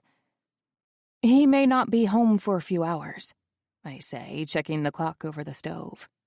He usually doesn't get back until dinner. I can wait. I stand in the kitchen, twisting the coffee-soaked rag around in my hands, unsure what to do. I could pretend I have work to get to and go clean, but I'm not even sure where the cleaning supplies are. I could probably find them, but if Fedor sees me searching high and low for window cleaner, he might pick up on the fact that I'm not who I say I am. And what will he do when he finds out? Kill me. That's what Viktor was supposed to do after all. For Fedor's benefit, to boot. My death was supposed to help Fedor stay out of trouble. But if he has been released, maybe it doesn't matter. Maybe we can forget this all happened and... What? I can't live with my rapist's brother. That's insane. I should be committed for even considering it. Especially when I have such beautiful company. Fedor arches his brow, and his electric green eyes pin me to the spot, wiping every other thought from my mind. I've been on the receiving end of that look before, and I know what it means. I'm sure we can find a way to entertain ourselves. I know his type. If I resist, it will make him try harder. It's easier to bend to his will, to give in and hope I can keep him placated until Viktor gets home. But what if he really doesn't come back for hours? Panic is simmering inside of me, threatening to turn into a full-on rolling boil. But I take a deep breath and smile. I'm sure we can. I toss the rag onto the counter and press my hip against the edge of the island, crossing my arms over my chest. Fedor's eyes drop to my cleavage, and he touches his tongue to the center of his top lip, biting back a smile. The only way to survive the encounter is to turn it all off. My emotions and my instincts. All of it goes dark, and I take on the role I'm supposed to be occupying. I'm a maid. A flirtatious maid. A flirtatious maid talking with the brother of my employer. We've never met before. It's scary how nice Fedor can be. It can't be counted as kindness since it's apparent he intends to see some form of return on his compliments. But it's still startling to realize how normal he looks. He doesn't seem like the kind of man who would drug and assault a woman. And yet, Fedor likes to hear his own voice. He rambles on about his time on the inside and how long it has been since he has been with a woman. As he talks, I nod and smile and do my best not to hear a word. But then, he crosses the distance between us and drags a finger down my arm. I can't help it. I flinch. Something sparks in Fedor's eyes. You don't have to be afraid of me. We're friends. He hasn't even asked for my name. How can we possibly be friends? Still, I nod and smile in agreement. He adds, Friends with benefits, I hope. He quirks a brow. The panic I've been pushing down for the last 10 minutes rises again, and I look around the kitchen for an escape, an excuse. Fedor leans down, and if his lips connect with mine, I think I'll throw up. His eyes flutter closed, and I note as he leans down towards me that he has the same long lashes as Theo. Then, just before our lips can meet, I hear a key in the front door. Fedor freezes and then pulls back and looks directly into my eyes. If there was a time he'd recognize me, this would be it. But he doesn't. He sighs, disappointed. Another time, I suppose. He turns away from me, but doesn't break contact. Fedor wraps his arm around my lower back, pressing me to his side, and I just stare straight ahead at the hallway. Viktor rounds the corner, and I know immediately he had no idea this would happen. His face is red and blotchy, and he's out of breath like he ran all the way here. As soon as he walks in, his eyes are wild and searching. When they land on me and Fedor, his brow wrinkles. What a sight we must be. Hello, brother, Fedor says, raising a hand. Surprise. Viktor rests back on his heels and gives his brother the barest of glances before he looks at me again, then at Fedor's arm around my waist. Sorry, I say suddenly, jumping away from Fedor and grabbing the towel and half-filled coffee mug from the counter. I should be working, but your brother arrived and distracted me. I wave a hand at Fedor like I'm a Southern belle and he's some charming rascal, and he smiles smugly in return. Your staff has become much more friendly since the last time I was here, he says. Finally, I see realization click into place for Viktor. Leave my maid alone, Viktor says playfully, crossing the room and pulling his brother into a hug. Have you laid claim to her? Laid claim? Like I'm some plot of land for him to stick his flag in. The analogy turns my stomach, and I realize that's what most women are to Fedor. Viktor looks at me over his brother's shoulder, gesturing with his eyes for me to scram. I lay claim to all of my employees. They're off limits. Fedor spins out of his brother's grasp and moves around the back of the island, approaching me from behind. My back tingles, my instincts warning me to flee. He tries to lay a hand on my waist, but I slip away before he can, moving closer to Viktor. Don't tempt me. You know I don't like being told no. No shit, I think. Viktor moves next to me and curls his arm protectively around my back, his fingers digging into my side. You better get used to it if you plan to hang out around my house. The brothers volley back and forth. Their tones are light, but their expressions are edged in something sharp. I wonder if Viktor has had this trouble before, if Fedor has made it a habit to harass the women his brother employs. Fedor takes in our position, the way Viktor has a hold on me, and the way I'm leaning into him, though he has no idea it's out of fear to him rather than a love for Viktor, and nods. I see. You really have laid your claim. Viktor pulls me closer. Several times. I feel my entire body blush. I want to slap him for talking about me like that to Fedor, and I want to do much worse to Fedor for many more reasons. But I also don't want to draw attention to myself. Fedor doesn't know who I am. He knows nothing about Theo, and Viktor seems like he wants to keep my secret. I shouldn't do anything to tip this very precarious boat I found myself in. Fedor whistles and runs his eyes down the length of my body. Lucky man. He moves towards us slowly, one foot in front of the other, his body swaggering from side to side like a drunk cowboy. When he stops in front of me, he's only 2 steps away. Fedor tilts his head to the side and pulls his mouth into a smirk. I'd love to have this one working on her hands and knees for me. He reaches out a hand to cradle my chin, but just before he can touch me, Viktor lashes out with lightning-fast reflexes and bats his hand away. Rage flares in Fedor's eyes as he looks at his brother, but it dissipates quickly, replaced with a mild annoyance. Off limits. Viktor's enunciation is as crisp and clear as his meaning. But to bring the point home, he spins me around, putting himself between me and Fedor until I can't see anything beyond the silhouette of him. I look up into Viktor's bright blue eyes, which are a much more natural shade than the electrifying green of his brother's, and he winks at me. Don't let us distract you from your work any longer, he says quietly, smoothing his hand up my side until his thumb is brushing against the curve of my breast. Even with Fedor standing 2 feet away, I feel my body light up under Viktor's touch. Heat warms my body, driving out the fear and confusion that has been eating away at me. Stay out of the way until I need you. If he'd spoken to me like this under any other circumstances, I'd stomp on his foot and knee him in his groin again. As it is, however, I understand the meaning. Stay out of sight until Fedor is gone. I move my head to nod, but just as quickly as he swatted away Fedor's hand, Viktor reaches up and grabs my chin.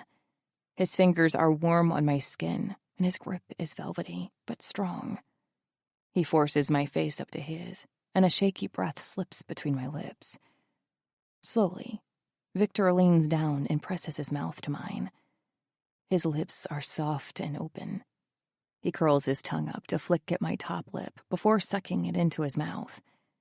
Desire falls over me like a blanket, so thick and heavy I can't move, can't think. I stretch up onto my toes and slip my tongue against his, opening his mouth, and I feel his hand clench on my side. His thumb swipes over my body again, moving more solidly over my breast. I get it, Fedor sighs from behind him, reminding me of his presence. You don't have to establish your dominance right here. She's off limits. Viktor pulls away slowly and looks down at me, his eyes dark and dangerous. By the time he turns back around to face his brother, he has situated his expression into a neutral mask. I'm not as successful. I can feel warmth radiating off my face and neck, and I cross my arms over my chest to try and pull the desire inwards, to keep it contained. Fedor raises an amused brow at me and tips his head to the side.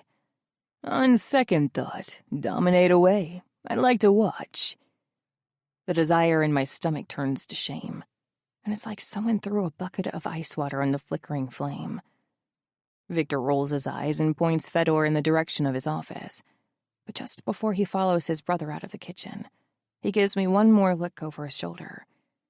It's full of uncertainty, and I try to smile, to tell him it will be okay, but I'm not so sure it will be. When I hear the office door close upstairs, I run upstairs and directly into Theo's room. Viktor. I can see the tension in Fedor's shoulders as he walks into the office ahead of me and sits down at my desk. Usually I'd order him out of my seat and give him a whack on the back of the head for being so bold, but today I need him to stay calm. That seems like more than a fuck, he says, pressing his fingers together and rocking in the desk chair. It almost seemed like you two are together. If he knew who Molly really was, he would have said so downstairs. Fedor is not subtle. His strength and the danger of him comes from his rashness. Still, I find myself wondering if this isn't some kind of game. She's my maid. That's what you keep saying. He purses his lips at me. I sigh and drop down into the chair opposite the desk. The wood creaks under my weight. Because you keep asking. She's my maid, and I don't want you touching her." "No fun," he says, pouting his lip out. "She's more my type than yours anyway. You like the models." He isn't wrong. Fedor already chose Molly, though apparently he doesn't remember it. Beyond that, he always goes for the girl next door type, the innocent ones who never seem to know exactly how beautiful they are. I always found those girls to be boring in bed. I wanted a confident woman, someone who knew how to use her body, and similarly, mine. The qualities I looked for in a woman didn't go beyond how good I thought she'd be to fuck. Shallow, but true. Molly has proven my theories wrong. She's a quiet kind of beautiful. She doesn't need makeup or skimpy clothes to prove she's sexy. I walked in and saw her in jeans and a sweater and felt my blood pressure rise. Though that could also have been because I saw my brother's arm around her waist. I like my maid. My tone is harsh, and he lets out a sharp breath through his nose. "Fine. You called dibs. But please tell me when you're done with her. It has been a while since I've had the opportunity, and I have some pent-up energy to expend." I want to wring his neck for even thinking about Molly like that, after everything he has done to her and Theo. Theo is another important piece of this puzzle. The most important piece, perhaps. If Fedor finds out that Theo is his, he will never leave Molly or Theo alone. It wouldn't even be out of a desire to be a father, but a desire to claim what is his, to control someone.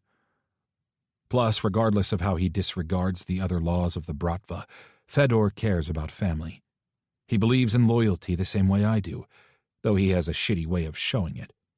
If he found out Theo was his, he wouldn't stop until Molly had handed over custody, willingly or not. Which is why they can't stay here. Fedor thinks she's a maid now, but one day he'll stop by the apartment and Theo will let the whole story slip. 4-year-olds are not known for their superior secret-keeping abilities, after all. It will be an accident, but Fedor will find out the truth. He'll learn that I didn't kill Molly like I claimed, and more than that I invited her into my home and kept his son from him. And once Fedor knows I lied to him, he will be impossible to control. "How did you get out, anyway?" I ask, shifting the subject away from Molly. "And why the fuck didn't you tell me?" "Surprise," he says, repeating what he said downstairs. "Kent has been working on something behind the scenes for a few months, and I told him not to tell you." I shake my head. "Why do I go to those strategy meetings with the two of you if you're keeping things from me?" Fedor frowns, a line forming between his brows. "Those weren't strategy meetings. They were visits. If I'd known I was only there to keep Fedor company, I might have cut back on how often I visited. Maybe Fedor knew that, which is why he always made it sound like they were important. Good to know I took time away from work to gossip with you." He dismisses me with a limp-wristed wave. "You're the leader. You don't have to work if you don't want to."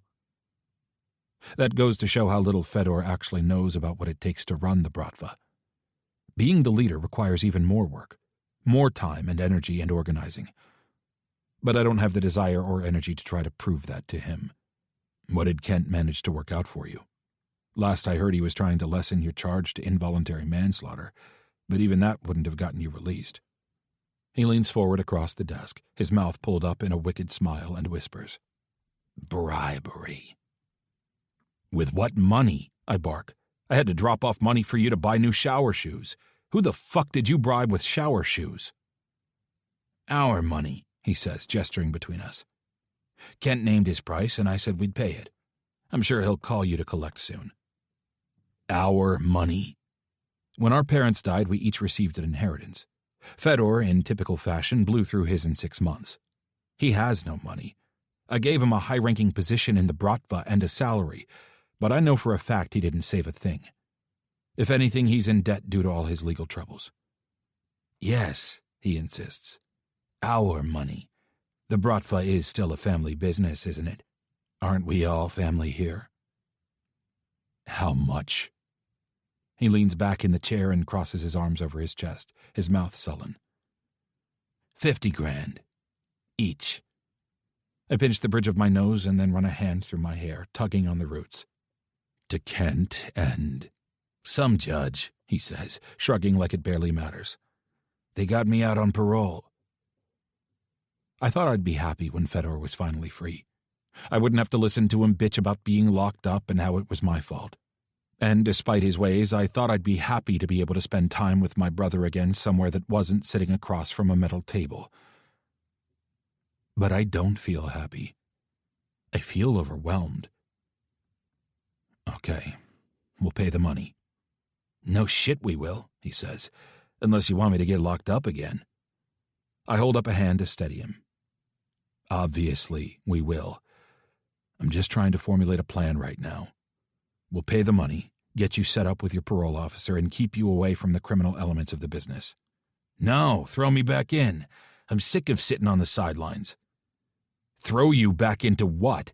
You can't carry a weapon. Parole violation. You can't get in a fight. Parole violation. And you can't traffic drugs or weapons. Parole violations. Our entire business will get you sent back inside. So I won't get caught. Like it's that easy, I say, rolling my eyes. You've had a historically hard time not getting caught. Ease up, Fedor says, slamming his hands on the desk. God, I thought you'd be happy to see me, but you act like I'm a burden. If it looks like a duck and sounds like a duck. Maybe I'd feel differently if you'd given me time to prepare, I snap back. Prepare for my triumphant return? He asks. I didn't assume my brother would need to work himself up to being pleased to see me a free man. You aren't a free man, Fedor. You're on parole. I'm trying to make sure you stay out of trouble and can actually be free one day. Semantics. The amusement is drained out of him, leaving only the caged frustration I saw when he was locked up. There is no telling what trouble he'll find when he leaves this room. I'll stay free as long as no more fucking witnesses step up to the plate. This shit never used to happen. When Dad was in charge, you mean? I ask, not bothering to hide my anger. Fedor looks guilty for a second, and I see a glimpse of the brother I used to know. I wasn't making any statement about your leadership, he says, sounding surprisingly respectful. I'm just surprised there are so many people who want to put me away so badly they would risk their own lives. We sit in silence for several seconds, the air thick as we each try to think of how to respond. Finally, Fedor breaks the silence. But I guess we sent them a message, he says with a smirk. You took care of all the witnesses, so unless someone else is stupid enough to step forward, I'm home free. Any doubts I had about Fedor lying to me, about him actually recognizing Molly disappear. He has no clue he just spoke to one of those witnesses downstairs. He doesn't remember her at all. Then the reality that Fedor can't recognize a woman he drugged and assaulted settles in. Clearly the incident wasn't as defining for him as it was for Molly. Clearly, she's not the only woman my baby brother has assaulted. If he wasn't my brother, I'd kill him for what he did to Molly. Part of me feels like I should do it anyway. I barely recognize the man sitting across from me.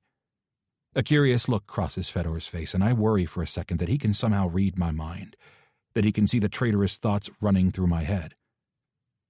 Then I feel a small hand tap my arm. When I look down, Theo is standing next to me. Who is this? Fedor asks, standing up and coming around the desk. I thought Theo and Fedor were twins before, but seeing them in the same room at the same time, the resemblance is uncanny.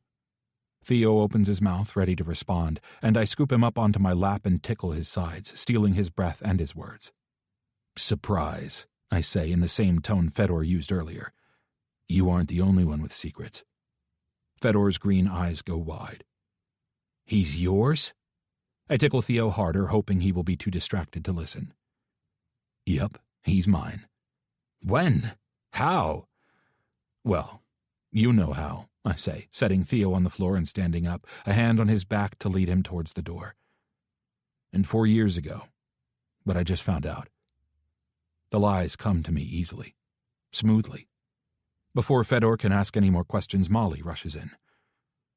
Sorry, she says, the horror painted on her face too real for the situation. It's fine, I say with a tight smile. But occupy him until I'm done. He can stay, Fedor says around me, smiling down at Theo. I'd like to meet my nephew. Now it's Molly's turn to catch up with my lie. She does so immediately, nodding as if tucking the information away in her mind. Our story is growing very complicated very quickly.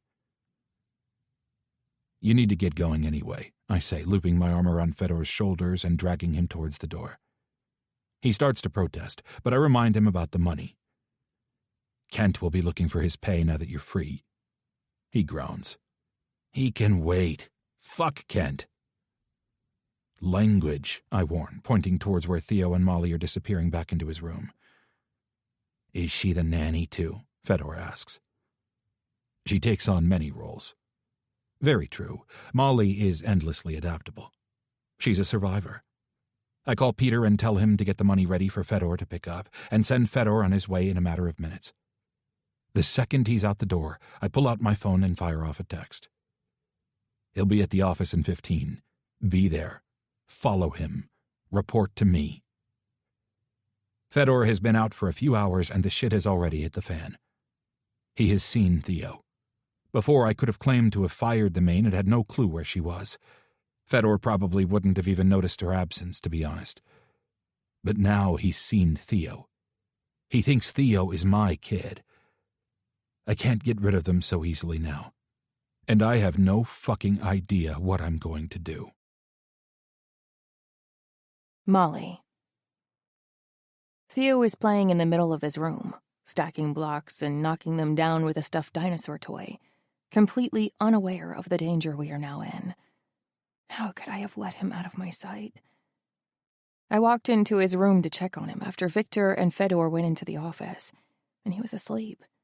I stayed in there for a few minutes, wanting to be there when he woke up, but then I had to go to the bathroom. I decided it would be better to go while he was sleeping, and then in the 60 seconds it took me to pee, Theo got out of bed and went to Viktor's office. It has become his routine over the last few weeks. Whether Viktor is home or not, Theo wakes up from his nap and pads across the hall to see if he's there. He did that today, and found much more than he bargained for. His biological father. The sperm donor, as I've come to think of him. Seeing the two of them in the same room made it obvious that there was some family relation, so I understand why Viktor said what he said, why he claimed to be Theo's father. But the thought still twists my stomach. Not because I don't like the idea of Viktor being Theo's father. I like the idea of Viktor being the dad much more than the truth. The nausea comes from the fact that Viktor has just tied himself to Theo forever. Theo and I can't run and hide, because Fedor will wonder what happened to Viktor's son. I drop my face into my hands and try to take deep breaths to calm the rapid beat of my heart. I'm still in that position when I hear the bedroom door open, and Theo jumps to his feet, giggling as he runs towards Viktor. I slide across the floor and lean against the side of Theo's bed. I can see the exhaustion in Viktor's face, but he hides it well as he smiles at Theo, and then sends him off to keep playing. "We need to talk," he says quietly, tipping his head towards the hallway. I'm about to say I don't want to leave Theo alone, but then his nanny returns, and I push myself to shaky legs and follow Viktor down the hall. I expect him to lead me downstairs, but instead he pushes open the door to his office and steps inside. I've never been invited in before. Even earlier, when Theo ran inside, I hovered in the doorway, too nervous to step into Viktor's private space, especially when Fedor was inside as well. Viktor ushers me in again, and I step inside. Circumstances have obviously changed now that Fedor is back. There's a lot to talk about, and we need privacy to do it. The room is decorated in modern sweeps of white with warm wood accents. The wall of bookshelves to my right is full of books I can't imagine Viktor reading, and dotted with pictures. I see one of Viktor as a teenager, standing next to a shiny black car, and next to him is a younger boy. It takes me a second to recognize that the boy in the photo is not Theo, but Fedor. They could be twins. "I didn't know Fedor was getting out," he says, dropping down into his chair. "If that wasn't obvious." I found out and came home as soon as I heard, though it wasn't fast enough. How did he get out? I asked the question with the smallest chance of crumbling the illusion of safety I've built for myself in this house. Viktor leans back in the chair and runs a hand down his face, scraping his fingers across the stubble that coats his jaw. I haven't told him, but I think he would look good with a beard. The last time he came into my room, I got a red patch on my inner thighs from his short beard. When I press my legs together, I can still feel it. Bribery, he says simply. The lawyer was trying to get his charges lowered from murder to involuntary manslaughter, and when the legal system stopped working for them, they paid off a judge. He's on probation. Probation for murdering someone? The argument of nature versus nurture pops into my mind. I remember discussing it briefly in my high school biology class, but now I wish I'd paid much closer attention. How much of Theo's personality will I be able to influence, and how much will be genetic? Will he be impulsive and violent like his father? The situation was complicated. Viktor sighs. The man was a business associate. He operated in the criminal world just like we did, and he disrespected Fedor. Or at least, Fedor thought he did. He lost his temper. And murdered someone. I finish, nose wrinkled in disgust. Viktor's eyes snap to me, frustration flaming there. Like I said, it's complicated. Murder isn't complicated. You wouldn't know, he snaps. You don't know this world, so you don't know what it can be like. You do, I say softly. You said you've murdered people. He nods. And did they all deserve it? His jaw works from side to side. I think so. A flicker of fear I haven't felt since the first night Viktor and I met sparks to life inside of me. What about the man Fedor killed? Would you have killed him too? His jaw works so hard, I'm sure his teeth must be ground to dust. Fedor grew up in my shadow. Our parents didn't care about him. I didn't have a role in the Bratva, or the family. It made him reckless. He lashes out, and sometimes there are consequences. Deadly ones. Will he lash out at me or Theo when he finds out? He already wanted me dead, and that was when he was thinking coolly, logically. I have to assume he'll be even more murderous when his anger spikes because I'm still alive, and Theo has been kept from him for 4 years. Viktor growls a low sound deep in his throat. You don't understand him. I know you have a history with him, but... Why are you defending him? I don't mean the question to be accusatory, but it comes out that way, and I don't try to correct it. You acted as though you were disgusted by what he did to me, but now you're trying to minimize it, trying to minimize all of his crimes. I thought... That's the problem, he says, cutting me off. You think you understand me, but you barely know me, or my brother. You've seen one side of him. When someone shows you they're partly evil, the other sides don't matter. He isn't evil, Viktor says, jumping to his feet. He fists his hands at his side, flexing them like he wishes he could punch something. Like you said, I've killed people too. Am I evil? I don't know if the question is meant to be rhetorical or not, but regardless, I don't have an answer. I've spent many nights since coming to live with Viktor wondering how I can reconcile the seemingly two different sides of him. The man who makes love to me and buys toys for my son, and the man who commands an army and kills his enemies. I can't turn my brother away without being a hypocrite, he says. Plus, he's my brother. He's blood. That doesn't mean you excuse his behavior. Suddenly, Viktor rounds the corner of his desk. His blue eyes are sharp, piercing, and I swallow back my nervousness. What would you do if Theo was ever accused of something like this? The thought makes me sick. Theo is a child, my baby boy. He is innocent and sweet and part Fedor. I'd be foolish not to consider the possibility that I will one day have to deal with that side of him, that I will have to counteract his Fedor-like tendencies. He's just a kid, I say. So was Fedor, when I took care of him, Viktor says. He wasn't always the monster you know. He was an innocent little kid who needed someone to guide him and help him, and I took on the task. I can't abandon him now. My heart breaks. Not for Fedor, but for Viktor. For the pressure he has been put under, trying to maintain the Bratva while also take care of his brother. I never saw it before, but now I see the strain in him, the exhaustion. He has been taking care of Fedor since they were kids, and he doesn't know how to stop.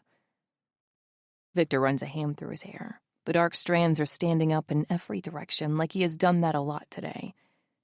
He lets out a sigh, and it's the most vulnerability I've ever seen from him. His neutral mask is gone, and finally, I feel like I'm getting a peek behind the surface, a glimpse into what it's like being inside Viktor's world. I will always care for Theo, I start, no matter what he does or what happens between us, but I won't condone him hurting innocent people. Like me, at 18. I was innocent and naive and excited about a future that I had no idea would be stripped away from me. Stolen by Fedor. If Theo did something like Fedor has done, I wouldn't sweep it under the rug. I would force him to suffer the consequences of his actions. It's the only way he would learn his lesson. Is that what you think I'm doing, sweeping it under the rug? Viktor asks. This question is not rhetorical. I know he wants an answer, but I'm afraid to say anything. I'm afraid to say the truth. Yes. I could have paid off a judge, he says, months ago. I could have paid someone to track down the witness and kill him before he could take the stand. People think the justice system is more powerful than money and power, but people are wrong. I could have had Fedor freed, but I didn't. Why not? He leans back on the edge of his desk, his shoulders slumped forward, and I can see the weight of everything he has carried pressing down on him. Cast him in marble and he would make a lovely somber statue. I think it's better if Fedor is behind bars, he admits softly. For his safety, not to mention the safety of others. He has problems that I'm not sure how to solve. So, I didn't try to get him out, but now he is. And all I can do is make the best of it. He has a point. He didn't know Fedor was being released. He didn't do anything to pursue that path aside from hunting me down. But considering he didn't follow through with the plan to murder me, I suppose I can't hold that against him. Unless... Are you still going to kill me? It has been a surprisingly long time since I've consciously considered that option, though it's always lingered somewhere in the back of my head. It was easier to pretend this fairy tale of a life we'd built was real and free of complications. But now, Fedor has returned and everything is back on the table. Viktor looks up at me, his brown eyes raised in surprise and horror. His mouth falls open, and after a second of stunned silence, he shakes his head, as if to clear his thoughts, and clears his throat. Is that really what you think of me after all the time you've spent in my house? I'm not sure. It's the truth. I don't know, which is why I asked. No. He sighs. I'm not going to kill you. I'm going to protect you. And Theo.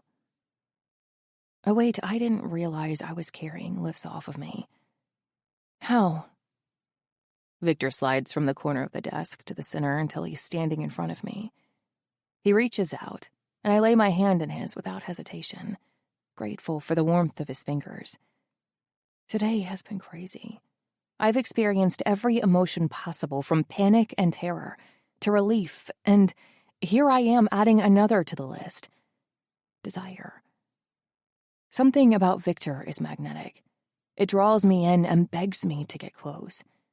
Like a cat drawn to a heater, I want to curl into his body and take refuge there, if only for a few minutes.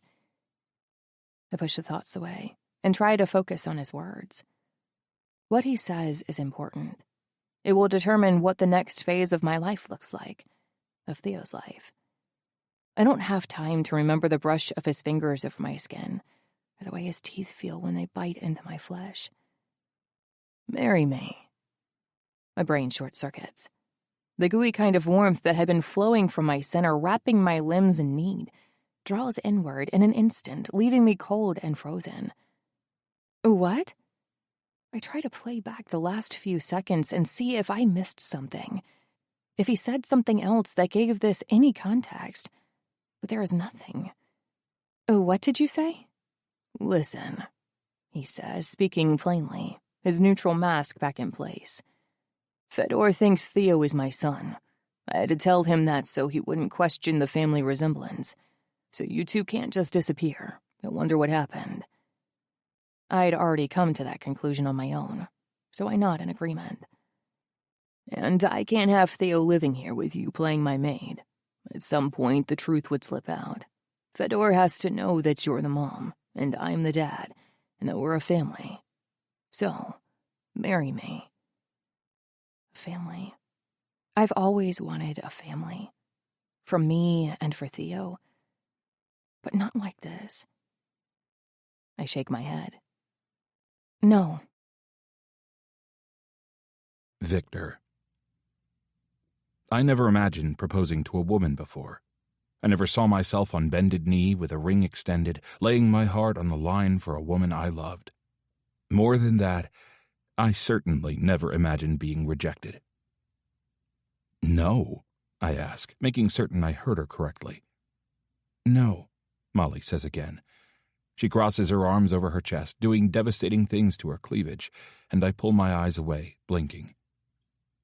I'm offering to marry you and protect you, and you're saying no? I'm saying no. She runs her tongue over her lower lip. I don't want to. And you think I do? I say, letting out a humorless chuckle. Molly stands up and walks around the chair, putting more space between us. Wow, what a charmer you are. How could any woman resist such a sweet talker? I throw my hands up, letting them slap back against my legs. This has absolutely nothing to do with how we feel about it or how nice I am to you. This is about survival. I've survived long enough without your help, thanks. Yeah, before Fedor knew Theo existed.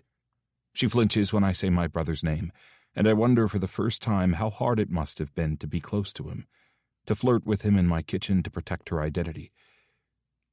Now that Fedor knows about Theo, he has to be part of our lives.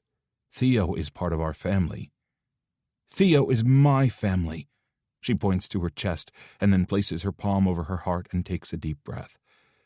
My son, not yours. One DNA test would prove you wrong, I say. That's all it would take for Fedor to know the truth, for Fedor to realize who you are and who Theo is and what I didn't do. He would realize I didn't kill you like I said. He would turn his back on me and hunt you down and rip Theo from your arms. Molly's eyes go glassy. I know I'm being harsh, but that is the reality. As much as I wanted to defend my baby brother earlier, I know what he's capable of. I know what he will do when he learns I betrayed him and finds out that Theo is his son. That DNA test would also be of great use to you in a court case, I continue. You could take it to court and claim assault. That DNA test, along with your statement from all those years ago, could put Fedor back behind bars, and if you think he wouldn't do anything to keep that from happening, then you don't know Fedor very well. He will kill you if he finds out I didn't. She turns away from me, facing the bookshelves, and I watch as her shoulders lift and fall with every deep breath. I wait in silence for her to speak, for her to agree with me, because there is truly no other option. I surprised myself when I voiced the proposal out loud, but I don't retract it because it's the only way I can make sure Fedor will leave her alone. If he thinks Theo is my son and Molly is my wife, he'll respect them as family, and he won't ask any questions. Everyone wins. No, Molly says finally, softly. I won't do it. God damn it, I roar, slamming my hand on the table. Why are you being so fucking stubborn? Because this is my life, she says, spinning around and moving towards me. She jabs her finger into my chest like she did when she first arrived, the fire in her brown eyes sputtering and sparking. Enough of it has been determined by other people. I'm not going to let a decision like this be made for me. And what will you do when Fedor finds out? I ask flatly. What will you do when he comes for you and for Theo? Deal with it. Her teeth are gritted in stubbornness. Good luck dealing with the results of a DNA test. Good luck running away from him with no money and nowhere to go. Just good luck. I throw my hand up and turn away from her, frustrated. If Fedor really did assault you, it's a wonder you aren't more afraid of him. Maybe you only came forward in the hopes you'd get a little money. The words are spoken from anger and desperation, and I know the moment I turn around and see Molly's usually tan skin turn deathly pale that I've crossed a line. I open my mouth to take it back, to try and talk sense into her, but she drops down into the chair opposite my desk and launches into her story before I can say anything. I'm only going to tell you this once because you don't deserve my explanation, she snaps. I've never asked for a penny from you or from Fedor. If I was out to extort you, I would have told the world what happened to me, but I didn't. I retracted my statement to the police. I stayed quiet and hidden, and I raised a beautiful little boy all on my own without ever reaching out to you for help. You found me. Her voice breaks when she talks about Theo, and I can feel the love she has for her son in every word. I want to stop her and take it back, tell her she doesn't have to keep going. But a morbid part of me is curious. I want to know what happened, what Fedor did, what Molly remembers. I was at the concert to celebrate my last few weeks at home. I was ready to go off to college and get a degree and start my life. She shakes her head as though the idea was idiotic. A pipe dream. Then a man kept bothering me. He was drunk and an asshole. Fedor. And then Fedor arrived, she finishes, surprising me. He pretended to be my boyfriend to frighten the guy away. He was nice. My eyes flick to the floor, alarmed by the similarities between me and my baby brother. Now, to protect her from Fedor, I want to pretend to be her husband. We've come full circle. I thought he was handsome and a gentleman. So when he offered to buy me a shot, I accepted. I didn't know he'd put anything in it. Molly, I say, changing my mind. I don't want to hear any more. I don't want to know what happened. You don't have to. I don't remember much after that, she continues. Which I'm grateful for sometimes. Other times I wonder what happened. I remember being placed in the passenger seat of a car. I remember hands under my knees carrying me upstairs. I thought maybe someone was taking me home, but it's all a blur until the next morning. I woke up, naked and uncovered. Fedor was still asleep next to me. Passed out, I guess, because he never stirred as I got dressed and left. That was only the second time I'd ever had sex.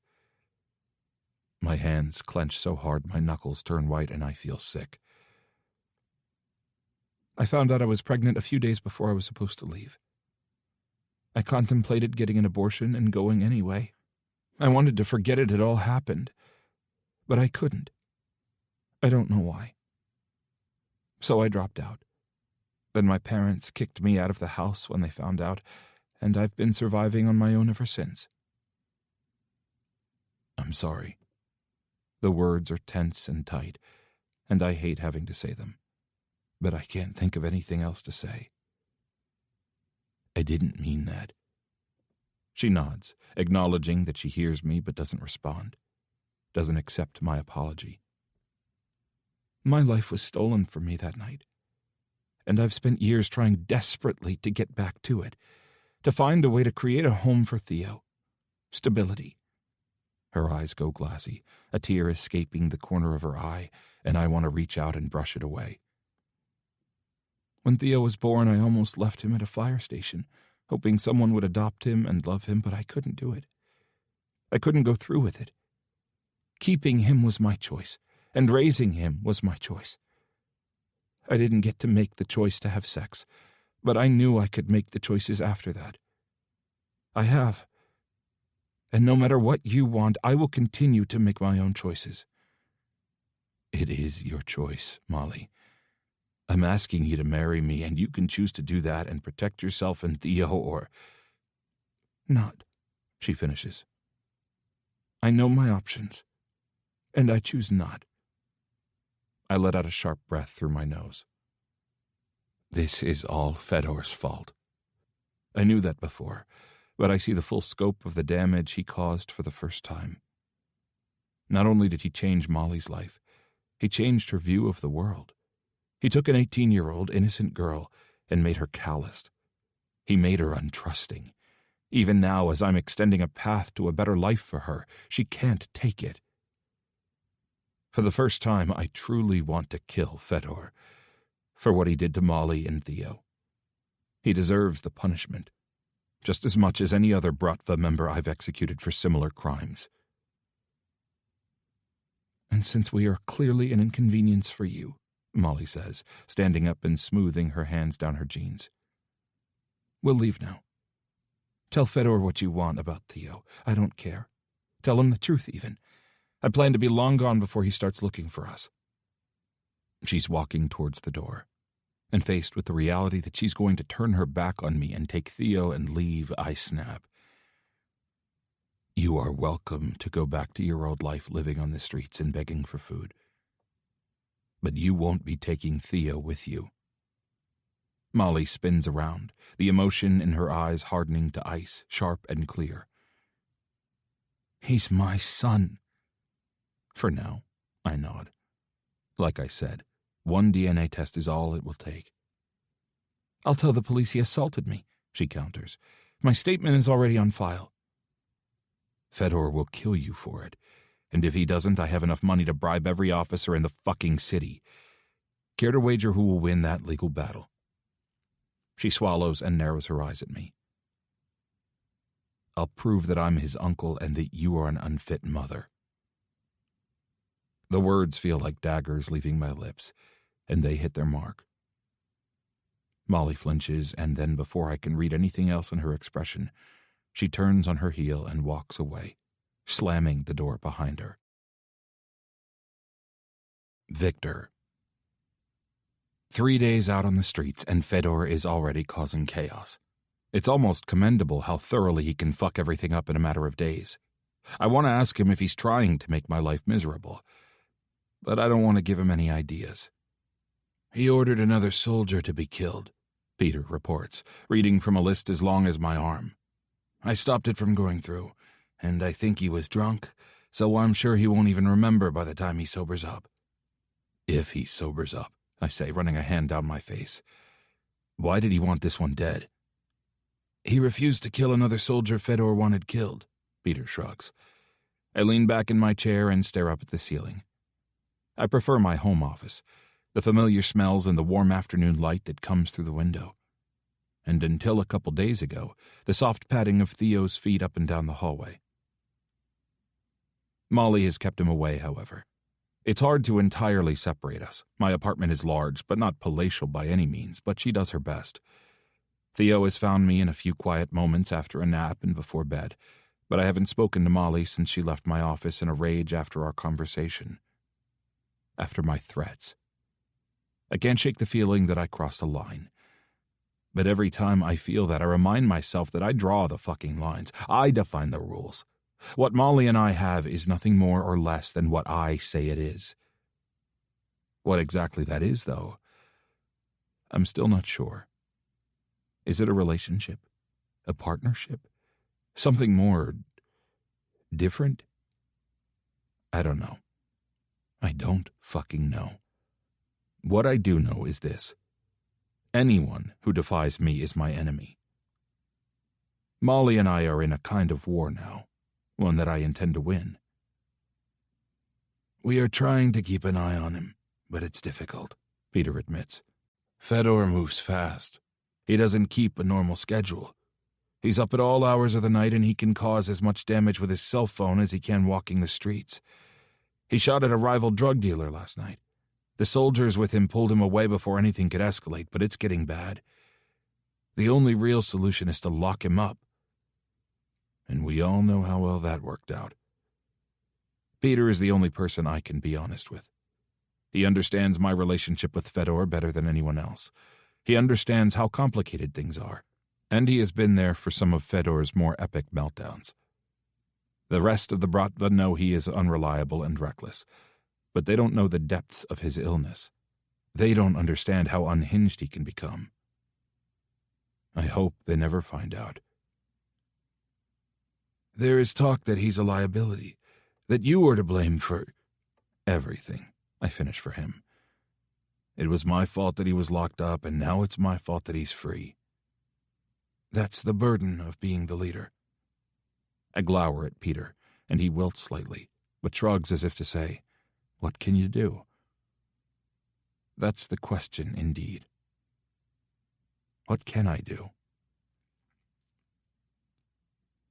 Mario Mazzeo keeps an eye on Fedor and reports any interesting movements, but that ends the moment Fedor decides to touch Mario's daughter, Maria.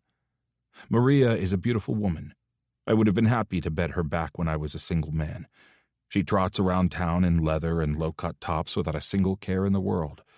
She gives herself freely to men and is open about her sexual appetite. It drives her dad and brother crazy, but it drives a lot of men wild, too. Now, however, my appetites have shifted. "Your brother is dead," Rio says now over the phone. "Fucking dead." For a second, I take him literally. "He dropped Maria off at home last night," Rio says. "They stopped off at his place first, though. Maria told me nothing happened, but I know she's lying."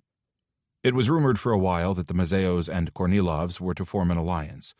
Maria wed to a Kornilov son.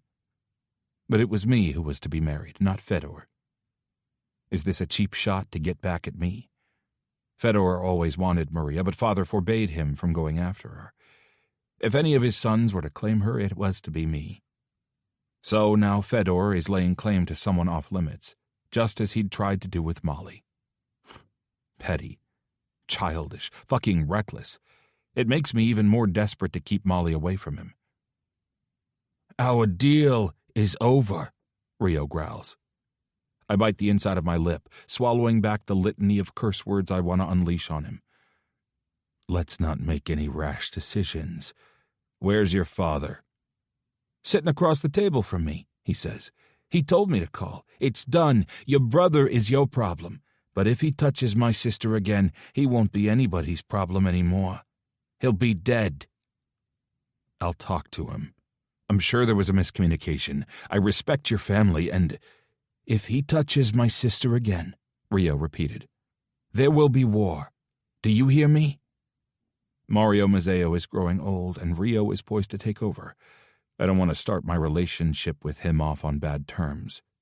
Not after the lengths my father went to secure a peaceful alliance with the Mazzeos.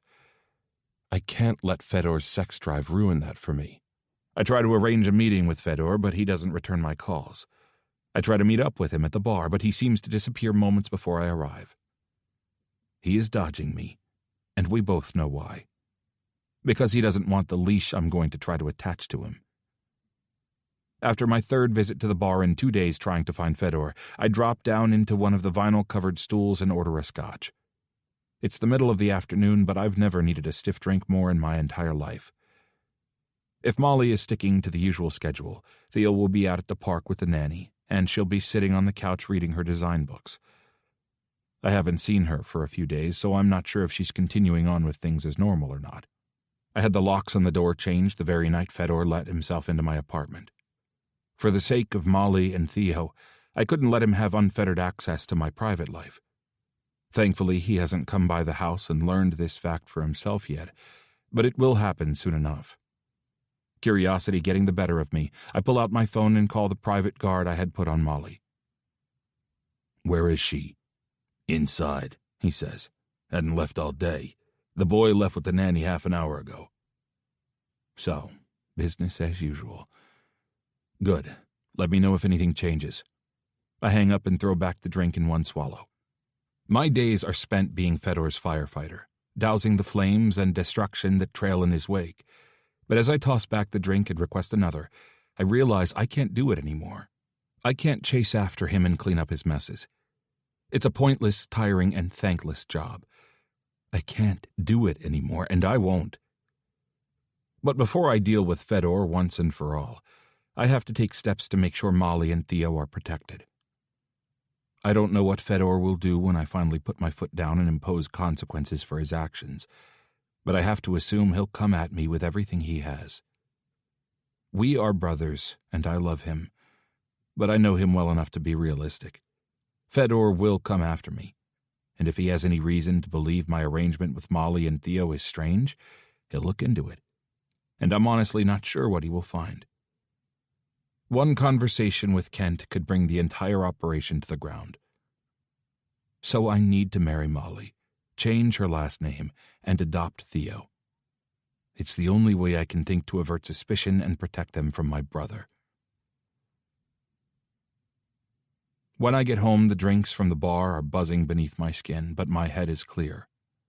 Molly is home alone, just like the guard said she would be. Theo is still at the park with his nanny and won't be home for another half hour. The perfect amount of time.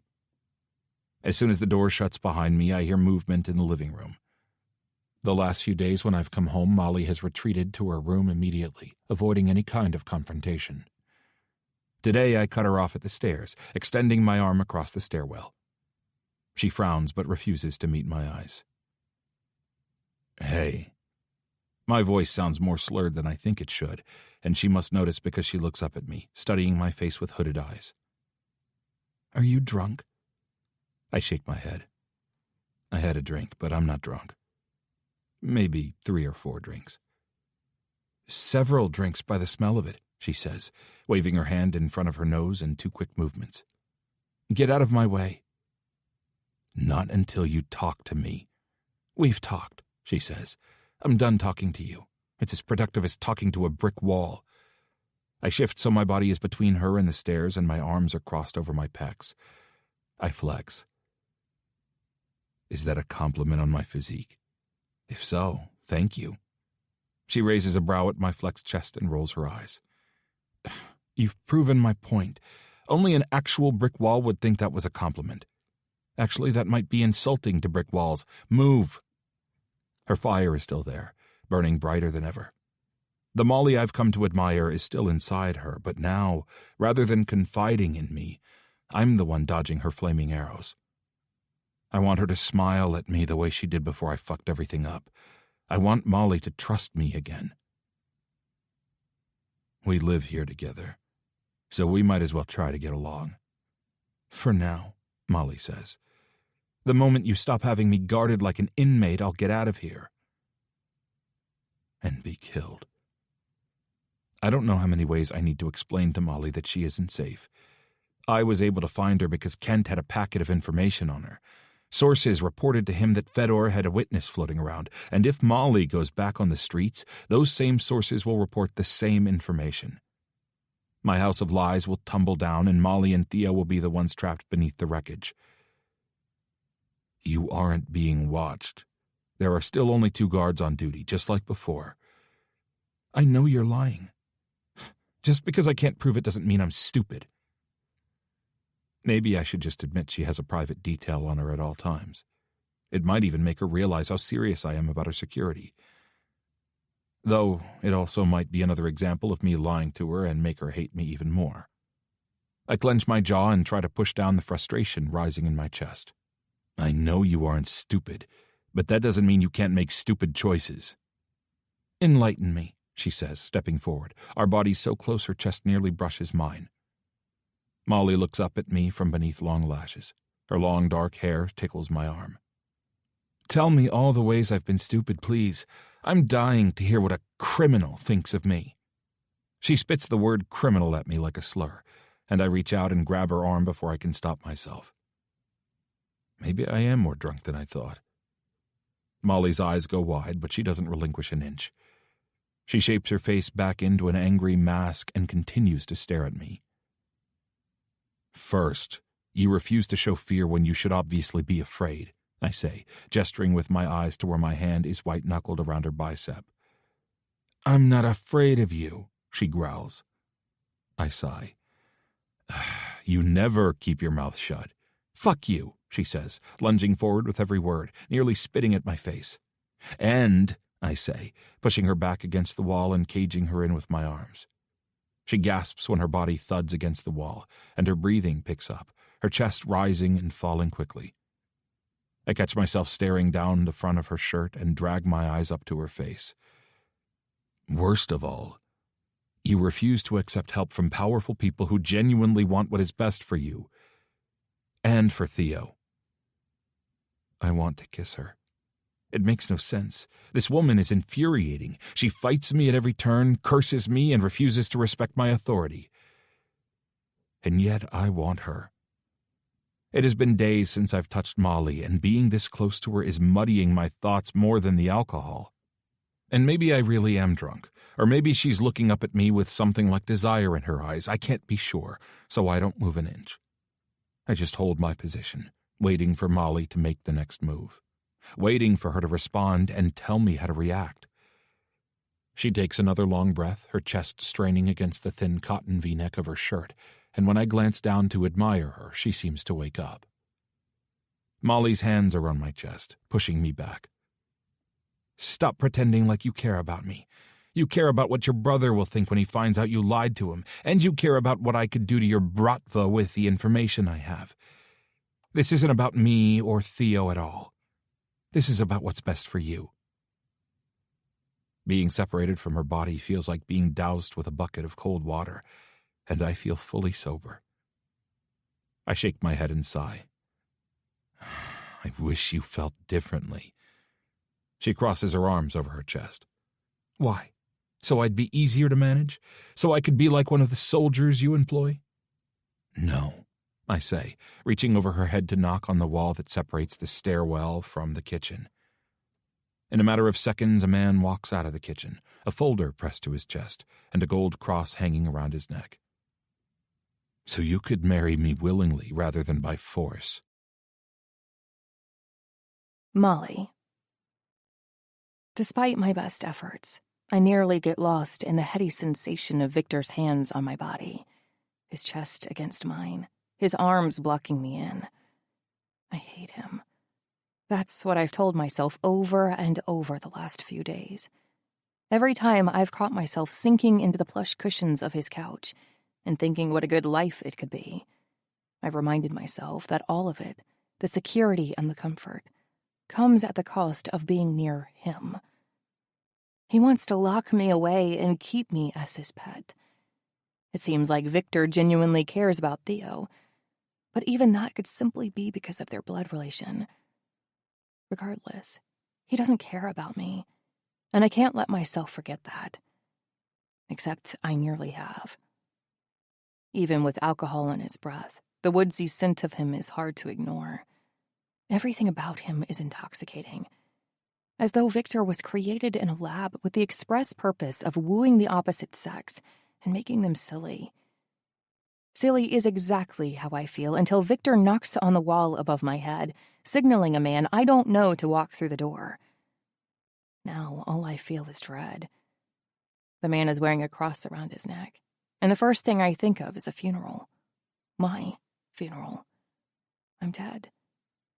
Viktor said he wouldn't kill me, but he lied. He was keeping me around like a pig for slaughter, waiting for a convenient moment.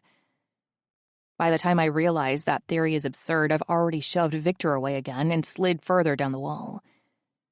So you could marry me willingly, rather than by force.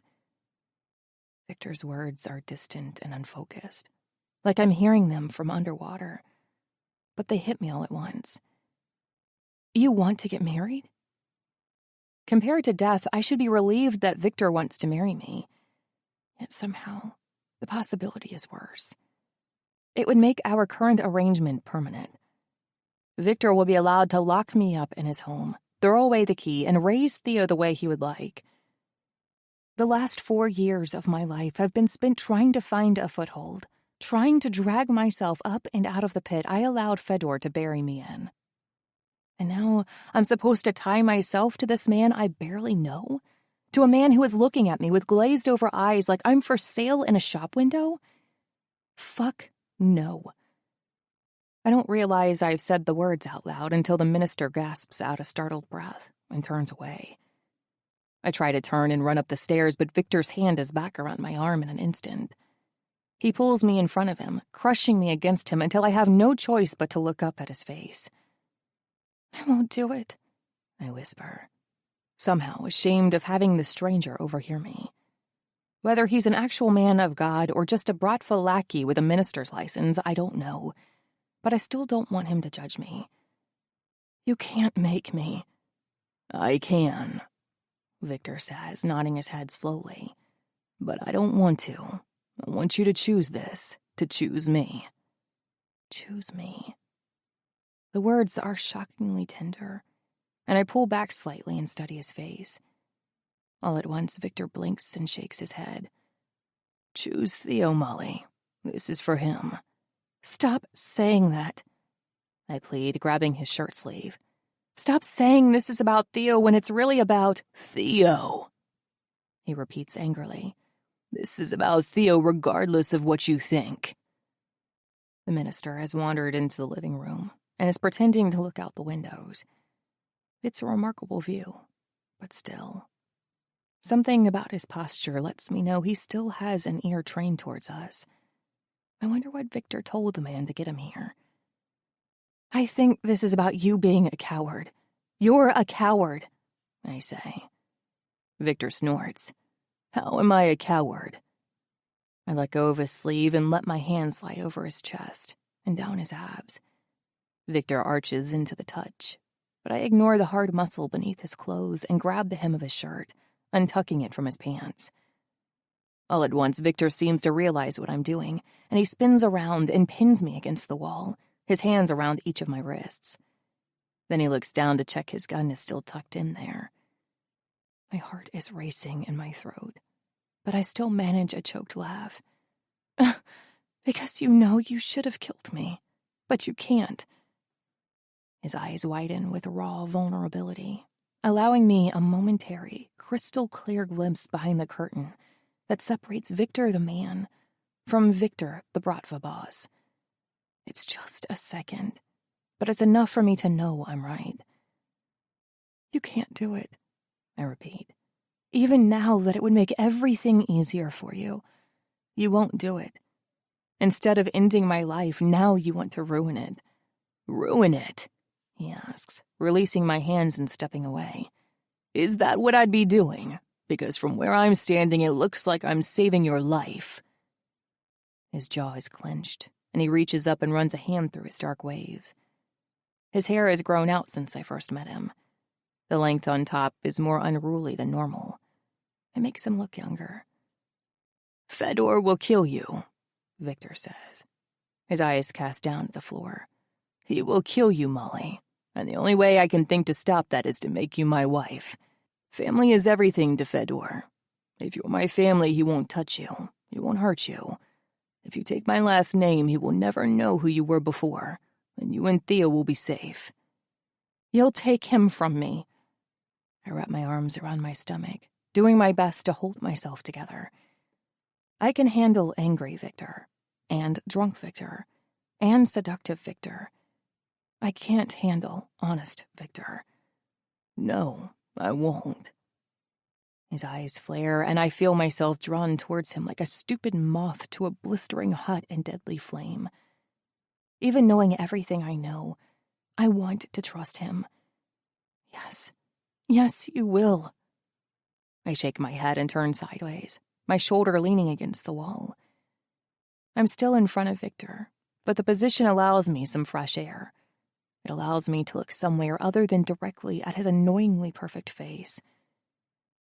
"You will adopt Theo and change his name, and you won't need me. You'll steal him from me." "Molly, I won't do that." "You said you would!" I shout, pivoting towards him and rising on my toes. "You told me you'd have me declared an unfit mother. How do I know you won't marry me and then have me shipped off to an insane asylum somewhere? I'll probably be institutionalized, and Theo won't even know he ever had a mother. Or you'll finally get the balls to kill me like you promised." "If I was going to kill you, believe me, I would have." Viktor's nostrils flare. "You are more than annoying enough to give me all the motivation I need, and still, I've taken care of you. I've helped you." He has. But why? If I've learned anything in my years fending for myself, it's that everyone has a price. No one does anything for free. If Viktor wants to marry me, it's because he will benefit somehow, and the only reason I can think of is that he would gain Theo. And Theo would gain Viktor. I drop down onto my flat feet and press my back against the wall. Suddenly, it feels like the wind has gone from my sails. This isn't just about me and Viktor. This is about Theo. I've been so consumed with my own point of view that I haven't stopped to think about what would be best for Theo. He would have a home. He would have clean clothes, home-cooked meals, and a cozy bed. The same bed every single night. Me marrying Viktor would allow Theo to have everything I've ever wanted for him. And as much as I want to deny it, I would even be happy for Theo to have Viktor, to have a dad, a family. I practically feel the color drain from my face. When I look up, Viktor's brows are pulled together, his forehead wrinkled. He lifts his hand, fingers extended towards my face. And then at the last second, he seems to think better of it. He curls his hand in a fist. "What are you thinking?" he asks. I look down at myself, at my thin cotton t-shirt, faded jeans, and socked feet. I never imagined I'd get married with no shoes on. Viktor takes a step back and places one hand on his hip. When he tilts his head to the side, I can't help but look up at him. He looks like an angel. I simply have to decide whether he's an angel of light or darkness. "If I let you put shoes on, you're more liable to run away." Viktor turns to the side and extends his elbow to me. I know his other hand is resting on his gun. I know he could pull it out at any second and force me to walk over to the windows where the minister is waiting. And I know that there are 2 armed guards standing in the kitchen, listening in and witnessing the entire situation. But none of those things are why I slide my arm through his and let him walk me down the proverbial aisle. I do it because of Theo. I picture Theo's round cheeks and pointed chin and brown eyes. I am doing this for him, for his future, not for mine. Staring out at the sun sinking down behind the skyline, I'm not sure I have much of a future anymore. I walk upstairs alone. I try to get to my bedroom, but the emotion of the last 10 minutes seems to wash over me all at once, and I have to fall back against the wall to keep my knees from buckling. I'm married. I'm a married woman. I am Molly Kornilov. The minister Viktor brought with him was clearly a hobbyist. There is no way he had ever done a wedding before. He stumbled through the words of a ceremony he printed out from the web, and Viktor spent half of the process circling his fingers, trying to get the man to get on with it. Because there was no sense in waxing poetic about love when we are not in love. There was no sense in telling us to cherish one another when we haven't even spoken in days. The minister would have been better served by making us promise not to kill one another, because truthfully, I was less afraid Viktor would kill me when we weren't married. Now that we are, he could take out a hefty life insurance policy on my head and have me done away with. He has told me more than enough times that he can do what he likes in this city. Marinating in marital bliss. I start at Viktor's voice and jump away from the wall hastily. Viktor continues like he doesn't notice my fear and holds out a flute of champagne. To celebrate. I take the glass with a shaky hand and tap it against his. But rather than a toast of celebration, it feels like an alcoholic send-off from my old life. As such, once I bring the glass to my lips, I can't seem to pull it away until the champagne is gone. I wipe my mouth with the back of my hand. That seems like a good sign, Viktor says sarcastically, taking my glass and setting it on a built-in bookshelf behind him. My drinking is not going to be what dooms this relationship. Relationship feels like such a heavy word for what Viktor and I are to one another. What are we, anyway? Viktor tosses back the rest of his drink, adding to what I know he already drank earlier in the afternoon. His cheeks are a bit pinker than normal, but he doesn't stumble as he takes a small step towards me. What will be the reason, then? Most likely? I ask, screwing up my face in deep concentration. Murder. Viktor laughs, surprising us both, and with his white teeth sparkling, I can't help the way my heart leaps. Our eyes meet, and his smile slips away like a wave being pulled back to sea. I want to stay because things feel easier when he's smiling, but the emotion is lost in the depths of him. The flicker of happiness and the unknown churning chaos that is Viktor Kornilov. He takes a deep breath and moves towards me another step. The justice of the peace is gone. Everyone is gone. The house is empty. But the guards, I start to say. Viktor shakes his head. Gone. We're alone. I've been alone with Viktor many times now, but this feels different. Vulnerable. Theo will be back soon, so I try to move past Viktor and go into Theo's room. He's staying with the nanny and a few guards until after dinner. He won't be back for hours. I just called and arranged it. We are married for less than an hour, and you're already overstepping your boundaries with my son, I say. Because he's still my son, Viktor. I know, he says, holding up his hands in a placating manner. I don't mean to overstep, but considering the circumstances, I took a few liberties. I can call it off and have him brought back here immediately if you wish. But if I do, you won't know the reason why I've sent everyone away. I can't say my curiosity isn't piqued. I wish it wasn't. I wish I could just be angry with him. Being angry with Viktor is so much easier. He reaches out gently and curls his hand around my wrist, sliding down until his fingers are warm against my palm. I try to ignore it, but there is an electric zing that accompanies his touch. Maybe the bubbles from the champagne have short-circuited my brain. You could be right. Maybe murder will be what ends us. Viktor's voice is low and gravelly, and I'm so distracted by the rumble of it that I can't even bother being afraid at his casual mention of murder. He leans down, stealing my air. But whatever it is, it won't be a lack of chemistry. I arch towards him, out of instinct, proving him right. My body wants his, the feeling of him on my skin, between my legs. Even though I haven't missed Viktor's smug face, I've missed the warmth of him in my bed. No. I back away and shake my head. You don't get to force me into this and then use me. I'm not someone you hired, and I'm certainly not your slave. As I recall, Viktor says, eyebrow raised, you married me willingly. I didn't have to put you in a chokehold and drag you down the aisle. You wanted this. You chose this. I bark out a laugh. Most grooms wear a tux, not a gun. I didn't hold it to your head, Viktor says slowly, his eyes narrowing like he could imagine doing that very thing. Like after all his promises, he might decide to press the gun to my forehead right now. I didn't threaten you.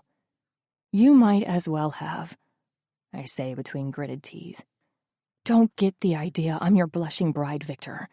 I'm not. I move to walk around him, but Viktor throws out his arm just like he did downstairs to stop me from going upstairs. He plants his palm against the wall and then slides in front of me. I'd have to be thick as the brick wall you think I am to believe you're happy about this arrangement. His head dips low, and his voice dips even lower. However, you are blushing. I turn towards the wall, trying to hide the evidence, but my entire body feels like it's radiating with warmth. Heat rolls down my back in waves and pools low in my belly. I just got married to a criminal. I'm allowed to be nervous. My defense is weak, and Viktor knows it. He closes the distance between us and wraps his arm around my lower back. I push on his chest, but my arms feel like spaghetti. Nervousness could account for the fluttering you feel here, he says, pressing his finger against my temple. before sliding it down my neck to rest above my heart. And here. My entire body is rigid like a cable. I want to pull away from him, but I'm afraid any stray movement of his hand over my body will cause me to snap. Viktor circles his finger over my heart, each sweep growing wider until his finger brushes across the taut tip of my nipple, straining against the fabric of my shirt. I gasp, and he grins. That, however, is usually caused by another emotion entirely. His finger is frozen, and I'm unsure whether I should slap him or arch into his touch. My mind and body have never been more at war. I hate this man. Don't I? That's what I've been telling myself anyway. Yet here I am, anxious for him in a way I've never experienced before.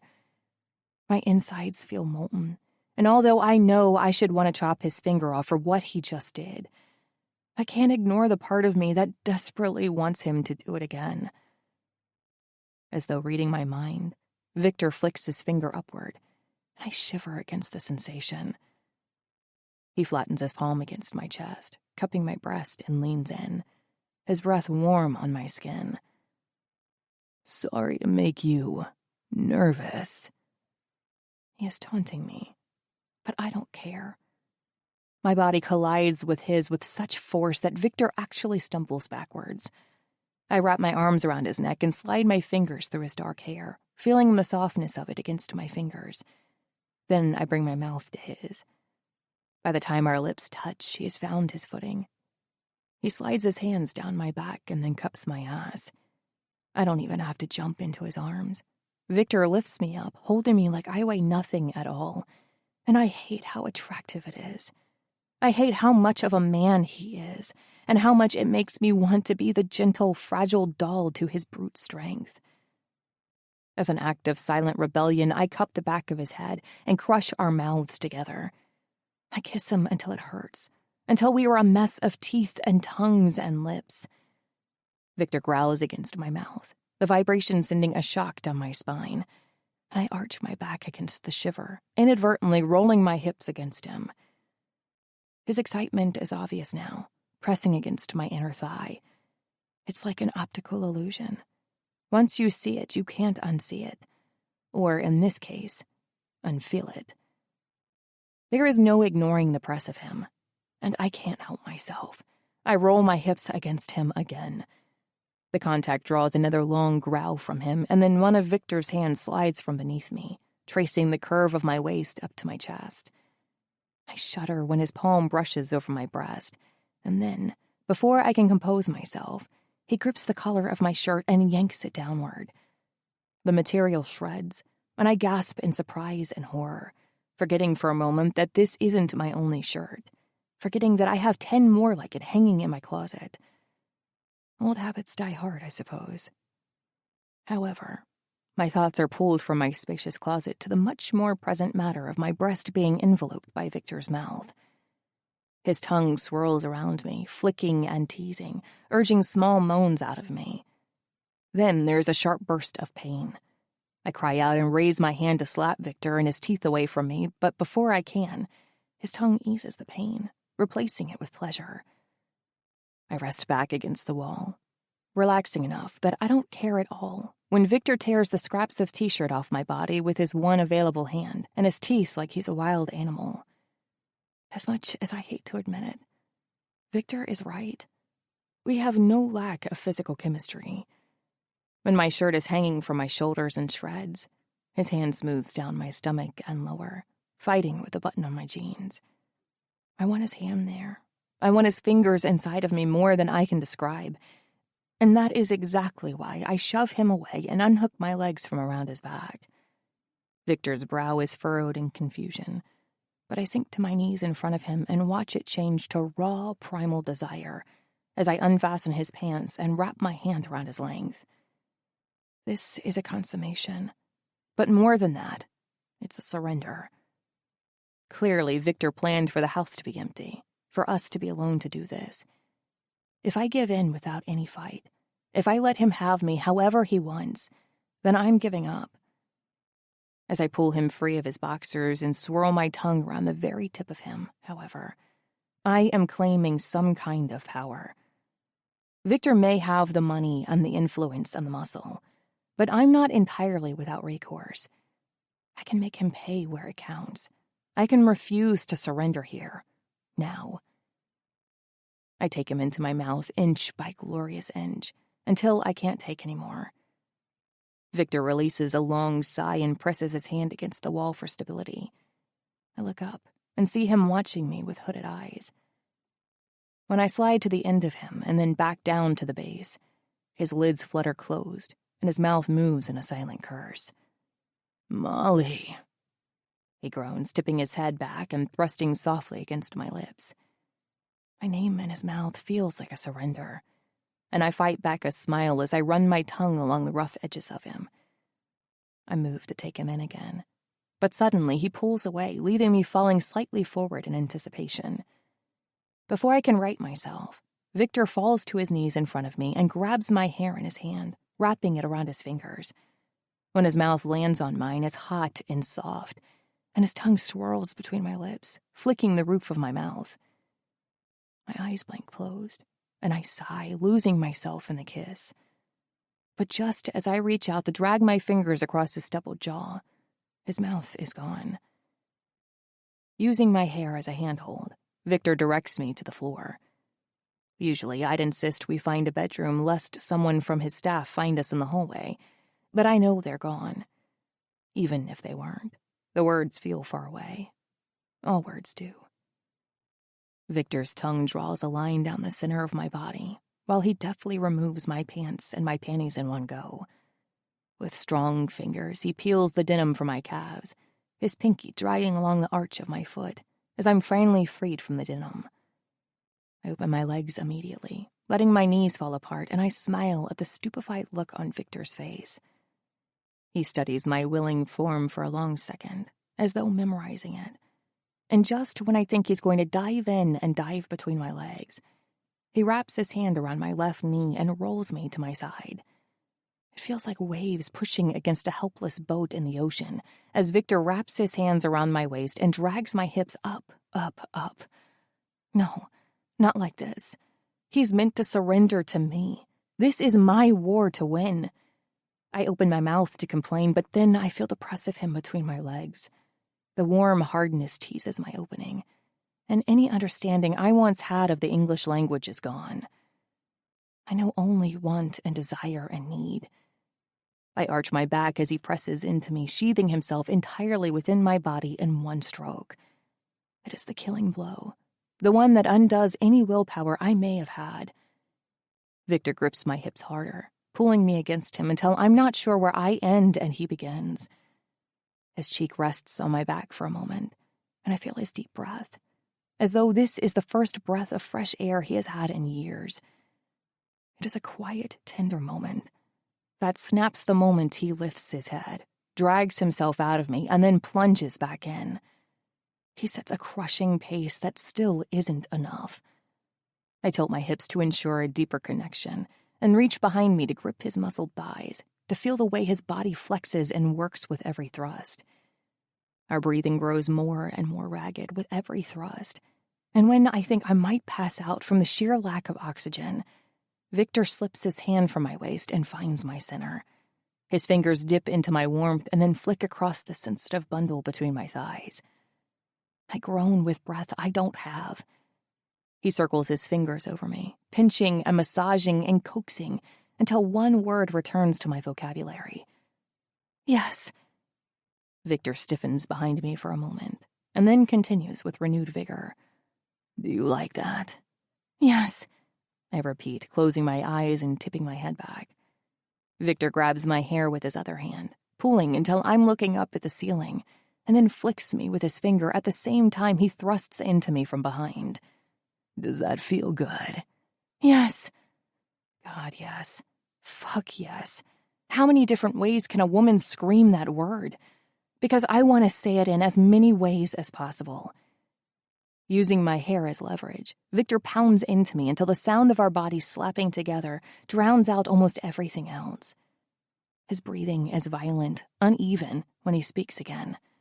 "Will you come for me?" I clench my thighs, trying to hold off the inevitable. I wanted him to come first. I wanted him to surrender first, to be the weak one. It's where my power comes from. Still, despite my best efforts, I feel the warmth building in my center. I feel my body climbing to new heights, desperate for the relief of tipping over the edge, of free falling. Viktor flicks his finger over me, making it hard for me to focus on anything else. "Are you going to come for me?"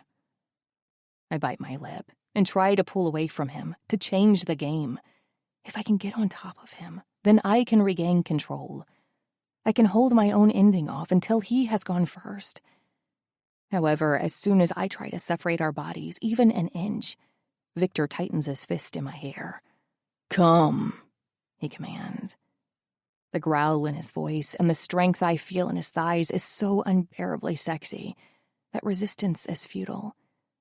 Besides, even if I wanted to argue, I only know the one word. Yes. The word is a groan and a release and a surrender tied up in one. Viktor releases his hold on my hair, and I drop my head as the orgasm moves through my body, sending my muscles into shuddering spasms. Yes. My body clenches onto his, drawing him deeper, begging him to stay. It's too much for Viktor, and I feel him finally give in as well. His hands drop to the floor on either side of my hips, holding himself up as he thrusts into my spent body. When we are both finished, he pulls out of me and lies on the hallway floor next to me, one arm over his eyes. I watch him, studying him openly since I know he can't see me. He is beautiful, frustrating and brutal, and beautiful. The lines of his face and his body are picturesque. They are art embodied. It's no wonder I gave in so easily. Viktor sighs and pulls his arm from his eyes. I see his breath hitch in his chest, his lips open like he's going to say something, and I don't want it to be a taunt. I don't want him to boast about how he knew I was born to play the role of dutiful wife. I just want to console myself for my shameful forfeit. So before he can say anything, I hook my leg over his hips and press my lips to his. He starts for only a second before he grips my waist and sits up to better kiss me back. There, in the hallway, with me straddling him, we consummate our loveless marriage again and again. Molly. At some point, we move into his bedroom, and when I wake up in the middle of the night, I'm not sure where I am. I sit up, not bothering to cover my naked body. Viktor has seen every inch of me over the course of the last few hours. Besides, the blankets are in a pile on the floor. There is nothing to cover up with. I remember pushing the tangled blankets over the side, throwing Viktor down and gripping the wooden post of the bed for leverage as I rode him. Heat floods my face and tingles down my arms. Who needs blankets when your skin is literally on fire? I push the thought from my mind and look around the room. It's darker than the rest of the house. The walls are a deep navy, and the wood is all darkly stained and smooth. In the yellowish streetlight peeking through the curtains, I can make out that the room is lacking any real sense of decor. The rest of the house was clearly done professionally, but Viktor's room is just a bed, a dresser, and a closet. No personality, no sense of who he is. Maybe that's why he only ever came to me in my room, because he doesn't like his very much. Viktor shifts slightly next to me, and I hold my breath. If he wakes up, I won't be able to help myself, just like I couldn't help myself in the hallway. Something about him calls to me. It makes it impossible to resist his touch and his warmth, and I find refuge there even though he's the person I most need refuge from. Him and his brother, anyway. He settles back into his pillow, and his breathing evens out to a constant deep slumber. Like me, Viktor fell asleep without any blankets, and naked. Entirely naked. His chest is broad, and muscles arch and dip down his midsection towards the deep cuts just above his hips. I let my eyes trail even lower, and then wrench them up when a now familiar warmth sinks in my belly. Viktor is sculpted. He is the embodiment of power and masculinity. Just the sight of his naked body next to mine makes me want to stay. It makes me want to lay my head on his chest and curl my body against his side and let him protect me. Because that is what Viktor wants to do, right? Protect me and my son. That is what he has said. My question, however, is, what does protection look like to Viktor? I turn away from him and slide my feet off the side of the bed, stretching my arms over my head as my toes touch the floor. I fumble around for my t-shirt and jeans before I realize my shirt is shredded and my jeans are still lying in the hallway. So I grab Viktor's white undershirt and pull it on. The hem just barely escapes the top of my thighs, but it's enough. On my way out of the room, I notice a frame on the dresser. It's the only true decoration in the entire room, and it's a picture of Viktor. Viktor is only 4 or 5 in the photo, but I recognize the blue of his eyes and the wide set of his jaw, noticeable even while wearing a childish grin with his arms wrapped around a chubby toddler sitting in his lap. Fedor. Viktor is grinning and squeezing his baby brother, and there is true joy in his eyes. The same spark of joy I see whenever I look at Theo. Innocence. I look back towards the naked man on the bed, wondering how long it has been since he has smiled like that, since he has been or felt innocent in the slightest. The thought makes me want to crawl over him and kiss him awake. It makes me want to draw a smile out of him, to work and dig until I find the well of happiness he must keep buried deep inside. It is that terrifying thought that eventually pulls me from the room. I pad down to my own bedroom, lock the door behind me, and pull out my phone. It's 4 a.m. Far too early to be calling anyone, but I have to speak to someone who knows Viktor, someone who can help me. "The hell?"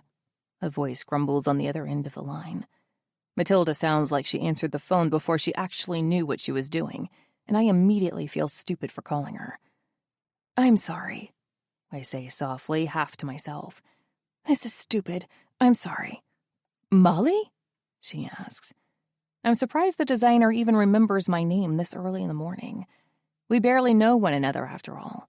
1 design projects and a few shared meals do not make us friends.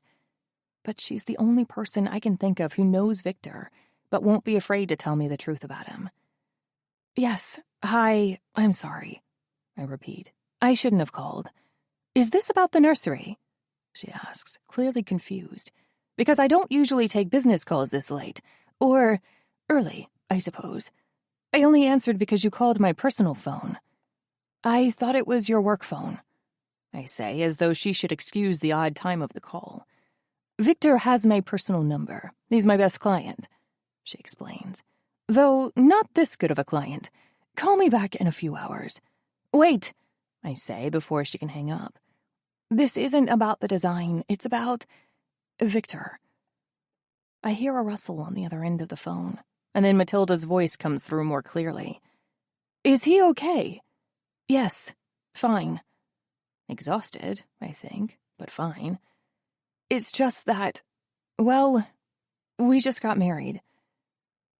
There is a long pause. "Oh, congratulations." "That isn't why I'm calling either," I say in a hurry. I lay a hand over my face, flushed with embarrassment even though Matilda can't see me. "I'm calling because I need to ask you something about him." Matilda sighs. "Hurry. This conversation is the strangest I can remember having, but still, my patience is thin." "How would you describe him? Is Viktor a good man?" "A good man?" Matilda asks. She clicks her tongue. "I do not make it a habit to become friends with my clients, for reasons much like this one right now. I don't want my personal life and business life intermingling. This is a one-time thing," I assure her. "I'll never call again. I'd rather you did call again, though next time make it during business hours. And I want a floor-to-ceiling remodel. Give me another big job and I'll forgive this indiscretion." Negotiations. Again, it's no wonder Viktor is so loyal to Matilda. She's a shark. "Deal." She sighs again. Okay, a good man. Well, Viktor is an honest man. Honest is not good, I say. Racists can be honest, but their honest opinions are trash. Honest is good in business, she says, which, if you remember, is where I communicate with Viktor Kornilov. I know what rumors are spread about him, but I don't know anything about those. What I know is that he arrives to meetings on time, and he pays in full what he promises he will. He is honest, and that is good for business. I don't know what I expected from Matilda. On some level, I think I expected her to reveal something about Viktor that would change my mind about him. Instead, she has simply convinced me that I can trust him. Thanks, I say softly. I appreciate it. Matilda huffs in annoyance and hangs up, and I drop the phone next to me in the bed and lower my face into my hands. Viktor is honest. I can trust him. He told me he would take Theo from me. He told me he would have me proven an unfit mother. And Viktor always keeps his promises. He has promised to keep me alive, but he didn't vow to honor and cherish me. He didn't vow to love me. We didn't even exchange vows. Instead, Viktor promised to keep me alive. But what kind of life will I lead? I attempted to resist him, to exert my own will over him, and I failed, miserably. The moment he touched me, I folded like a bridge made of toothpicks. If I stay in this house, my entire life will be like that. I will bow to his wishes and let my life be controlled by him, until there is nothing left of me. Until I am broken down to the same scared, lonely, desperate girl I was when Theo was born. Except this time, I'll be surrounded by nice things. That is no improvement. I'd rather be destitute and still be myself than wear designer clothes and feel like a puppet, like a ghost being forced through the motions. If I allow myself to be lowered to that, I will be an unfit mother for Theo. Not to mention, I am the reason Theo is in danger at all. It is my testimony that would make Fedor angry, and it is my identity that would make Fedor realize Theo is my son, not Viktor's. But if I'm gone, I'm grateful Theo isn't in the house. If he was, I'd never be able to leave. After packing my bag, I would have stopped in to kiss his forehead one last time, and I never would have left. I would have collapsed in a crying heap next to his bed and been resigned to this life. Since he isn't in his bed, however, I'm free to go. I slip into some clothes and then pack the rest of the nice jeans and soft t-shirts and lacy underwear Viktor paid for. I also throw his white undershirt into the bag, though I can't entirely decide why. Then I go into Theo's nursery and pack the small picture frame Matilda hung up on the last day we worked the remodel together. It's a picture of the three of us standing on the balcony. Matilda insisted we needed a family picture, and I didn't have the strength to argue. So we took it. Matilda framed it, and I reluctantly hung it on Theo's bedroom wall. Now, it will be the only printed picture I have of my baby boy.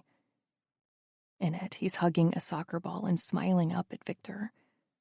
I am standing next to them with my arm around Theo's shoulders, careful not to touch Viktor. When I look at it, it will remind me that I did what was best for Theo. He loves Viktor, and I know Viktor will take care of him. Family is everything to the Bratva. He will look after Theo. He will make sure he's safe. A tear rolls down my cheek, and I quickly wipe it away. I can't afford to let them start. If they do, I'm afraid they may never stop. I try to come up with a lie to tell the guards so they will let me pass. Something to convince them I need to leave and Viktor doesn't need to be alerted. But when I get downstairs, the guard on duty looks up sleepily from the couch and nods as I leave. Viktor only cared about keeping Theo in. And since Theo is staying at the nanny's house tonight, that's probably where all the guards have been stationed. In some ways, this realization comforts me, because I know Viktor is serious about protecting Theo. But in another, deeper way, it feels like a slap in the face. Viktor doesn't care about my well-being. He only cared about me in terms of Theo. He will probably be glad to see me gone in the morning. Finally, Theo will be free from the inherent danger I brought into his life. I walk out into the dark morning and march down the sidewalk, bag grasped firmly in my hand, without the faintest idea of where I will go. I shall leave the city, I know that. I should start over somewhere else. But every step I take feels like jogging through sand, like jogging through wet sand mixed with cement. Every step is further away from Theo and Viktor. I'm reluctant to tack his name on at the end, but I can't deny that I'm partially sad I won't see him again. Viktor and I may have been married for less than 12 hours, and under less than ideal circumstances, but I can't deny that part of me may have been falling for him. A foolish part of me, no doubt. The part of me that trusted Fedor enough to take a drink from him at that concert. The part of me that accepted the free room Viktor offered me at the hotel. I feel for Viktor, despite all sense and logic screaming at me not to, and now I am escaping into the night, leaving my son behind. I'm leaving him to a good life, I know that. A better life than I could ever provide for him. I'm leaving him to safety and prosperity and protection. Things that I can't give to either him or myself. But leaving him feels like tearing my heart out. I tell myself again and again that this is what is best for him. In my head, I know that it is. I cannot do for Theo what Viktor can do for him, but it hurts worse than I could ever imagine. My heart is screaming at me that this is the wrong decision. Go back, it orders. But I let my footsteps carry me farther and farther into the night. Finally, when I'm 6 blocks away from the apartment, the tears begin to fall, and like I predicted, there is no stopping them. My cheeks are wet. The color of my shirt is soaked. And I cry until there is no water left in my body. Until I am an empty, aching shell, seeking nothing but the essentials, food and shelter and warmth. Because if I let myself want anything else, there will only be disappointment. Viktor. Crying. So much crying. I didn't know it was possible for a human being to shed this many tears without shriveling into a raisin, but Theo is still chubby and alive and crying. I cut the crusts off, I say helplessly. This is the 3rd peanut butter and jelly sandwich I've made in 10 minutes, and if I have to make another one, I might start crying. Ask me to cut off a man's hand for stealing from my stash house. Done. Ask me to cut off the crust of a 4-year-old sandwich for the 3rd time, knowing he will only cry harder and ask for a new sandwich entirely? No way. I'm out. I can't handle it. How did Molly handle it? For the 1,000th time since she left a day ago, I wonder how in the hell Molly did this on her own. Without a house or any help even. It's unfathomable. There is shrimp stir-fry in the fridge, I say, snagging the plate before Theo can shove it onto the floor, adding it to the pile of food he has refused. I can heat that up. Do kids like shrimp? Or stir-fry? I need to ask the chef to make more kid-friendly meals. Molly never mentioned it being an issue before, but maybe she was handling Theo's meals on her own. Or more likely, she was able to manage Theo. He probably ate fine when she was here. No! He screams, testing the upper reaches of the sound barrier and making my splitting headache even worse. When the nanny brought Theo home the morning after Molly and I were married, Theo went tearing through the house to find his mom. He ran in and out of nearly every room in the house calling her name. After I finally broke the news to him that I didn't know where his mother was, Theo plopped down in the middle of the floor, threw his head back and wailed. I swear he hasn't stopped crying since. By the time I went in search of the nanny to ask for her help, she ducked out. If I hadn't felt so guilty about Molly disappearing in the middle of the night, I would have fired the nanny simply for running out on her charge before I'd given her permission to leave. I tossed the plate on the counter, letting it clatter into the sink and drop my face into my hands. Waking up in the morning to find Molly gone, to find her closet empty and her phone and purse missing was one of the worst days of my life. That night we'd been so close, not just physically, but emotionally. At least I thought so. It felt like finally the walls between us were coming down, and I could imagine a future in which Molly and Theo were both safe. Safe from Fedor and the many obstacles she'd overcome in the last 4 years. We would be a family, dysfunctional and untraditional and messy, but a family nonetheless. Theo crawls down from the table and runs into the living room. He flops onto the sofa and cries into the cushion, and I don't even have the energy to chase after him. Nothing I can say will make him feel better anyway. He misses his mom. I miss her too. I'm not entirely sure when the idea of Molly actually being my wife became a hope of mine rather than the pragmatic solution to a problem. But there it is, regardless, burning a hole through the center of my chest. I wanted her to stay and be happy and safe with me, but instead, she's gone. She chose to leave her son behind and run rather than be married to me. I asked the guard on duty that night whether Molly said anything when she left, and he said no. In fact, he didn't ask her a single question. As soon as he realized she didn't have Theo with her, she was free to leave. But she left with luggage in the middle of the night. You didn't think that was worth mentioning? I asked through clenched teeth. He shrugged, but had the good sense to look nervous. You just said not to let Theo leave the house. I nearly killed him for being the world's biggest idiot, but he was right.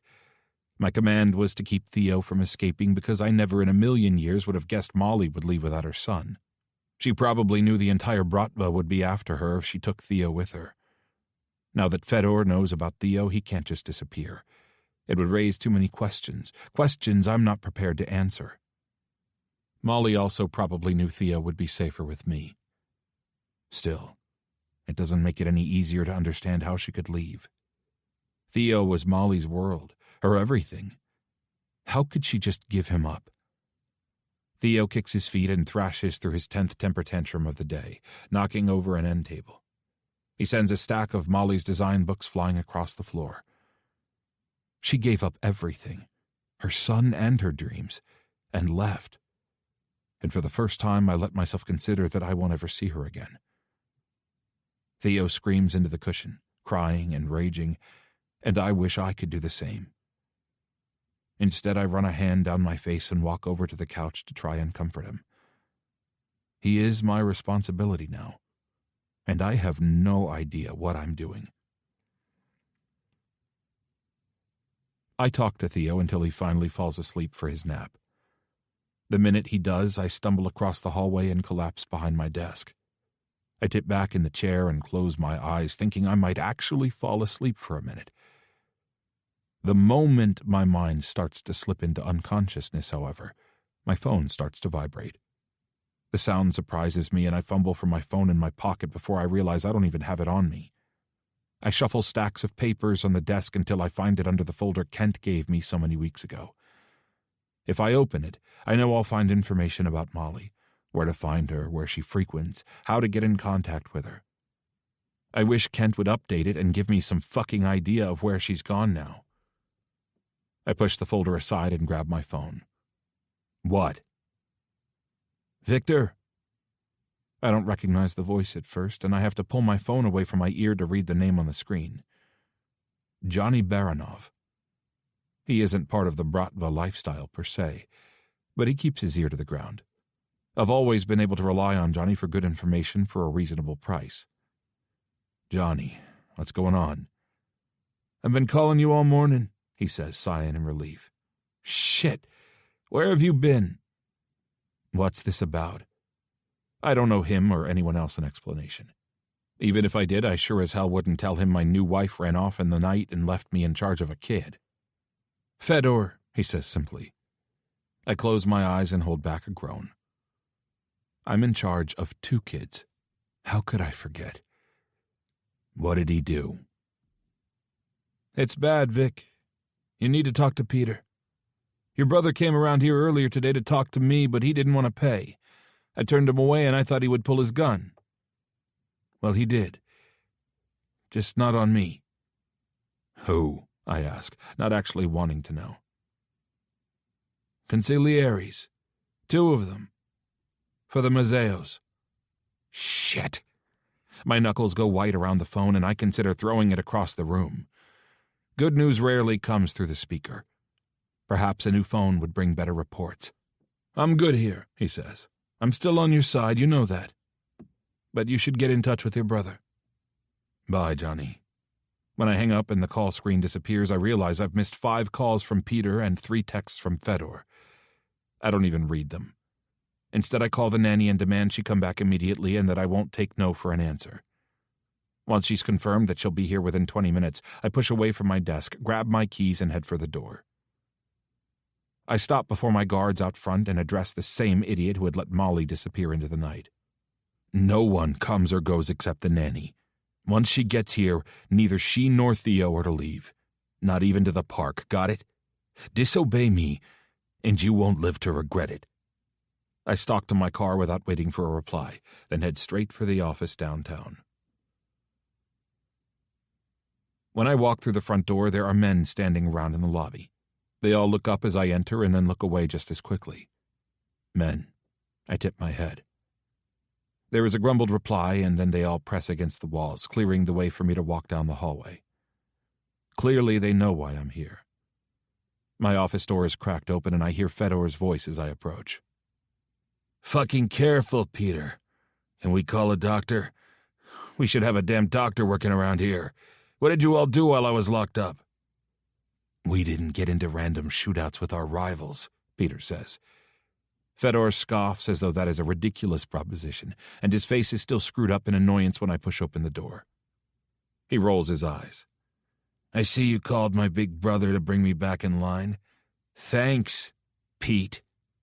Peter is wrapping a bandage around Fedor's bloody bicep, but at the pointed nickname he holds up his hands in surrender and walks away.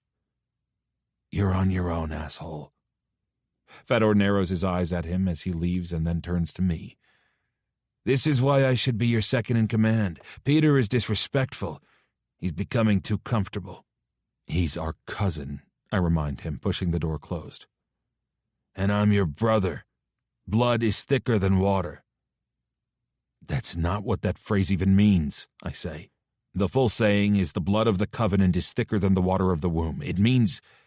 I'm not an idiot. I know what it means. Fedor ties a loose knot in the bandage and flops back in my chair. I can see there is blood smeared on the upholstery. So family doesn't mean anything to you anymore, is that it? Of course not. Family is everything. That has always been true for me, and I don't see it changing anytime soon. The question is, however, what does family mean now? Molly feels more like my family than my little brother does, and Fedor is sitting directly across from me while I don't even know where Molly is. Good, Fedor says, wincing as he rolls his shoulder. Then you need to help me kill some people. For our family. Fedor leans back in my chair and tries to kick his feet up on the table, but he loses his balance and plants them quickly back on the floor. The falter reminds me of the clumsy kid who used to chase after me, tripping over his own feet. It is a flicker of the little boy I used to love and a stark juxtaposition against the wild man he has become. You need to remember whose office you're in, I say, hitching a thumb over my shoulder and walking around the desk. Up. He opens his mouth to argue, but I kick the base of the chair.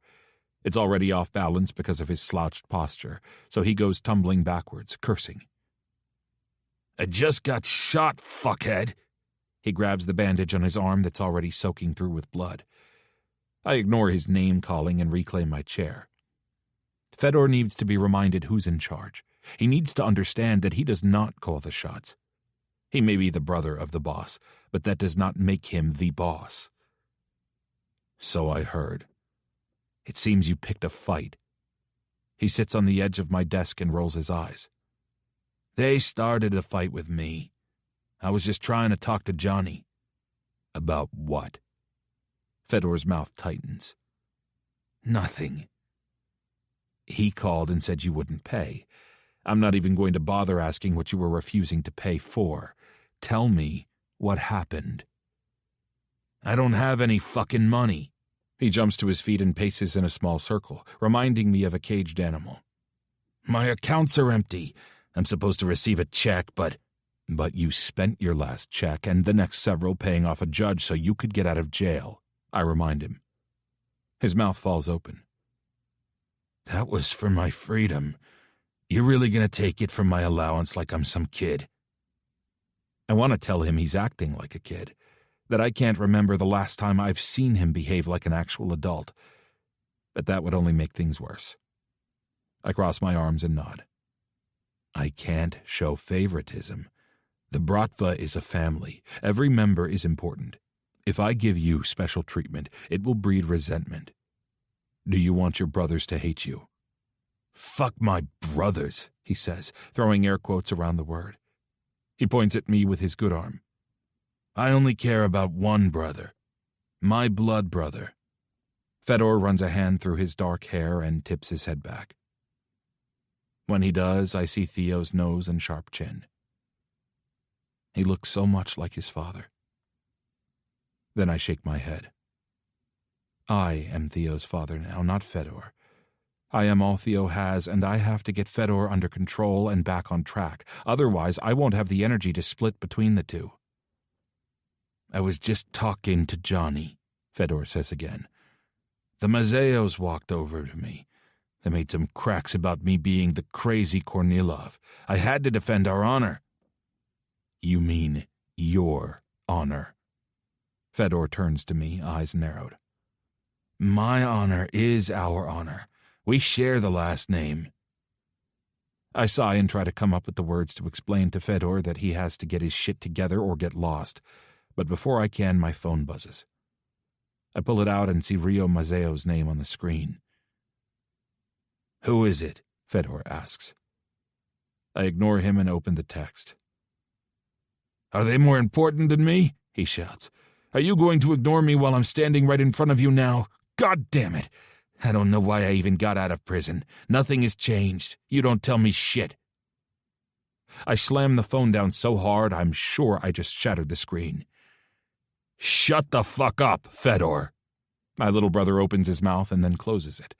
His cheeks go red, and I'm surprised he's listening to me. I start talking before he changes his mind. The Mazeos have responded.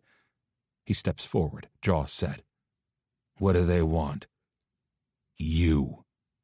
I pinched the bridge of my nose. Rio's text was only 3 words long. Fedor or war. They want to kill me? He asks. I nod. In exchange for the men you killed. Fedor is silent for a second and then barks out a loud laugh. Ha! Those fucking pussies. What idiots. They have to know you would never turn me over to them. I guess we're going to war. He whoops and hollers like he's excited about the prospect, like he's happy to put our men at risk. When he realizes I'm not joining in, Fedor sits in the chair across from me with his brow furrowed. We are going to war, right?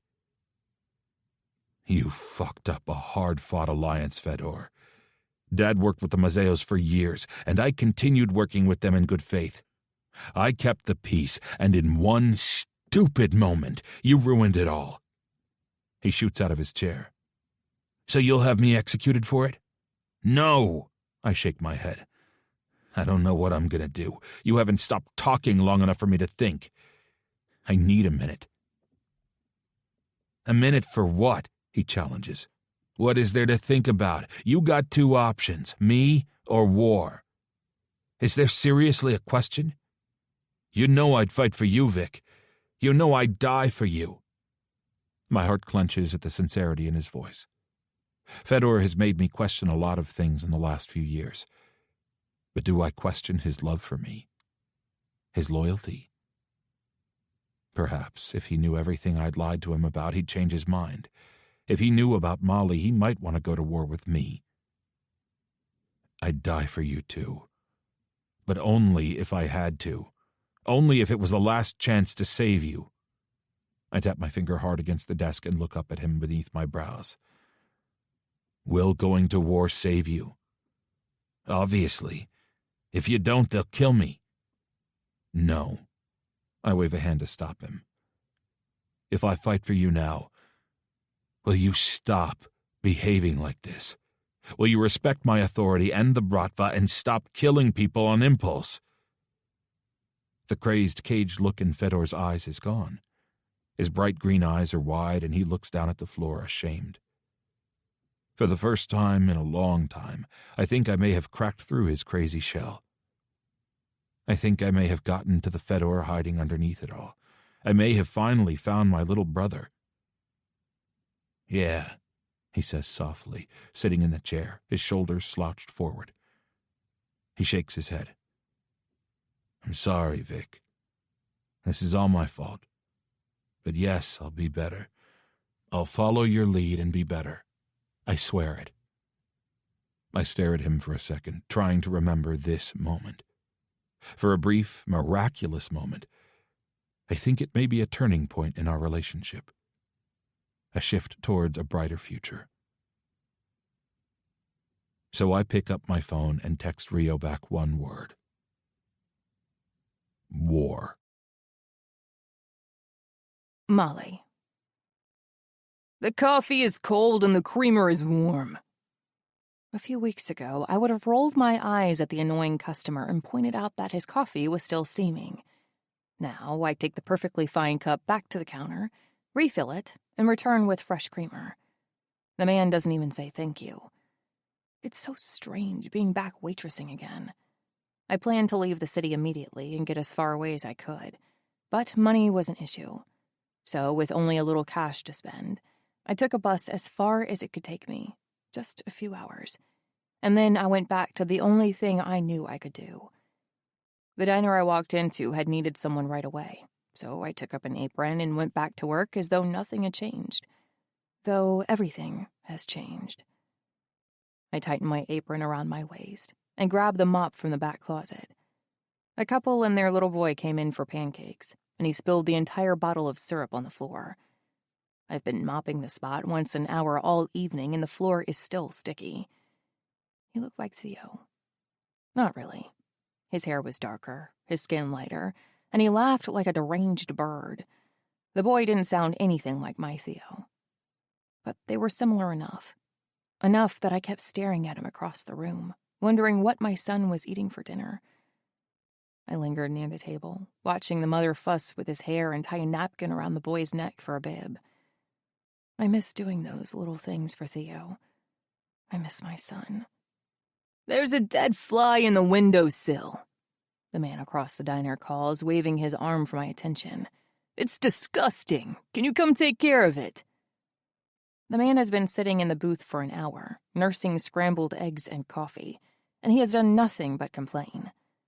When he arrived, I had 4 other tables with multiple people, and he still occupied 60% of my time. Now that the diner is empty, he is even more demanding. I grab a handful of napkins from the dispenser at the bar and scoop the fly up. The man holds his hands over his plate to protect his cold eggs as though I might drop the fly in them. Honestly, I'm tempted. His hair is buzzed short on the sides with a bald patch in the center, and his hands are white and clean. Usually, people who have had to do manual labor their entire lives are more understanding of the working class. It's the people with perfectly clean fingernails who make all the demands and refuse to tip because of a chipped coffee mug. But this man makes even those people look reasonable. My fork is dirty. Can I have another? In your eye? I think, surprising myself with a bit of fire. I haven't felt very fiery since I left Viktor in bed and Theo behind. Compared to leaving my son with my husband, it's still bizarre to imagine that I have a husband somewhere in the world. Nothing else matters. It's difficult to get a reaction out of me these days, but this man is close. I drop a new fork on his table with a grimace and turn back to the counter. Before, I was working myself to the bone for Theo. I was working to care for him and provide for him, and his little smile was all the motivation I needed in the world to work hard. Now, I am working so I can get on a bus and leave him behind, which isn't nearly as motivating. Finally, the diner empties out, save for the man, and after taking him more napkins, a new glass of water, and a third fork, he wipes his mouth, stands up, and leaves. I thank him for coming in, but he doesn't respond. And when I go to bus his table, I realize he left me a single dime as a tip. Jackass, I grumble. Hey! I turn and the man is standing behind me. For a second, I worry he overheard me. But then he points outside. My tire is flat. I consider chucking the dime at his forehead and telling him to use that to cover the damages. But he would probably call for my manager. And I don't want to have to go into his office and interrupt him from whatever he's watching on his computer. I'm sorry, but we aren't liable for that. You are if the pothole in your parking lot caused the flat. I drove through a swimming pool getting into that space and it wrecked my back tire. I sigh. There are no potholes in our lot. Don't you work here? You must know that there's a pothole out there and that you are lying to my face right now, he says, his face going red. Come see for yourself. I glance towards the kitchen door, wondering if anyone in the back has overheard this buffoon and will come help me to get rid of him. But the door doesn't swing open. So I sigh and follow him outside. It's dark out and the lot is nearly empty. So it doesn't take long for me to walk past his car and see the perfectly smooth gravel behind it. See? No pothole. Now, you didn't tip me at all, so I'm definitely not being paid enough to deal with this shit. So have a good night and please, fuck off. Language. I jump at the unexpected voice and turn to see that the driver's side window is rolled down. And looking up at me is Fedor. He's holding a gun. For some reason, I'm not very surprised. It's like deep down, I've been expecting something like this ever since I walked away. That doesn't make seeing him any less terrifying. You have a mouth on you. He grins. But if you don't mind, I'd like it if you would get in the car without making a huge racket. I'd hate to have to shoot you.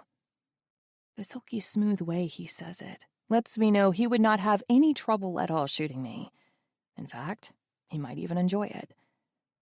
I look up, and the customer has a gun, too. His is held close to his jacket, so it isn't obvious.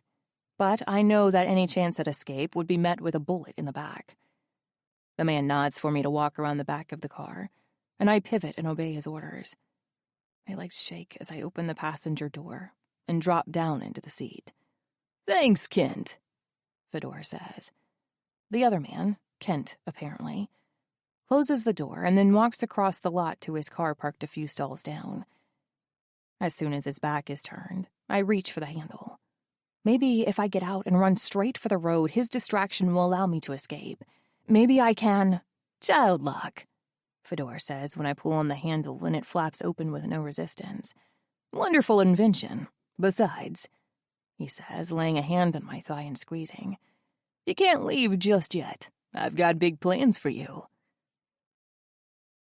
I feel like my chest is caving in. I can't breathe, can't think, can't move. Fedor pulls out of the diner parking lot without checking his rearview mirror, and he floors the gas pedal, propelling us through traffic as though this is a race. Is it? If Fedor has captured me at gunpoint, I have to assume things between him and his brother are not great. Is he running from Viktor and trying to use me as bait? If so, someone should tell him Viktor only cares about Theo, not me. If Fedor found out about our marriage, he might think Viktor actually loves me. He might think I'm really his wife.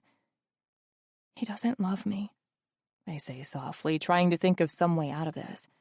The marriage was a sham, I know. My brother did it to get back at me. My heart lurches. Does he know about Theo? Why else would Viktor marry me to get back at Fedor? It doesn't make any sense. I know more than you think I do, Fedor says over the roar of his engine, answering a question I haven't dared voice. But I'd like to know what you know, or rather what you think I know. He takes his hands off the steering wheel, letting the car swerve dangerously over the yellow lines so he can clap in excitement before grabbing the wheel again. Yes, this will be fun. Tell me why I kidnapped you. I lick my lips, but it doesn't do any good. My tongue is dry and my lips are cracked, and I feel seconds away from crumbling and blowing away in the wind. Because you're mad at Viktor and you thought kidnapping his wife would be good revenge. He tucks his upper lip in and wavers back and forth on the road. That's part of it. But why am I mad at Viktor? I don't want to tell Fedor anything he doesn't already know. I don't want to make things worse for myself. Suddenly, Fedor slams his hand on the steering wheel and punches the gas. We fly around one car, cutting off a truck in the other lane. Angry honks rise up around us, and I grip the seat and squeeze my eyes closed. Answer me! Because he married me without telling you. That's weak, Molly, he says. Why? Because he didn't tell you about his son. I can't even bring myself to say Theo's name in front of Fedor. Ah, yes, Theo. He smiles. That is part of it. But you are still keeping your little secrets. He knows everything. I can see it in the glimmer in his green eyes. Fedor knows everything, and he's delighting in this little game. So I decide to end it. I fold. Because Theo is your son, and Viktor protected both of us and lied to you about it. The car slows down to a normal speed, and Fedor waggles his finger like he's ringing a bell. Ding, ding, ding! What do you want? I glare at him, relieved in a way that I can loathe him openly now. I'm not going to testify. I was never going to.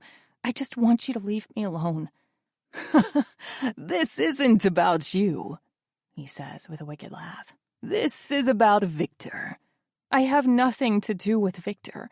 He doesn't care about me. The marriage was just a scam to protect Theo. Viktor didn't want you to know my own son, Fedor finishes, his lip curling up in anger. My brother wanted to keep my son from me, and more than that, he protected the whore who hid him from me. My anger flares at the insult. You didn't deserve to know Theo after what you did to me. Fedor looks over, his eyebrows dancing. You don't even remember what I did to you. My stomach flips, and I look away.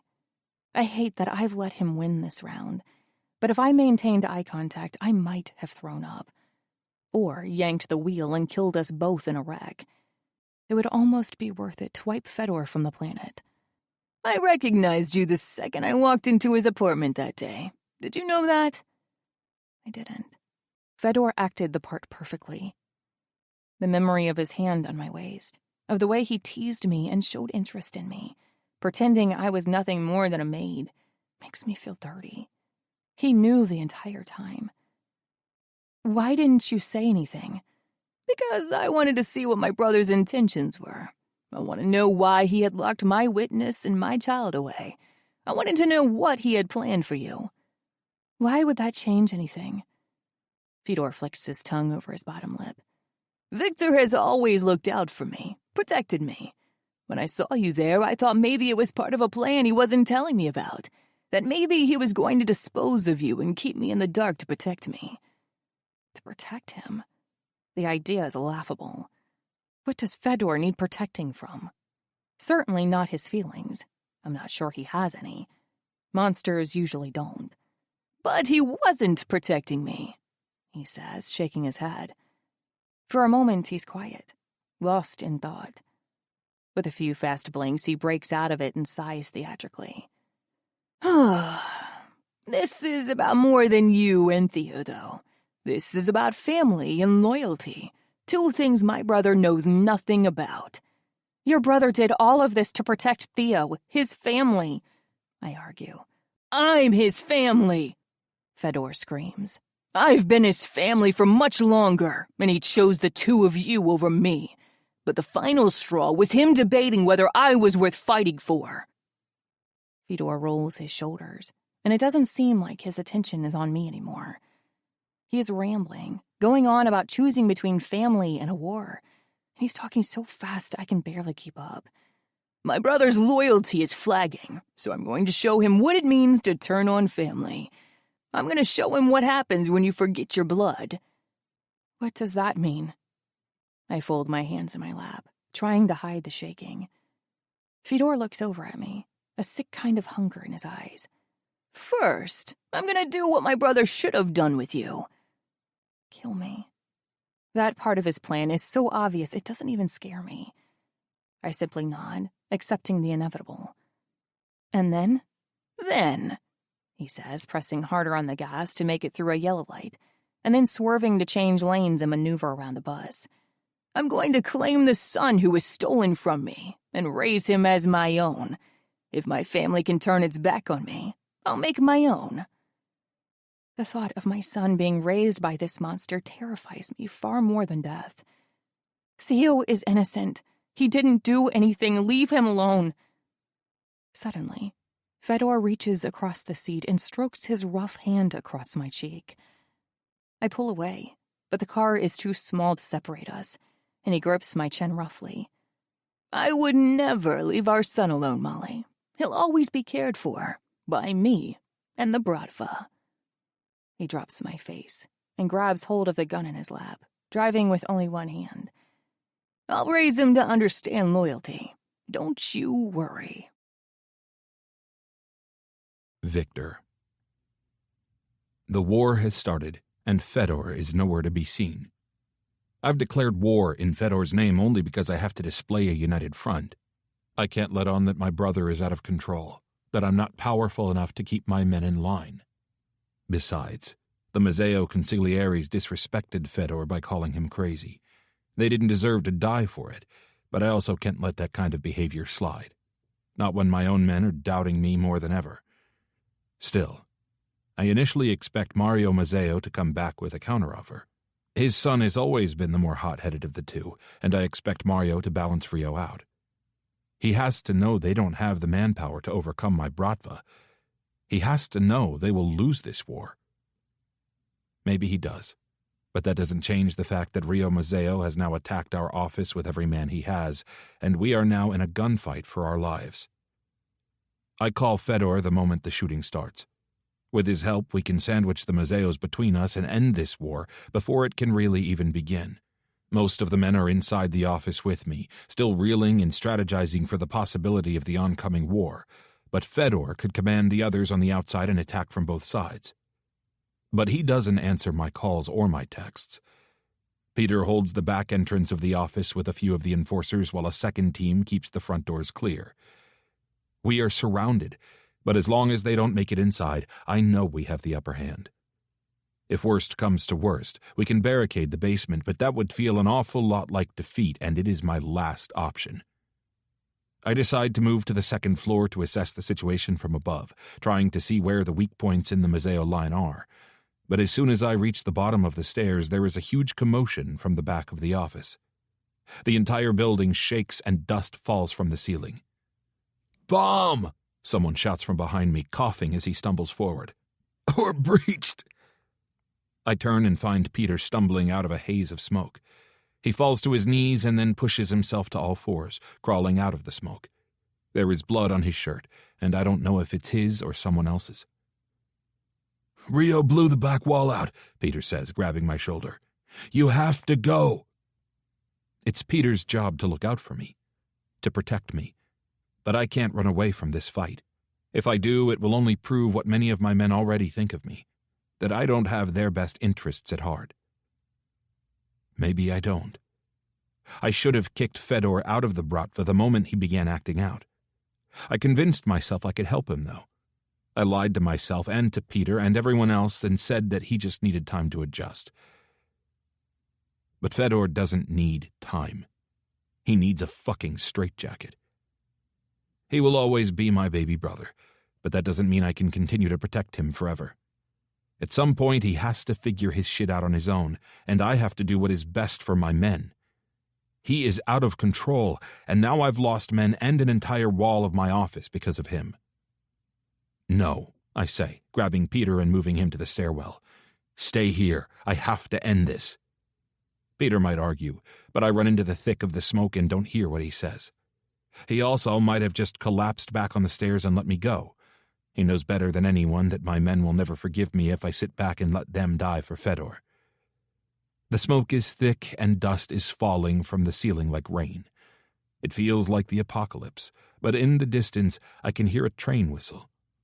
Beyond these walls the world is still carrying on as though nothing has changed. It is a morbid kind of comfort as I pick my way through rubble and body parts, moving constantly towards the yellow glow of the streetlights. The office is on the far edge of town in an industrial district that is always vacant this time of night. If anyone is close enough to hear the commotion, they'll think it's the sound of machinery or trucks being loaded. They won't pay us any mind, so I can't bank on the cops rushing in and scaring off Rio and his men. I have to end this myself. As soon as I get through enough of the smoke and dust to see a lone remaining window next to a gaping hole in the wall, I drop to my knees and crawl through glass and shards of metal to look through the window. I want to have a better idea of what I'm getting myself into before I charge out there and demand to talk to Rio. There are fewer men than I would have thought. The Mazeos have a smaller force than ours, but still formidable. It looks like they're operating with less than half of their normal men. Perhaps Mario did try to persuade his son not to fight, but failed to control him the way I failed to control Fedor. If that's true, there's a chance I can end this without any more lives being lost. My men inside have scrambled away from the wreckage of the wall. They listened to Peter's cries and retreated to take shelter somewhere else. So with the absence of bullets raining down on them, I see Rio and a few of his men move from behind a car and start advancing on the building. Rio lets his men move in front of him, clearing the way and checking that the coast is clear. He's a coward, and it will work to my advantage. I pull my gun from my waistband, make sure it's loaded, and watch as the soldiers grow closer to the hole in the wall. The second they're out of my sight, and only a few steps from moving inside the building, I catapult myself up and over the blown-out window. I land hard on my left knee, but there isn't any time to recover. I push through the pain and stay low as I run the 10 steps to where Rio is hiding behind his soldiers. He doesn't even turn to inspect the noise until I'm a foot behind him, my gun aimed at his head.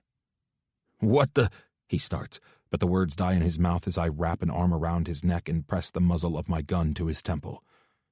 His soldiers spin around, guns raised, but when they see the precarious situation their leader is in, they lower their weapons, looking around nervously.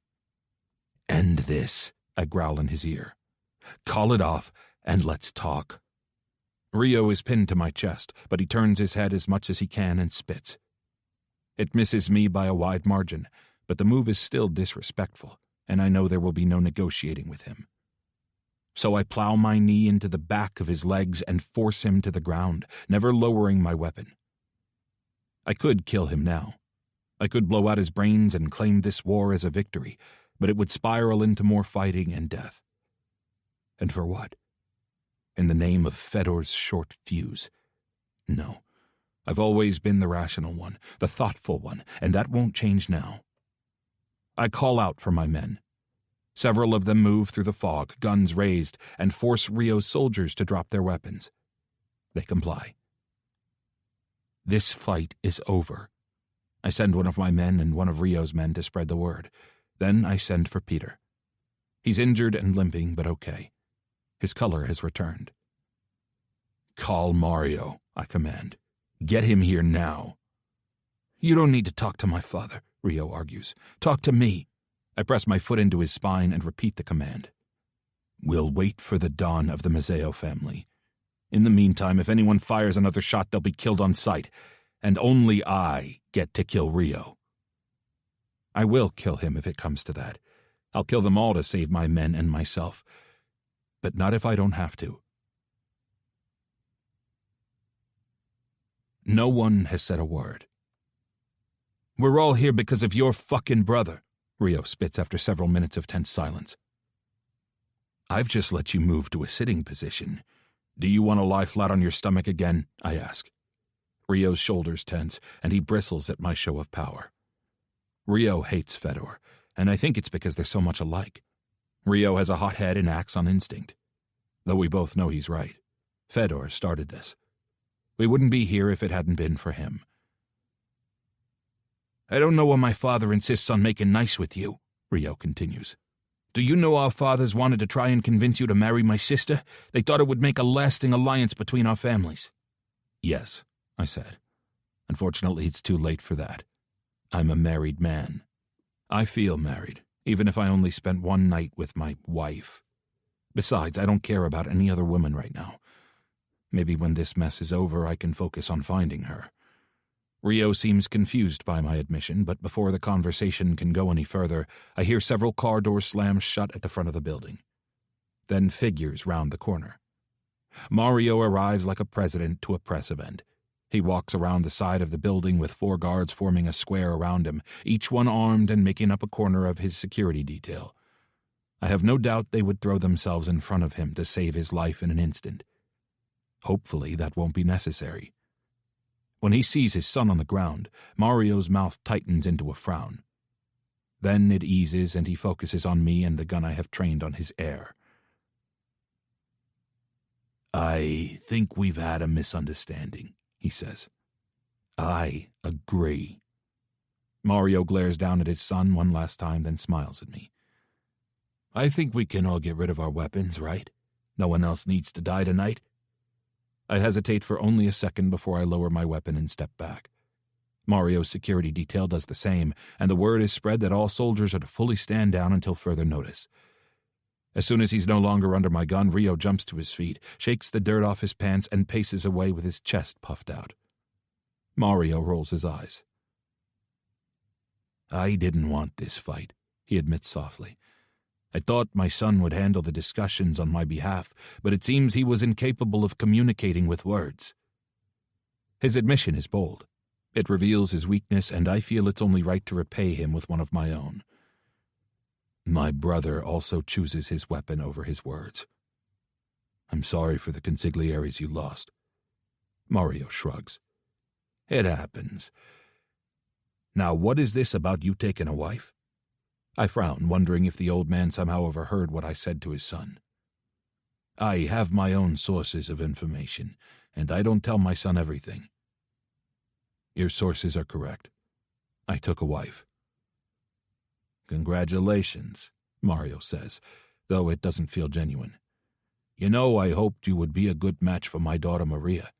She requires a strong husband with a firm hand."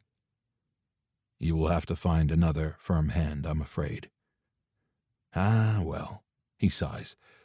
"I suppose we will have to come to peace through different means." Talking to Mario feels like talking to a sane person after a year of being trapped in an asylum. He doesn't want to fight. He doesn't want death. He wants peace and to be left alone. I can relate.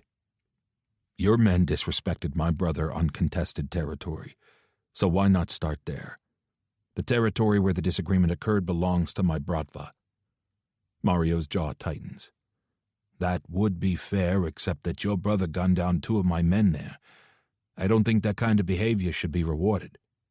And it won't be, I assure him.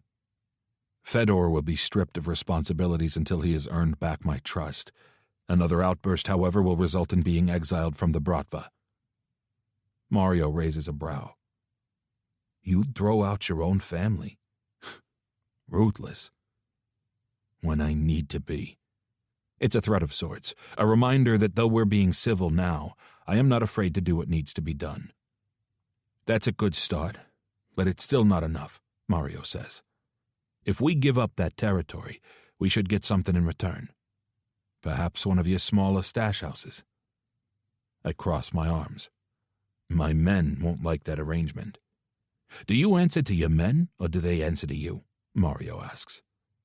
I should fire a warning shot just from Mario's suggestion that I take orders from my own men, but I don't, because it's not worth riling the still-simmering soldiers nearby who are eager to gun one another down. My actions would have a ripple effect that could be deadly. Partial control of the twin chandeliers, I suggest. You're free to move product through there as you like and use the motel as a front. For the time being. That's not very concrete. It's temporary, I say. Terms can be outlined later in an official meeting. Mario is thinking, but I know he will take the deal. It's the best he can expect after his son blew a hole in my office building. Fine, he says after a long pause. It will do. For now. Rio groans in the background and begins mumbling under his breath, but before I can catch what he's saying, an engine roars to life nearby. We all turn towards the sound and watch as a black car with deeply tinted windows rolls into the lot. Mario's guards square up around him again, and he backs away from the car. I lift my gun again just as the driver's side door opens, and Fedor steps out. Of course he shows up for his war after it's over. As I watch him walk around the front of the car, I'm formulating the best thing to say to him. Something that will both cow him and show Mario that I'm serious about disciplining my out-of-control brother. But all thought flies out of my head as he opens the passenger door and Molly steps out, hands raised. For 1 second, there's blinding relief. She's here. She's alive. She's come back. Then Fedor presses a gun to her head. My vision goes red. Molly. Theo isn't here. As soon as I step out of the car, I scan the lot in search of my son, and am grateful he won't be here to see his mother shot and killed in front of him. Then I see Viktor. He looks shocked to see me. His mouth falls open, and he blinks at me like I just descended from the sky on a winged horse. Then Fedor steps up behind me, and Viktor's eyes narrow. "What is this, brother?" Viktor asks. His words are calm, but his voice shakes with anger. "What are you doing with my wife?" "The same thing you're doing with my son," he says. "Holding a hostage." Viktor's face goes white, and I know he understands what this means. Fedor knows everything. He knows about me and Theo. The game is up. "You don't need to do this," Viktor says, stepping away from the armed men gathered to his right. I don't recognize any of them, but the old man nearby is being guarded like he's someone important. "You don't really want a child anyway. Be honest. I did you a favor. I took that responsibility for you."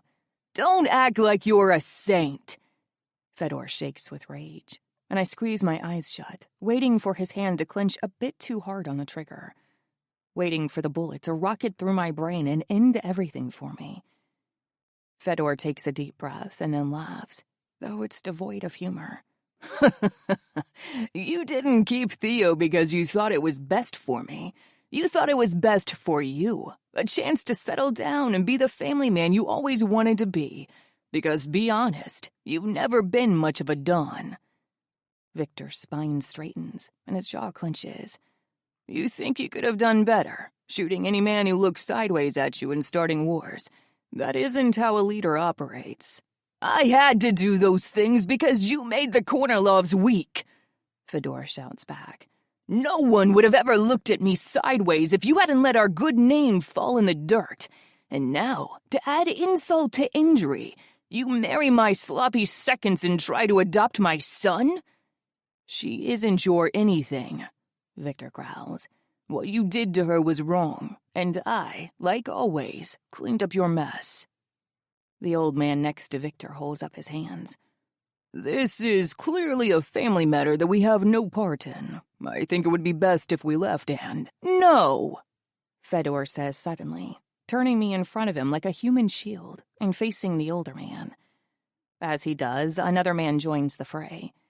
He looks like the younger version of the other man, and I assume they are father and son. Another crime family by the looks of it. "I have business with you two. This isn't over." He laughs, and he sounds entirely unhinged. "I didn't expect you all to be in the same place, but this could really work out in my favor. 2 birds, 1 stone and all that, you know?" The older man glances at his son, looking uncertain, but Viktor claims control of the situation, stepping forward and holding his gun out to the side in a half-surrender. "Let Molly go," he says softly. "Please, Fedor, just let her go and we'll talk. We can fix all of this." "I am fixing it. You, brother, are the one who broke it. In fact, I don't think you deserve the title of brother, not after the way you've treated me." "I went to war for you," Viktor roars. "Barely!" Fedor's voice is so loud that my ear rings, and I try to pull away from him, but he tightens his arm around my neck, making it harder to breathe. "You had to think about it, and that, on top of every other way you've betrayed me, is why we are here in this mess. Because you are a disloyal piece of shit who would rather dive headfirst into my second-hand pussy than support your own brother." Viktor lifts his gun and surges forward several steps. His jaw is clenched tight. "Don't you dare disrespect my wife."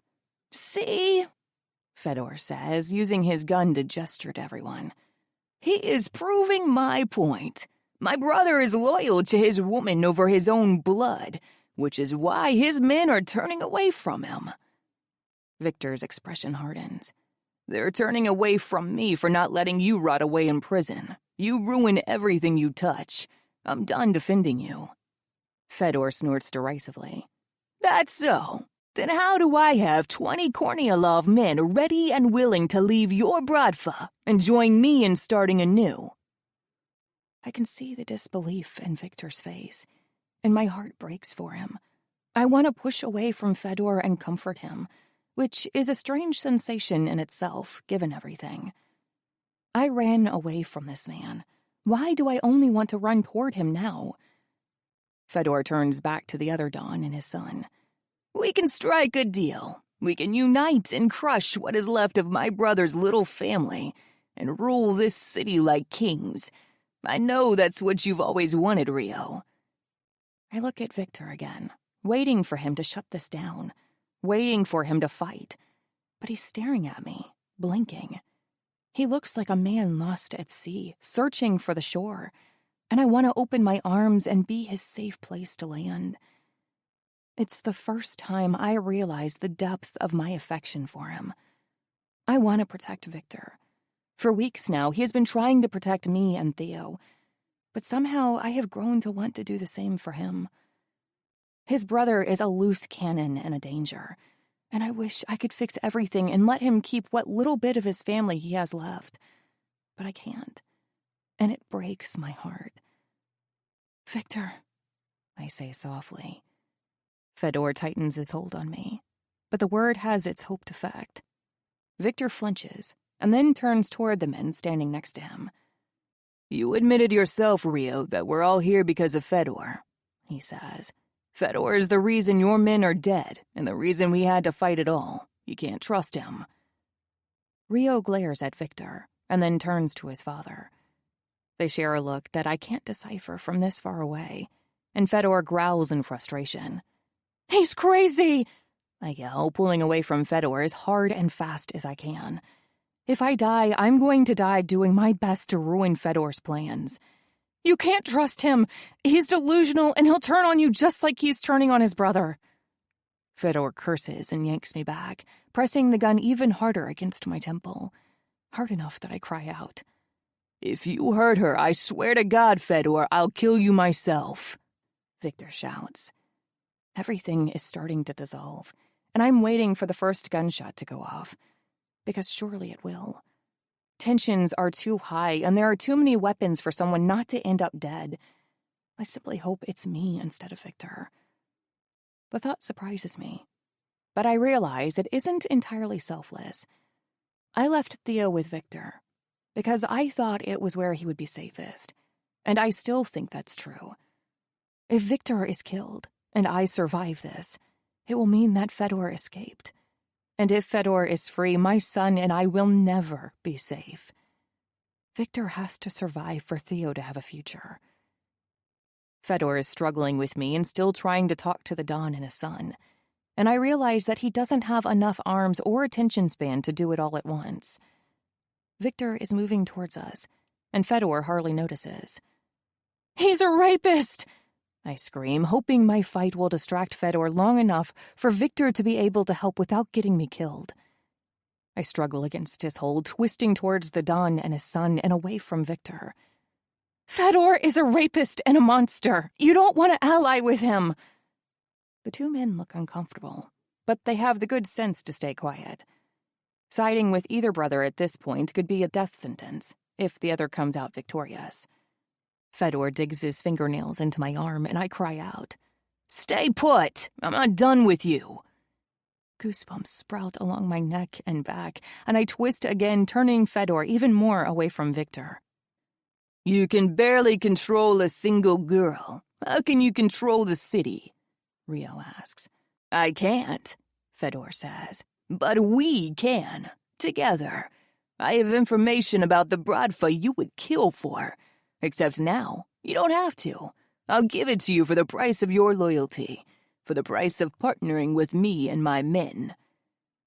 Rio seems to be tossing the idea around in his mind, and his father is concerningly quiet. If they make a decision before Viktor can get to me, they may sick their men on Viktor and end his attempts to save me. And Viktor is still only able to creep forward. Any faster, and he will draw Fedor's attention. I realize all at once that I don't have time to wait and be rescued. I have to do it myself. With my knowledge and your experience, we will own the game, Fedor says, his words dripping with passion and promise. I have no doubt he means every word he's saying, though based on what I've seen of him, he could change his mind within a minute. Fedor can't be trusted.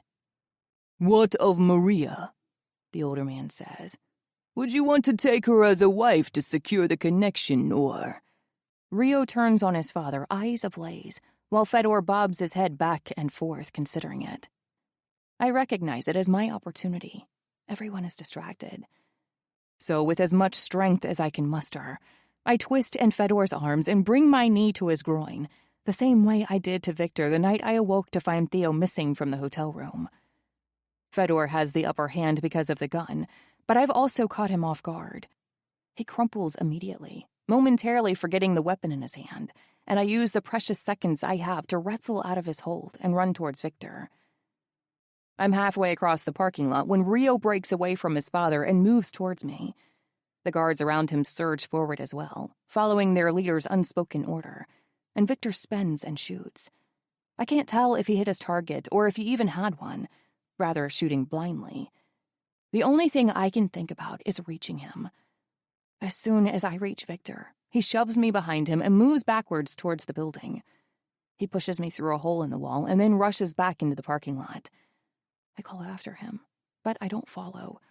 I don't have a weapon, and I know I would only be a distraction if I went with him. If he's going to fight his way out of this when the two men, Rio at least, have decided to partner with Fedor, then he can't have a single distraction. Shots are ringing out like crazy, and I stay hidden behind the wall, hoping and praying Viktor is safe, though I don't see how he can escape unscathed. I feel like I've only been hidden for a few seconds, but when I look back out at the parking lot, bodies litter the ground. Most of the guards for the other crime family are dead, and the older man has moved away from the bulk of the fighting. He has his gun pulled, but even in the gloom of the evening, I can see his hand is shaking. Really, this is between Rio, Viktor, and Fedor. Viktor is outnumbered, and now that there aren't so many other variables, I feel like I could help him. I look around for a weapon and see a bent metal pipe lying amongst the rubble from the fallen wall. I move on my hands and knees across the ground to grab it. As soon as my hand wraps around it, a shot rings out and a cloud of dust rises from the ground. I look over and see Fedor with his gun aimed at me. I scramble back to my hiding spot, but not before Viktor roars in anger and charges at his brother. Fedor fires off more shots, but he looks frantic as he scrambles backwards. I know Viktor can take Fedor. He is much larger than his brother and more skilled. But there is Rio to worry about. He is more hesitant to shoot than Fedor, but I can see the hatred he harbors for Viktor in his eyes. I can't leave Viktor with his back unprotected. So I grip the pipe in my hands and charge out of my hiding spot. I'm literally bringing a stick to a gunfight, but I have to do something.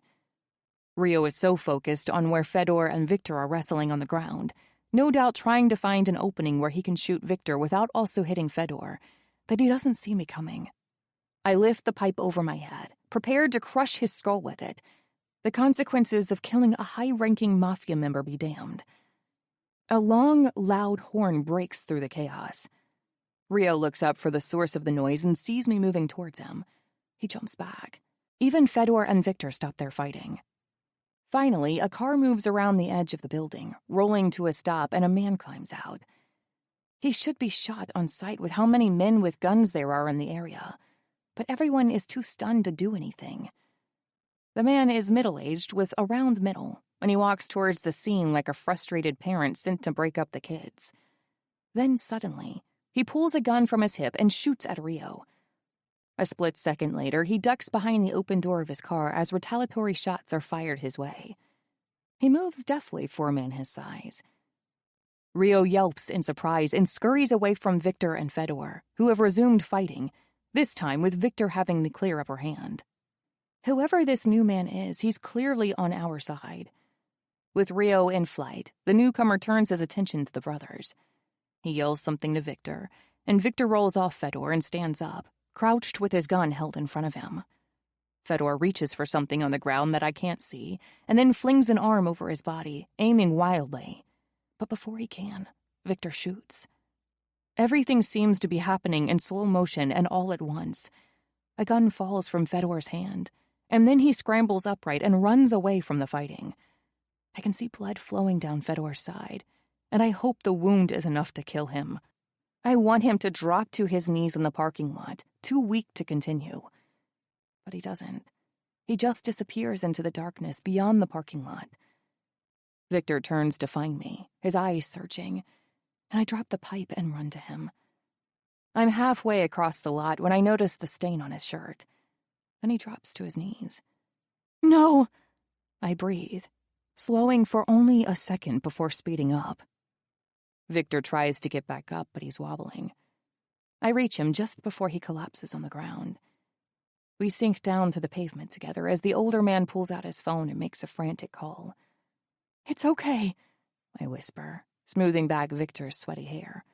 "It will all be okay." Molly. I poke my head into Theo's nursery on my way downstairs. He is lying sideways in his bed, his legs tucked underneath him, but high in the air. I smile and pull the door closed quietly. Viktor keeps reminding me that the house is safe, even though Fedor knows about Theo, and he has made his intentions regarding his son very clear. I don't need to worry about Theo's safety when he's inside the house. Yet my personal guard hasn't left the apartment in days. I knew Viktor had someone keeping an eye on me, even when he claimed he didn't, and I was proven right when that man came rolling into the parking lot that night. Now, I know his name is George, and he's a surprisingly quiet and gentle man. George is in the kitchen now with the newspaper and a steaming mug of coffee when I walk in. He tips his head to me and smiles, but doesn't let his eyes linger. He is nervous around me, even though I feel like I should be the one nervous around him. He was the one watching me. Viktor insists he's well enough to shower and work, but he can't make his own sandwiches. I tease as I pull out deli meat and cheese from the fridge. The chef made a week's worth of meals like normal, but Viktor insists the food tastes better when I make it. As soon as he's well again, I'll stop indulging him. But until then, I spread mustard on the bread and stack it high with meat. "Thank God he had on the bulletproof vest," George says, folding his paper. "It could have been so much worse." Even with the vest on, the impact of the bullets at such close range shattered a few of his ribs. His entire midsection is covered in bright purple and green bruises. It will be a while before he's at 100%. Thank God you arrived when you did. It's the closest I've come to thanking George for what he did that day. I've been so busy tending to Viktor that I never found the time. George shrugs. "He saved my life once." I drop the butter knife in the sink and turn to him. A small smile pulls at George's lips. "Like you, I was once a witness to Fedor's crimes. Viktor was meant to kill me, but he spared me instead." My eyes widen in surprise. "You thought you were his only exception?" George asks with a smile. "Believe me, I'm sure you are his favorite, but Viktor has extended his mercy to more people than even the two of us know, I'm sure. He is a good man, and I'm glad to work for him." When I make my way back upstairs with a sandwich, Viktor is out of bed and standing in front of the tall mirror in his closet, poking at his side. "Sit your ass down," I command, leaving no room for argument. "How are you supposed to heal if you keep poking at your wound like a child picking a scab?" Viktor wrinkles his nose and then wags his brows at the large sandwich I'm carrying. "Is that from me?"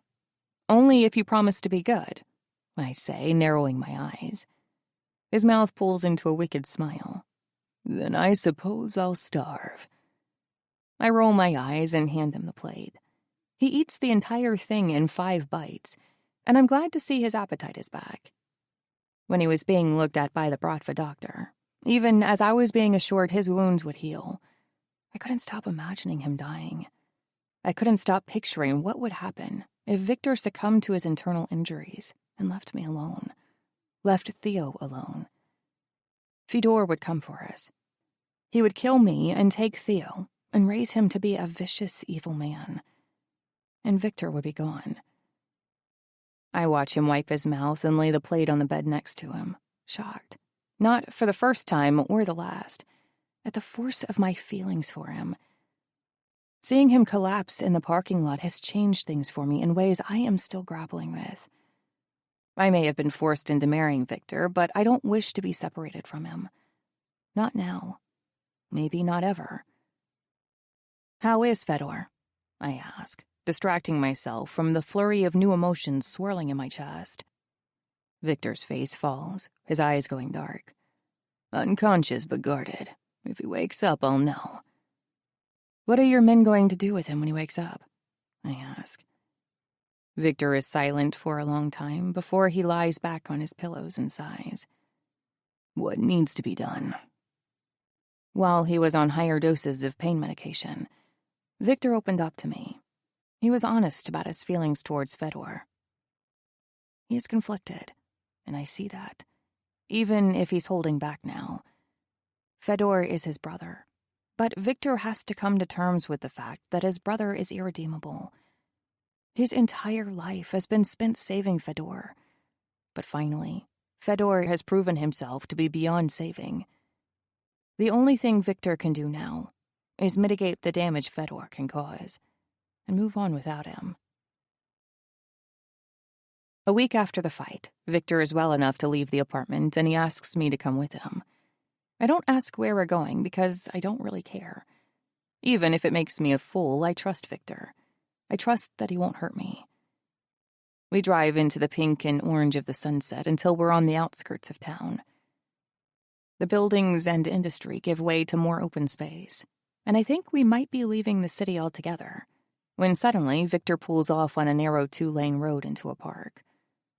I can't imagine Viktor taking me on a walk through the park, but it's the only thing I can imagine until I see the metal archway that spans the road and the stone blips spread across the ground.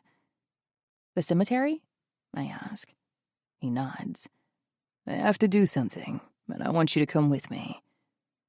He opens my door for me, even though he's the one still recovering from wounds, and holds my hand as we walk across dry, crunchy grass to reach one large headstone spread across 2 graves. I see George sitting in his car a long way off, sticking close enough to intervene should anything happen, but giving Viktor and I space. "Your parents," I say. Viktor doesn't respond, because Kornilov is carved in large letters across the headstone. It's obvious. Then I notice the dates. They died on the same day. "They were killed. It is a brutal world I have chosen for myself." I hold my breath. I don't know what to say. "I'm sorry," Viktor says softly, and it takes me a moment to realize he isn't talking to me, but to them. I move to pull away and give him space, but he holds my hand even more tightly and continues, his eyes never leaving the headstone. "It was my duty to look after Fedor, and I tried. I really tried." His voice doesn't break or waver, but I can still hear the subtle changes in it, the sincerity and the sorrow. "But I can't anymore. I have a family of my own to protect now, and as much as I will always love Fedor, he isn't my top priority anymore. He can't be." My heart races at his meaning. He is talking about me and Theo, his family. I wrap an arm around his elbow and tuck myself into his side, and Viktor responds by turning and kissing the top of my head. It's a tender moment I never would have expected, but now we'll never trade for anything in the world. Viktor holds my hand the entire way home, glancing over occasionally to give me a nervous smile. I know he worries I'll leave again. Maybe it's a fear he'll have for a long time. But I'm not going anywhere. He sends George away to rest and leads me into the apartment and upstairs, one hand firmly pressed to my lower back. I know where we're headed, and I do nothing to stop him. Theo is out with the nanny. The house is empty, and it has been a long time. A couple weeks almost. I've ached to be with him again, even though I tried to hide it. He keeps the lights out as he leads me to his bedroom, to the place where we consummated our marriage and have been sleeping together for the last week.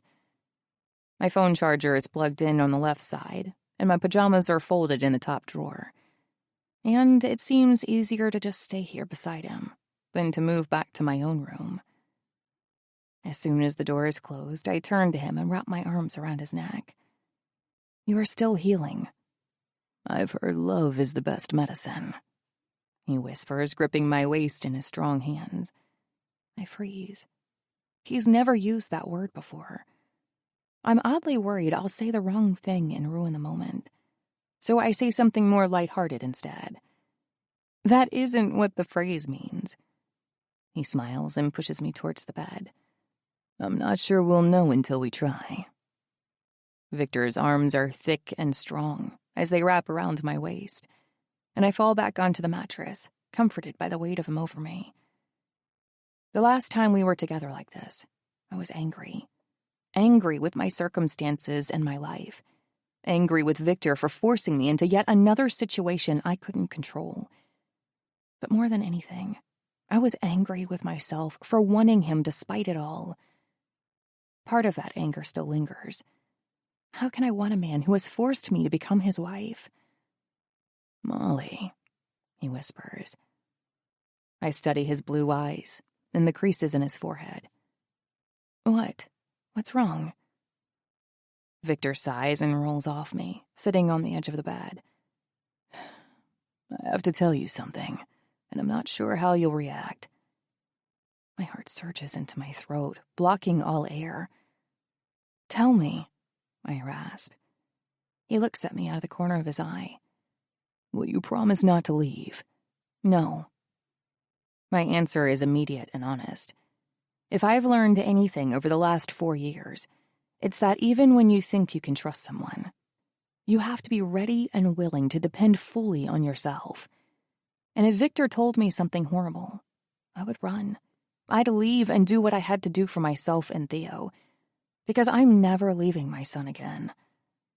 His mouth pulls up in a smirk. I didn't think so. Tell me, I say, laying a hand on his shoulder. I curl my fingers, trying to hide their trembling. He takes a deep breath, his shoulders rising and falling. Then he spits it out in a rush. You're not really my wife. I pull my hand back and stare at him, eyes wide. What? He turns toward me, one leg folded on the bed. The justice of the peace was real, but the papers we signed were fake. It was all fake, just a show. I needed you to believe we were married so you would understand the lengths I would go to protect you. And so anyone paying close enough attention would understand those lengths as well. My ring finger is still bare. We didn't exchange rings at the ceremony, but I still stare down at my hand, as though it looks different all of a sudden. I'm not your wife. He shakes his head. It was just a trick, a plan to try and manipulate me, I say quietly. His face falls. No, I didn't want to force anything on you permanently. When everything calmed down and we figured things out, I was going to tell you and let you make a decision. I just needed to keep you safe until Fedor moved on and forgot about you. But he knew the whole time, I say, cutting him off. Victor nods. He played us both. Somehow, I'm not as upset about this as I should be. I reach out and smooth a hand down his arm. I hate the way his brother's betrayal has affected him. Fedor was the only family Victor had in the world, and now he's gone. Except, no. I rise up on my knees and crawl towards him, leaning against his arm. Did you mean what you said today? When? About your family, I say softly. About having a family of your own now. It might be my imagination, but I think I notice his cheeks going pink. He nods. I did. Every word. I curl my finger under his chin and tip his face to mine. When I lean down, he meets me halfway, our lips pressing together. Then, before I can even register that I initiated the contact, Victor's arm is around my waist, and I am once again on the bed with his weight over me. He smooths his hands down my waist and over my hips. He grabs the outsides of my thighs and works his way down my body, lifting my shirt to plant kisses to my stomach and lower still. I lift my hips to help him remove my jeans and panties, and when he parts my legs and kisses his way towards my center, I grip his soft hair and open even wider for him. His tongue is forceful and skilled, and my entire body shakes with pleasure as he has his way with me, licking sensuous circles across my most sensitive parts. But just before I tip over the edge, I tug on his hair. Victor could do as he pleases. He could force me down and take what he wants. He could stay down there all day knowing I'd be helpless to stop him. Yet he yields to me. I drag Victor back up the length of my body, bringing his face to mine, and I swirl my tongue in his mouth, tasting myself on his lips. When we first walked up the stairs, I thought our interaction would be sweet and slow, but I don't mind the frenzied act it has become. Victor pushes his pants down just far enough to free himself, and then position his length at my opening. I lift my hips to take him in, and he pulls away, flicking his eyebrow up in amusement when I growl with impatience. I curl my legs around his lower back, hooking him against me, and his amusement fades to need, to desire. He dives into me in one pulse, and his pace never wavers. It's domineering and crushing, and I wonder if my cries of pleasure can be heard by the neighbors. It doesn't take long for my body to be ready, for Victor to get me back to the pinnacle of pleasure. I try to hold it off, to stay with him as long as I can, but when he nips at my earlobe with his teeth and whispers for me to surrender to him, I have no choice. Victor follows a second later, screwing his face up in beautiful torment. When we finish, I lay my head on his chest and breathe in the woodsy, salty scent of him. I'm angry with Victor for lying to me. I'm angry with him for manipulating me rather than telling me the truth. Perhaps I always will be. Perhaps anger will be my default emotion with him. That might be the price I pay for being with this strong, stubborn, protective man. He curls his arm around me and kisses the top of my head, sighing in contentment. If it is, it seems like a fair price to pay. Victor. Molly never says it out loud, but I sense she's disappointed that our marriage was fake. I'm not foolish enough to ever speak the idea out loud to her. She would never admit to it, but I catch her looking at her ring finger with a longing kind of look on her face more than once. And when I play with Theo on the living room floor after dinner, she smiles at us. But when I catch her eye, she looks away and knits her brows together. I never considered marriage. Not really. It was always a distant idea that seemed fine for some people, but not for me. Then I met Molly. I've never wanted to protect someone this way before, not even Fedor. With Molly, my instincts feel primal, ingrained in my DNA. I want to be the person who holds her at night. I want to be the one she can confide in, and God forbid if anyone comes for her or Theo, I want to be the man standing between her and danger. If being her husband lets me do all of that, then so be it. I think it might be too soon to have ideas like that. I've really only known her a couple of months, and almost every second of that time has been spent putting out fires and solving problems. But now Molly is looking into signing up for interior design courses, and the men who stayed by my side and didn't betray me for Fedor are willing to make our business more legitimate. We already have motels all around the city, so it isn't difficult to fix them up and, rather than treat them as fronts, use them as actual motels. With a great designer like Molly on my team, they could even turn into destinations in the city. Even during this time of transition, we found time for family dinners and date nights. Molly is eager to get into bed with me every night, and I have no desire to leave bed in the mornings. We're happy. Molly, Theo, and I could have a real future together, one free of the dangers inherent in Bratva life. It is that thought that propels me to pull into a parking space downtown and walk down the street lined with designer boutiques and hair salons. It's my hope for the future that convinces me to pull open the door and walk into the jewelry store. I leave Molly's ring in the car when I go into the Bratva's temporary office space. The other building is being renovated because of the damage from the shootout, and we needed a more secure location to set up the infirmary. Fedor is still in a coma. The wound to his stomach was a serious one, and he lost a great deal of blood. But the doctor suspects he will pull through. Any sign of the Mazeos? I ask Peter. He has been acting as my head of security at the offices since half of our enforcers deserted to join what they thought would be Fedor's new Bratva. Unfortunately for them, that isn't going to happen now. The moment Fedor wakes up and is well enough to understand what I'm saying to him, I'm going to kill him. I have to.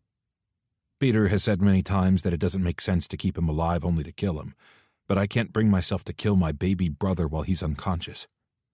It seems wrong. Cowardly. I need to look him in the eye and face him when I do what must be done. Part of me also has to admit that I want to give Fedor one last chance to correct his mistakes. I want to give him another chance at forgiveness, even though I know it's too late for that. The day Fedor genuinely drops to his knees and asks for my forgiveness is the day the earth stops turning. Not a thing, Peter says. Whatever hole they're hiding out in, it's a deep one. Good for them. The moment they show their faces, I'll kill them. I cannot trust them any longer. Fedor opened his eyes earlier this morning, but there hasn't been anything since, Peter says. My guess is that as soon as we cut back on the painkillers, he'll come out of his stupor. Though it might be better for him if he just stays this way. A coma has got to be better than where he's headed. My anger matches Peter's. Honestly, it's probably greater, but I still can't bring myself to talk about my brother that way. Fighting with him in the parking lot, wresting a gun from his hands to keep him from blowing my brains out, was one of the most horrific things I've ever done. A lifetime of protecting Fedor disappeared in an instant. Suddenly we were enemies, and I had to shoot him. I haven't told anyone, but I pulled the shot at the last second. I could have hit him in the head as he ran. I probably should have. But I couldn't. I lowered my aim and hit him in the stomach. It still was nearly a fatal shot. He tried to run, but he did not get far. My men, those who remained loyal to me, found him half a dozen blocks away, bleeding out. Call me if he wakes up, I say simply. Even after his betrayal, seeing Fedor in a hospital bed is not pleasurable for me. Plus, I have other business to attend to. Theo did a cartwheel at gymnastics, Molly says, cutting off a piece of chicken and forking it into her mouth. Cool, I say, trying my best to sound enthusiastic. She doesn't buy it and raises a brow at me. Gymnastics is for boys and girls. I wish you wouldn't be so prehistoric about it. I didn't say anything. You didn't have to. I can read your mind. She narrows her eyes at me and I wink, making her smile. If she could read my mind, she wouldn't be talking about gymnastics right now. The ring box sits uncomfortably in my back pocket, but I don't dare take it out. Not until the moment is right. Regardless of what you think you know, I'm happy for Theo. I'm glad he enjoys gymnastics. I'm glad Theo and Molly are capable of enjoying anything, and I'm especially glad I can be the person who helps facilitate their happiness. Me too, Molly says, pushing food around her plate with a distracted smile on her face. What? I ask. She shakes her head, but I reach across the table and grab her hand. She drops her fork and smiles up at me. Tell me, I say. I'm happy. She shrugs like it's something simple, like she hasn't had to work every day for the last 5 years for that happiness. I'm just happy. I really didn't think I'd be nervous, but now that the perfect moment has presented itself, my heart is pounding out of my chest. I drop her hand so she won't feel how hard I'm shaking and take a drink of water. I'm glad you're happy. I am too. You are? She asks. I meet her eyes and lower my head, hoping she can see how much I mean it. Of course I am, Molly. I'm so happy. I swallow back nervousness and reach for the box in my pocket. In fact, I'm so happy that I thought maybe we could talk about ways to continue it. Our happiness, I mean. Molly's brows wrinkle and then shoot up. She must know what I'm saying. I'm trying to remember the words I prepared beforehand, but they escape me, and I'm in the middle of stumbling through the most important moment of my life when my phone rings. I thought I'd turned it to silent before dinner, so I reach for it, expecting to dismiss the call and continue on when I see Peter's name on the screen. And the 5 text notifications underneath that. What is it? Molly asks, reading the concern on my face. I want to put the phone down and focus on her, but I can't ignore the nagging feeling in my stomach that something is wrong. I need to take this, I say, standing up and turning towards the balcony. I'm sorry. I answer before Molly can respond, and immediately Peter's voice is shouting at me through the phone. Where the fuck have you been? He screams. We are fucked, Viktor. Fucked.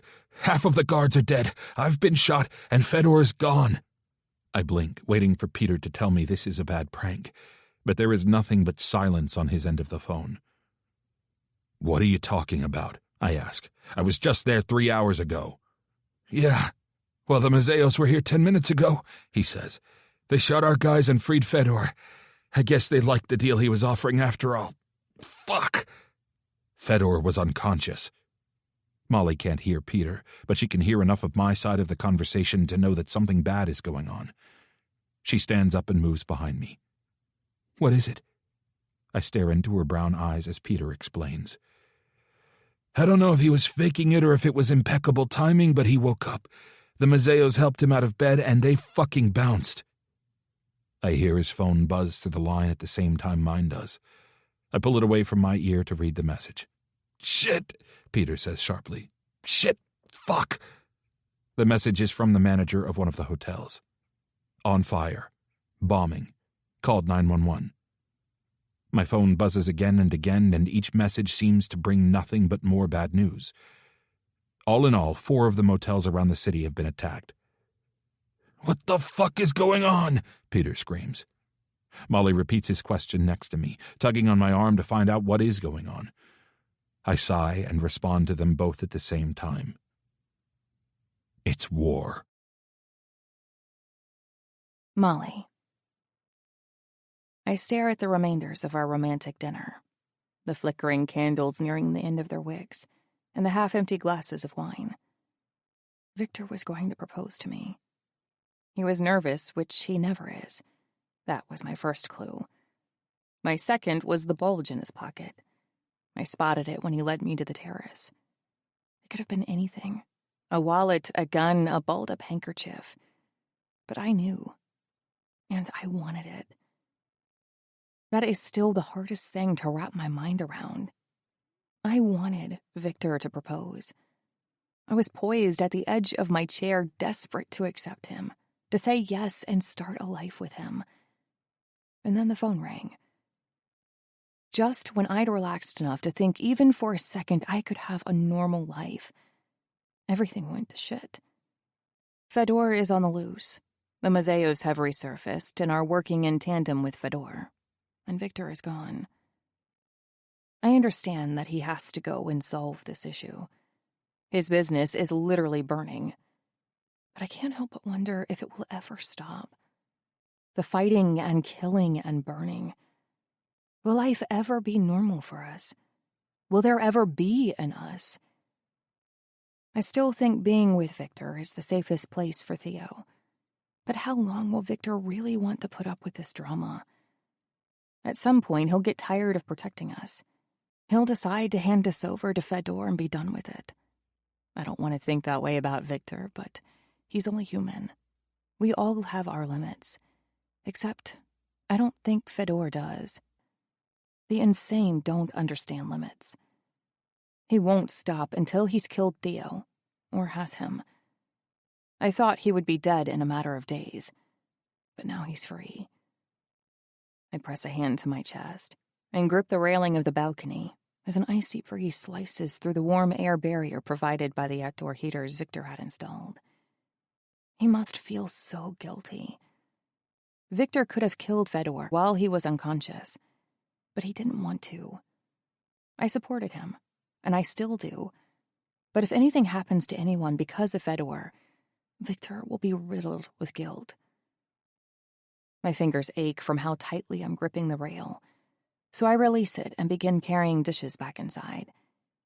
The maid will do it later, but I need something to keep me busy anyway. Theo is sleeping upstairs and the house is quiet. I'll be restless until Viktor gets home. I scrape the food into the trash and take one last drink from my wine before pouring it down the sink. Then I put the dishes in the dishwasher and lean back against the counter, frustrated that the task is over so quickly. Suddenly, there is a loud bang. I jump away from the counter, immediately searching the kitchen for a knife or anything heavy or sharp to defend myself with, but there isn't time. I see movement out of the corner of my eye, and Fedor is standing there. He has a walking cane in his hand. It feels like a nightmare. I blink, expecting him to disappear, but he doesn't. He tips his head to the side and smiles. "Where the fuck is my son?" he snarls. I run through the door to the right and straight for the stairs and the hallway that leads to Theo's room. I only realize the mistake I've made when hands reach out and yank me backwards, dragging me down to the floor. Rio is standing over me. His face is twisted in anger, but it's easy to see that he's wavering. "Get what you need and let's go, Fedor. Your assistance is a condition of our deal," Fedor says, moving slowly and resting heavily on his cane. "Keep her here." He walks past me, and I try to reach out and grab him, but Rio pins my arms to the ground with his knees. Where are the guards? Where is George? "Help!" I would usually be worried about waking Theo, but Fedor is going to do that anyway. "Help me!" Rio's hand clamps down over my mouth. I try to bite his palm, and he backhands me across the face. "Don't do anything stupid." I kick and thrash even harder. "Working with Fedor is stupid," I bite back, wrestling my face out from under his hand. "You're the idiot. He'll get you killed."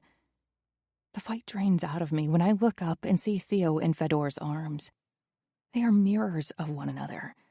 The same pointed chins and wide-set cheekbones. The same wide eyes and dark hair and pale skin. Seeing them together sends a chill down my spine. It is my worst nightmare come to life. "Leave him alone."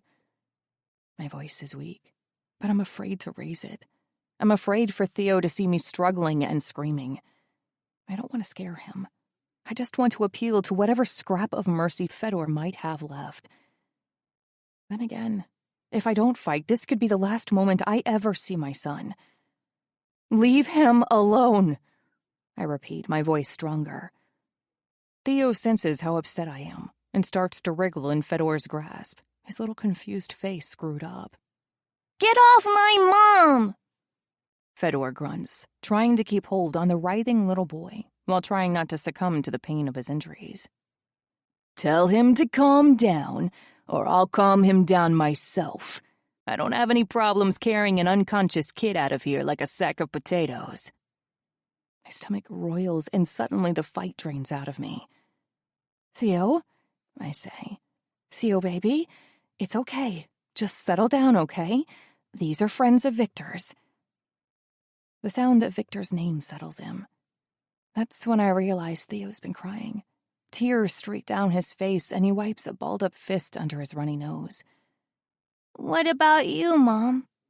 "I'll be okay," I say, trying not to cry, too. Maybe if he cooperates, Fedor won't hurt him. But it will be harder for Theo to cooperate if I'm falling apart. My throat hurts from how hard I'm trying to keep my emotion in check.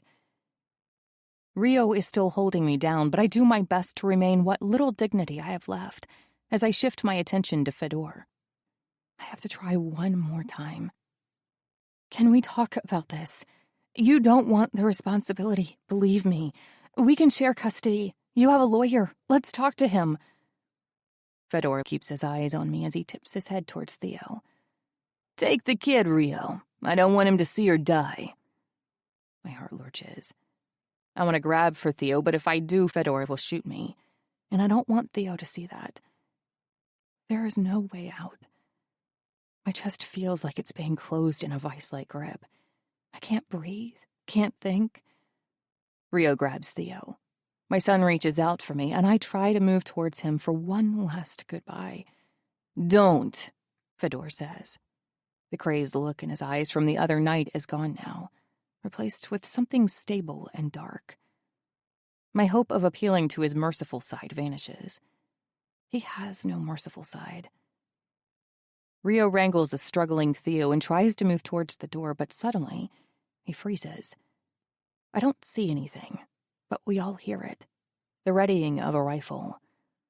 Rio backs up into the living room, and the person holding the rifle moves out of the shadows. I could cry with relief when I see George. He is older than everyone in the room and less fit, but he has a bigger gun and much more training. Viktor told me he was in the military for most of his life. George has an arsenal of weapons that could rival most Bratva members. As soon as George is in the room, he levels the gun at Fedor. Put your gun down or I'll kill her, Fedor says, waving the gun he has pointed at me. You'll kill her anyway, George says. So, I'll keep my gun where it is, thanks. I don't have any idea how George can be so calm, but I'm grateful for his presence, especially as Fedor's eyes grow hard and distant. If killing her is inevitable, then why don't you turn and leave? Fedor says. Viktor will kill you when he realizes you failed to save her. Because I've wanted to kill you for a long time. If I have to die for it, so be it. George shrugs. Kill her, and I'll kill you.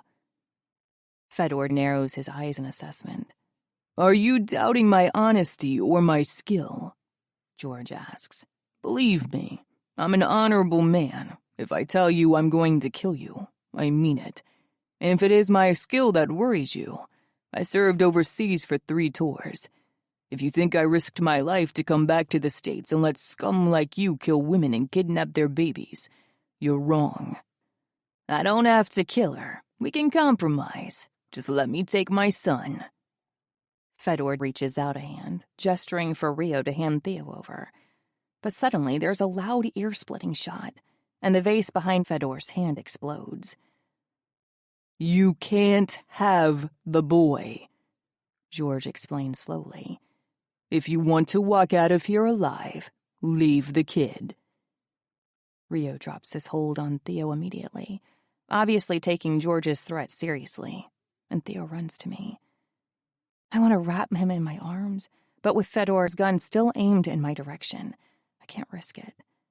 I shove Theo behind my legs and take a step back. The room is tense. Both men are in a standoff, and I'm not sure if one of them is going to break or if they're going to shoot at the same time. Can George win this duel? Or will we once again be at Fedor's mercy once he lies dead on the floor?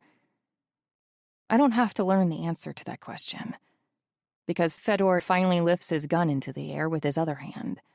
It's a lazy kind of surrender, a confident surrender, if such a thing is possible. Okay, he says. I'll leave, but I'll be back.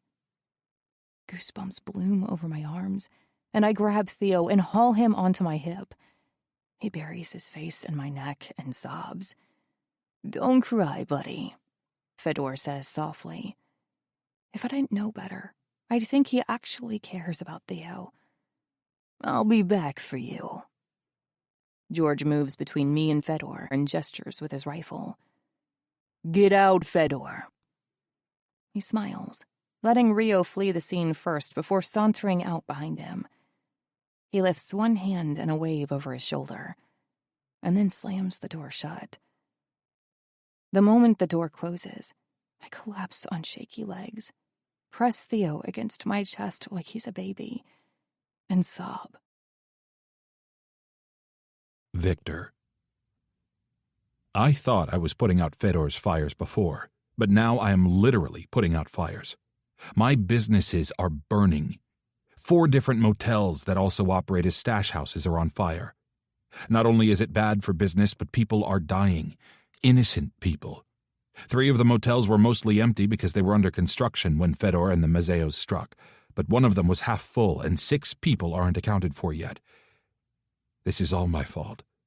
I should have killed Fedor when I had the chance. I shouldn't have let him live after what he did, kidnapping Molly, turning his back on me and joining with the Mazeos. He offered up information about my Bratva and I let him live. I wanted to give him an honorable death. Too bad he's not an honorable man. One of the guards I had watching over Fedor at the hospital was a double agent.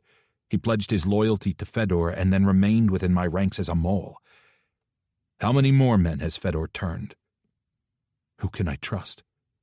I run a hand down my face and turn back to the now smoldering remains of the back half of the motel. Firefighters are digging through the remains in search of bodies, but they say it could take all night. Still, I don't want to leave. Not until I know how many are dead. Molly will be okay at the apartment. She has George there and several guards. Briefly, the idea that the guards stationed at the apartment could betray me crosses my mind, but I push it away. If something had happened at the apartment, I'd know by now. Molly would have called. Unless she couldn't. I tug on my hair and then press the heels of my hands into my eyes. An hour ago, I was about to propose. I was seconds away from dropping to one knee and asking Molly for her hand in marriage. And now? My feelings are the same, but I can't propose to her on the same night my brother essentially has risen from the dead and brought me to my knees. Fedor ruins fucking everything. When my phone vibrates, I expect it to be Peter calling with news from the other motels, but instead it's George. I answer calmly, hoping the rush of adrenaline I receive at the sight of his name is just an overreaction, a side effect of my overworked imagination. "You need to come home," he says, voice low and serious. "It's not good." I get enough information out of George to know that Fedor was in my house. He was in my house with Theo and Molly. He tried to hurt my family. I don't start breathing again until I walk through the door, guarded by George and his rifle, and see Molly sitting on the couch. "Molly!" I rush towards her. As I round the edge of the couch, I see the small leather bag at her feet, and Theo sleeping next to her. He has his shoes on. That stops me. I freeze and tilt my head to the side. What is going on? "Fedor came here. She shakes her head and swallows down a sob. "He tried to take Theo. George scared him away." "Shit, Molly." I drop to my knees next to her and grab her hand. "I'm so sorry I wasn't here. George said the guards watching the house were paid off. They deserted you, and I'm going to kill them for it. They won't live through the night." "Were you going to propose to me tonight?" she asks suddenly. The sudden question stuns me, keeping me silent for a moment, then I nod. There is no sense denying it. I was. Just before the call came in. She sighs, her lower lip trembling. "I thought so." "We still can." I bring her fingers to my mouth and kiss her knuckles. "Fedor doesn't have to ruin everything. We can still be happy. Fuck him. Let's get married. For real. We can elope or have a big wedding or anything. Anything. I just want you and Theo, that's it." I didn't think it made sense to propose to her before, but now it feels like this could be the perfect way to respond to Fedor's threats. He thinks he can waltz into my house and tear my family apart. Well, he can't.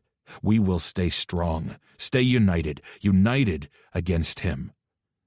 As I'm talking, I realize Molly isn't moving. She's staring down at her lap, ignoring my breath on the back of her knuckles. My stomach flips. Were you going to say yes? Maybe it's my own vanity, but I never considered she would refuse me. Her brown eyes are wide and glassy with tears when her gaze meets mine. She nods. I was. I sigh with relief and grab her chin with my fingers, tilting her face towards mine. She closes her eyes and leans into my kiss. Her hand fists in the front of my shirt, and I run my hands up her thighs, pushing her back into the cushions. "I love you," I mumble against her mouth. Molly goes stiff and pulls back. I don't know how this could shock her, since she knows I was going to propose, but I say it again anyway. I look into her eyes and lay a hand across her smooth cheek. "I love you, Molly." I can count on one hand the number of women I've said those words to, and I can count on one finger the number of times I've said it and meant it. I love Molly. More than I ever thought possible. She's blinking up at me, dazed, and I expect her to break through the fog and return the sentiment, but instead tears gather in the corners of her eyes and she looks away. I don't understand until my mind catches on the tense. She was going to say yes. "Molly," I ask, "you want to marry me, right? You love me?" The question hangs there unspoken, too embarrassing to say out loud. She nods. "I would have said yes, Victor. I would have married you, but nothing."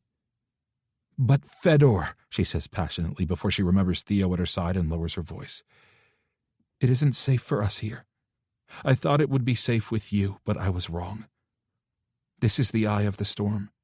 Chaos and danger are swirling around us at all times as long as we're near you, and I need to get Theo out. I need to get him away from this mess." "Where is away from this?" I challenge. "Do you think Fedor will give up? He won't. You are safest here where I can protect you." "You couldn't protect us tonight," she whispers. Rage snarls in my chest. "George saved you, and I hired George. That's a kind of protection. You won't have that anywhere else." "We will start over somewhere new and change our names," she says. "It's the only way." I shake my head. "No, you can't. We have to. You know that we aren't safe here. I have to do what's right for Theo, and as much as I want to stay, I can't." "You can't," I repeat, biting out each word. Her brows pinch together. "Excuse me?" I stare at her, knowing she heard me, knowing she understands what I mean. "Are you telling me I can't go because you don't want me to, or because you won't let me?" Again, I stare at her.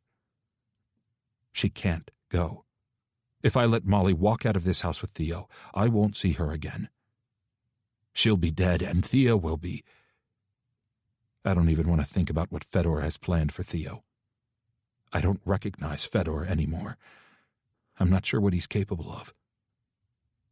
"You can't keep me here," Molly says, standing up, towering over me since I'm still on my knees. I rise to my full height and grab her hand. "I'm not trying to keep you here. I'm trying to keep you safe." "That's the same thing," she says, her voice getting louder with every second. "You think you know what's best for me, so you don't care what I want." "I know this world better than you do, Molly. You can't escape. If you go out there alone, you'll be killed. The safest place for your son is here, in my house, with me." She doesn't say anything. My fist tightens at my side. "I'm Theo's family too. Don't I get a say? I want what's best for him too." She spins away from me and grabs her bag. "Then you'll let us leave." Molly reaches for Theo to wake him up, but this conversation isn't over. She isn't thinking clearly. I grab her hand and pull her back towards me, and she tries to draw it back, tries to pull away from me. "Molly, stop." "No," she yells. "I won't. I'll never stop as long as I'm being held against my will." Theo rolls over on the couch, blinking around the room. When he sees his mom, he runs to her and hugs her legs. "Come on, baby," she says, patting the back of his head. "Grab your blanket. We're going." Theo grabs the throw blanket and follows after her, and my vision goes black.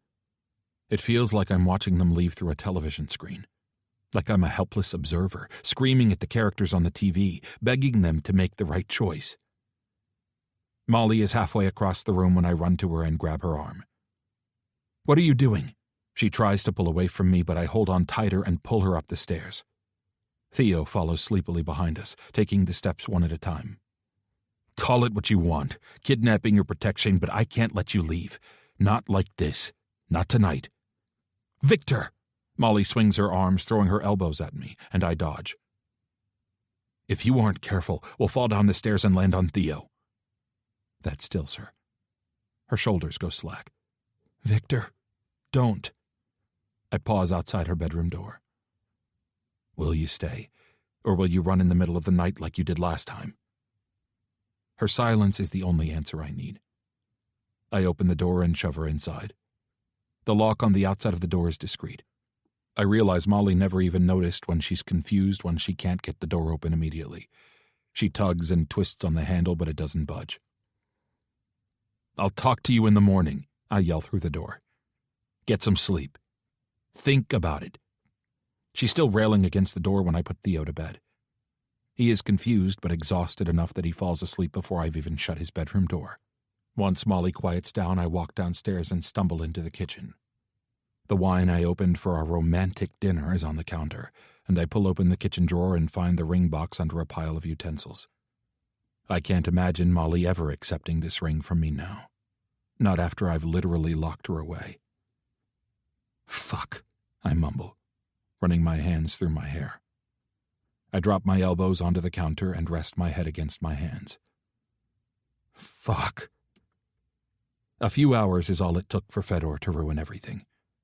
My business is in disarray, my relationship with Molly is over, and I have no idea what is going to happen next. Where will he strike? When? My phone rings and I'm embarrassed by how much the sound of it makes me jump. Then I see Fedor's name on the screen. I answer the phone in a trance and lift it to my ear with numb hands. I don't even say anything, but Fedor knows I'm listening. Sorry about all this fuss, brother. He almost sounds genuinely sorry. You know how business can be. You came into my house. You touched my wife. He doesn't know the justice of the peace is a lie, and I don't intend to tell him. I suppose it doesn't matter that much anyways.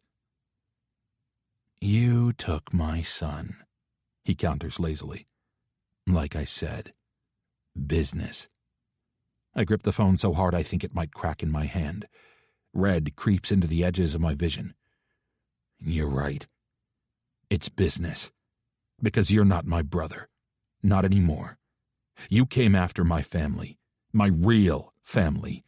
And that was a fucking mistake. I'm coming for you. He chuckles. Game on, brother.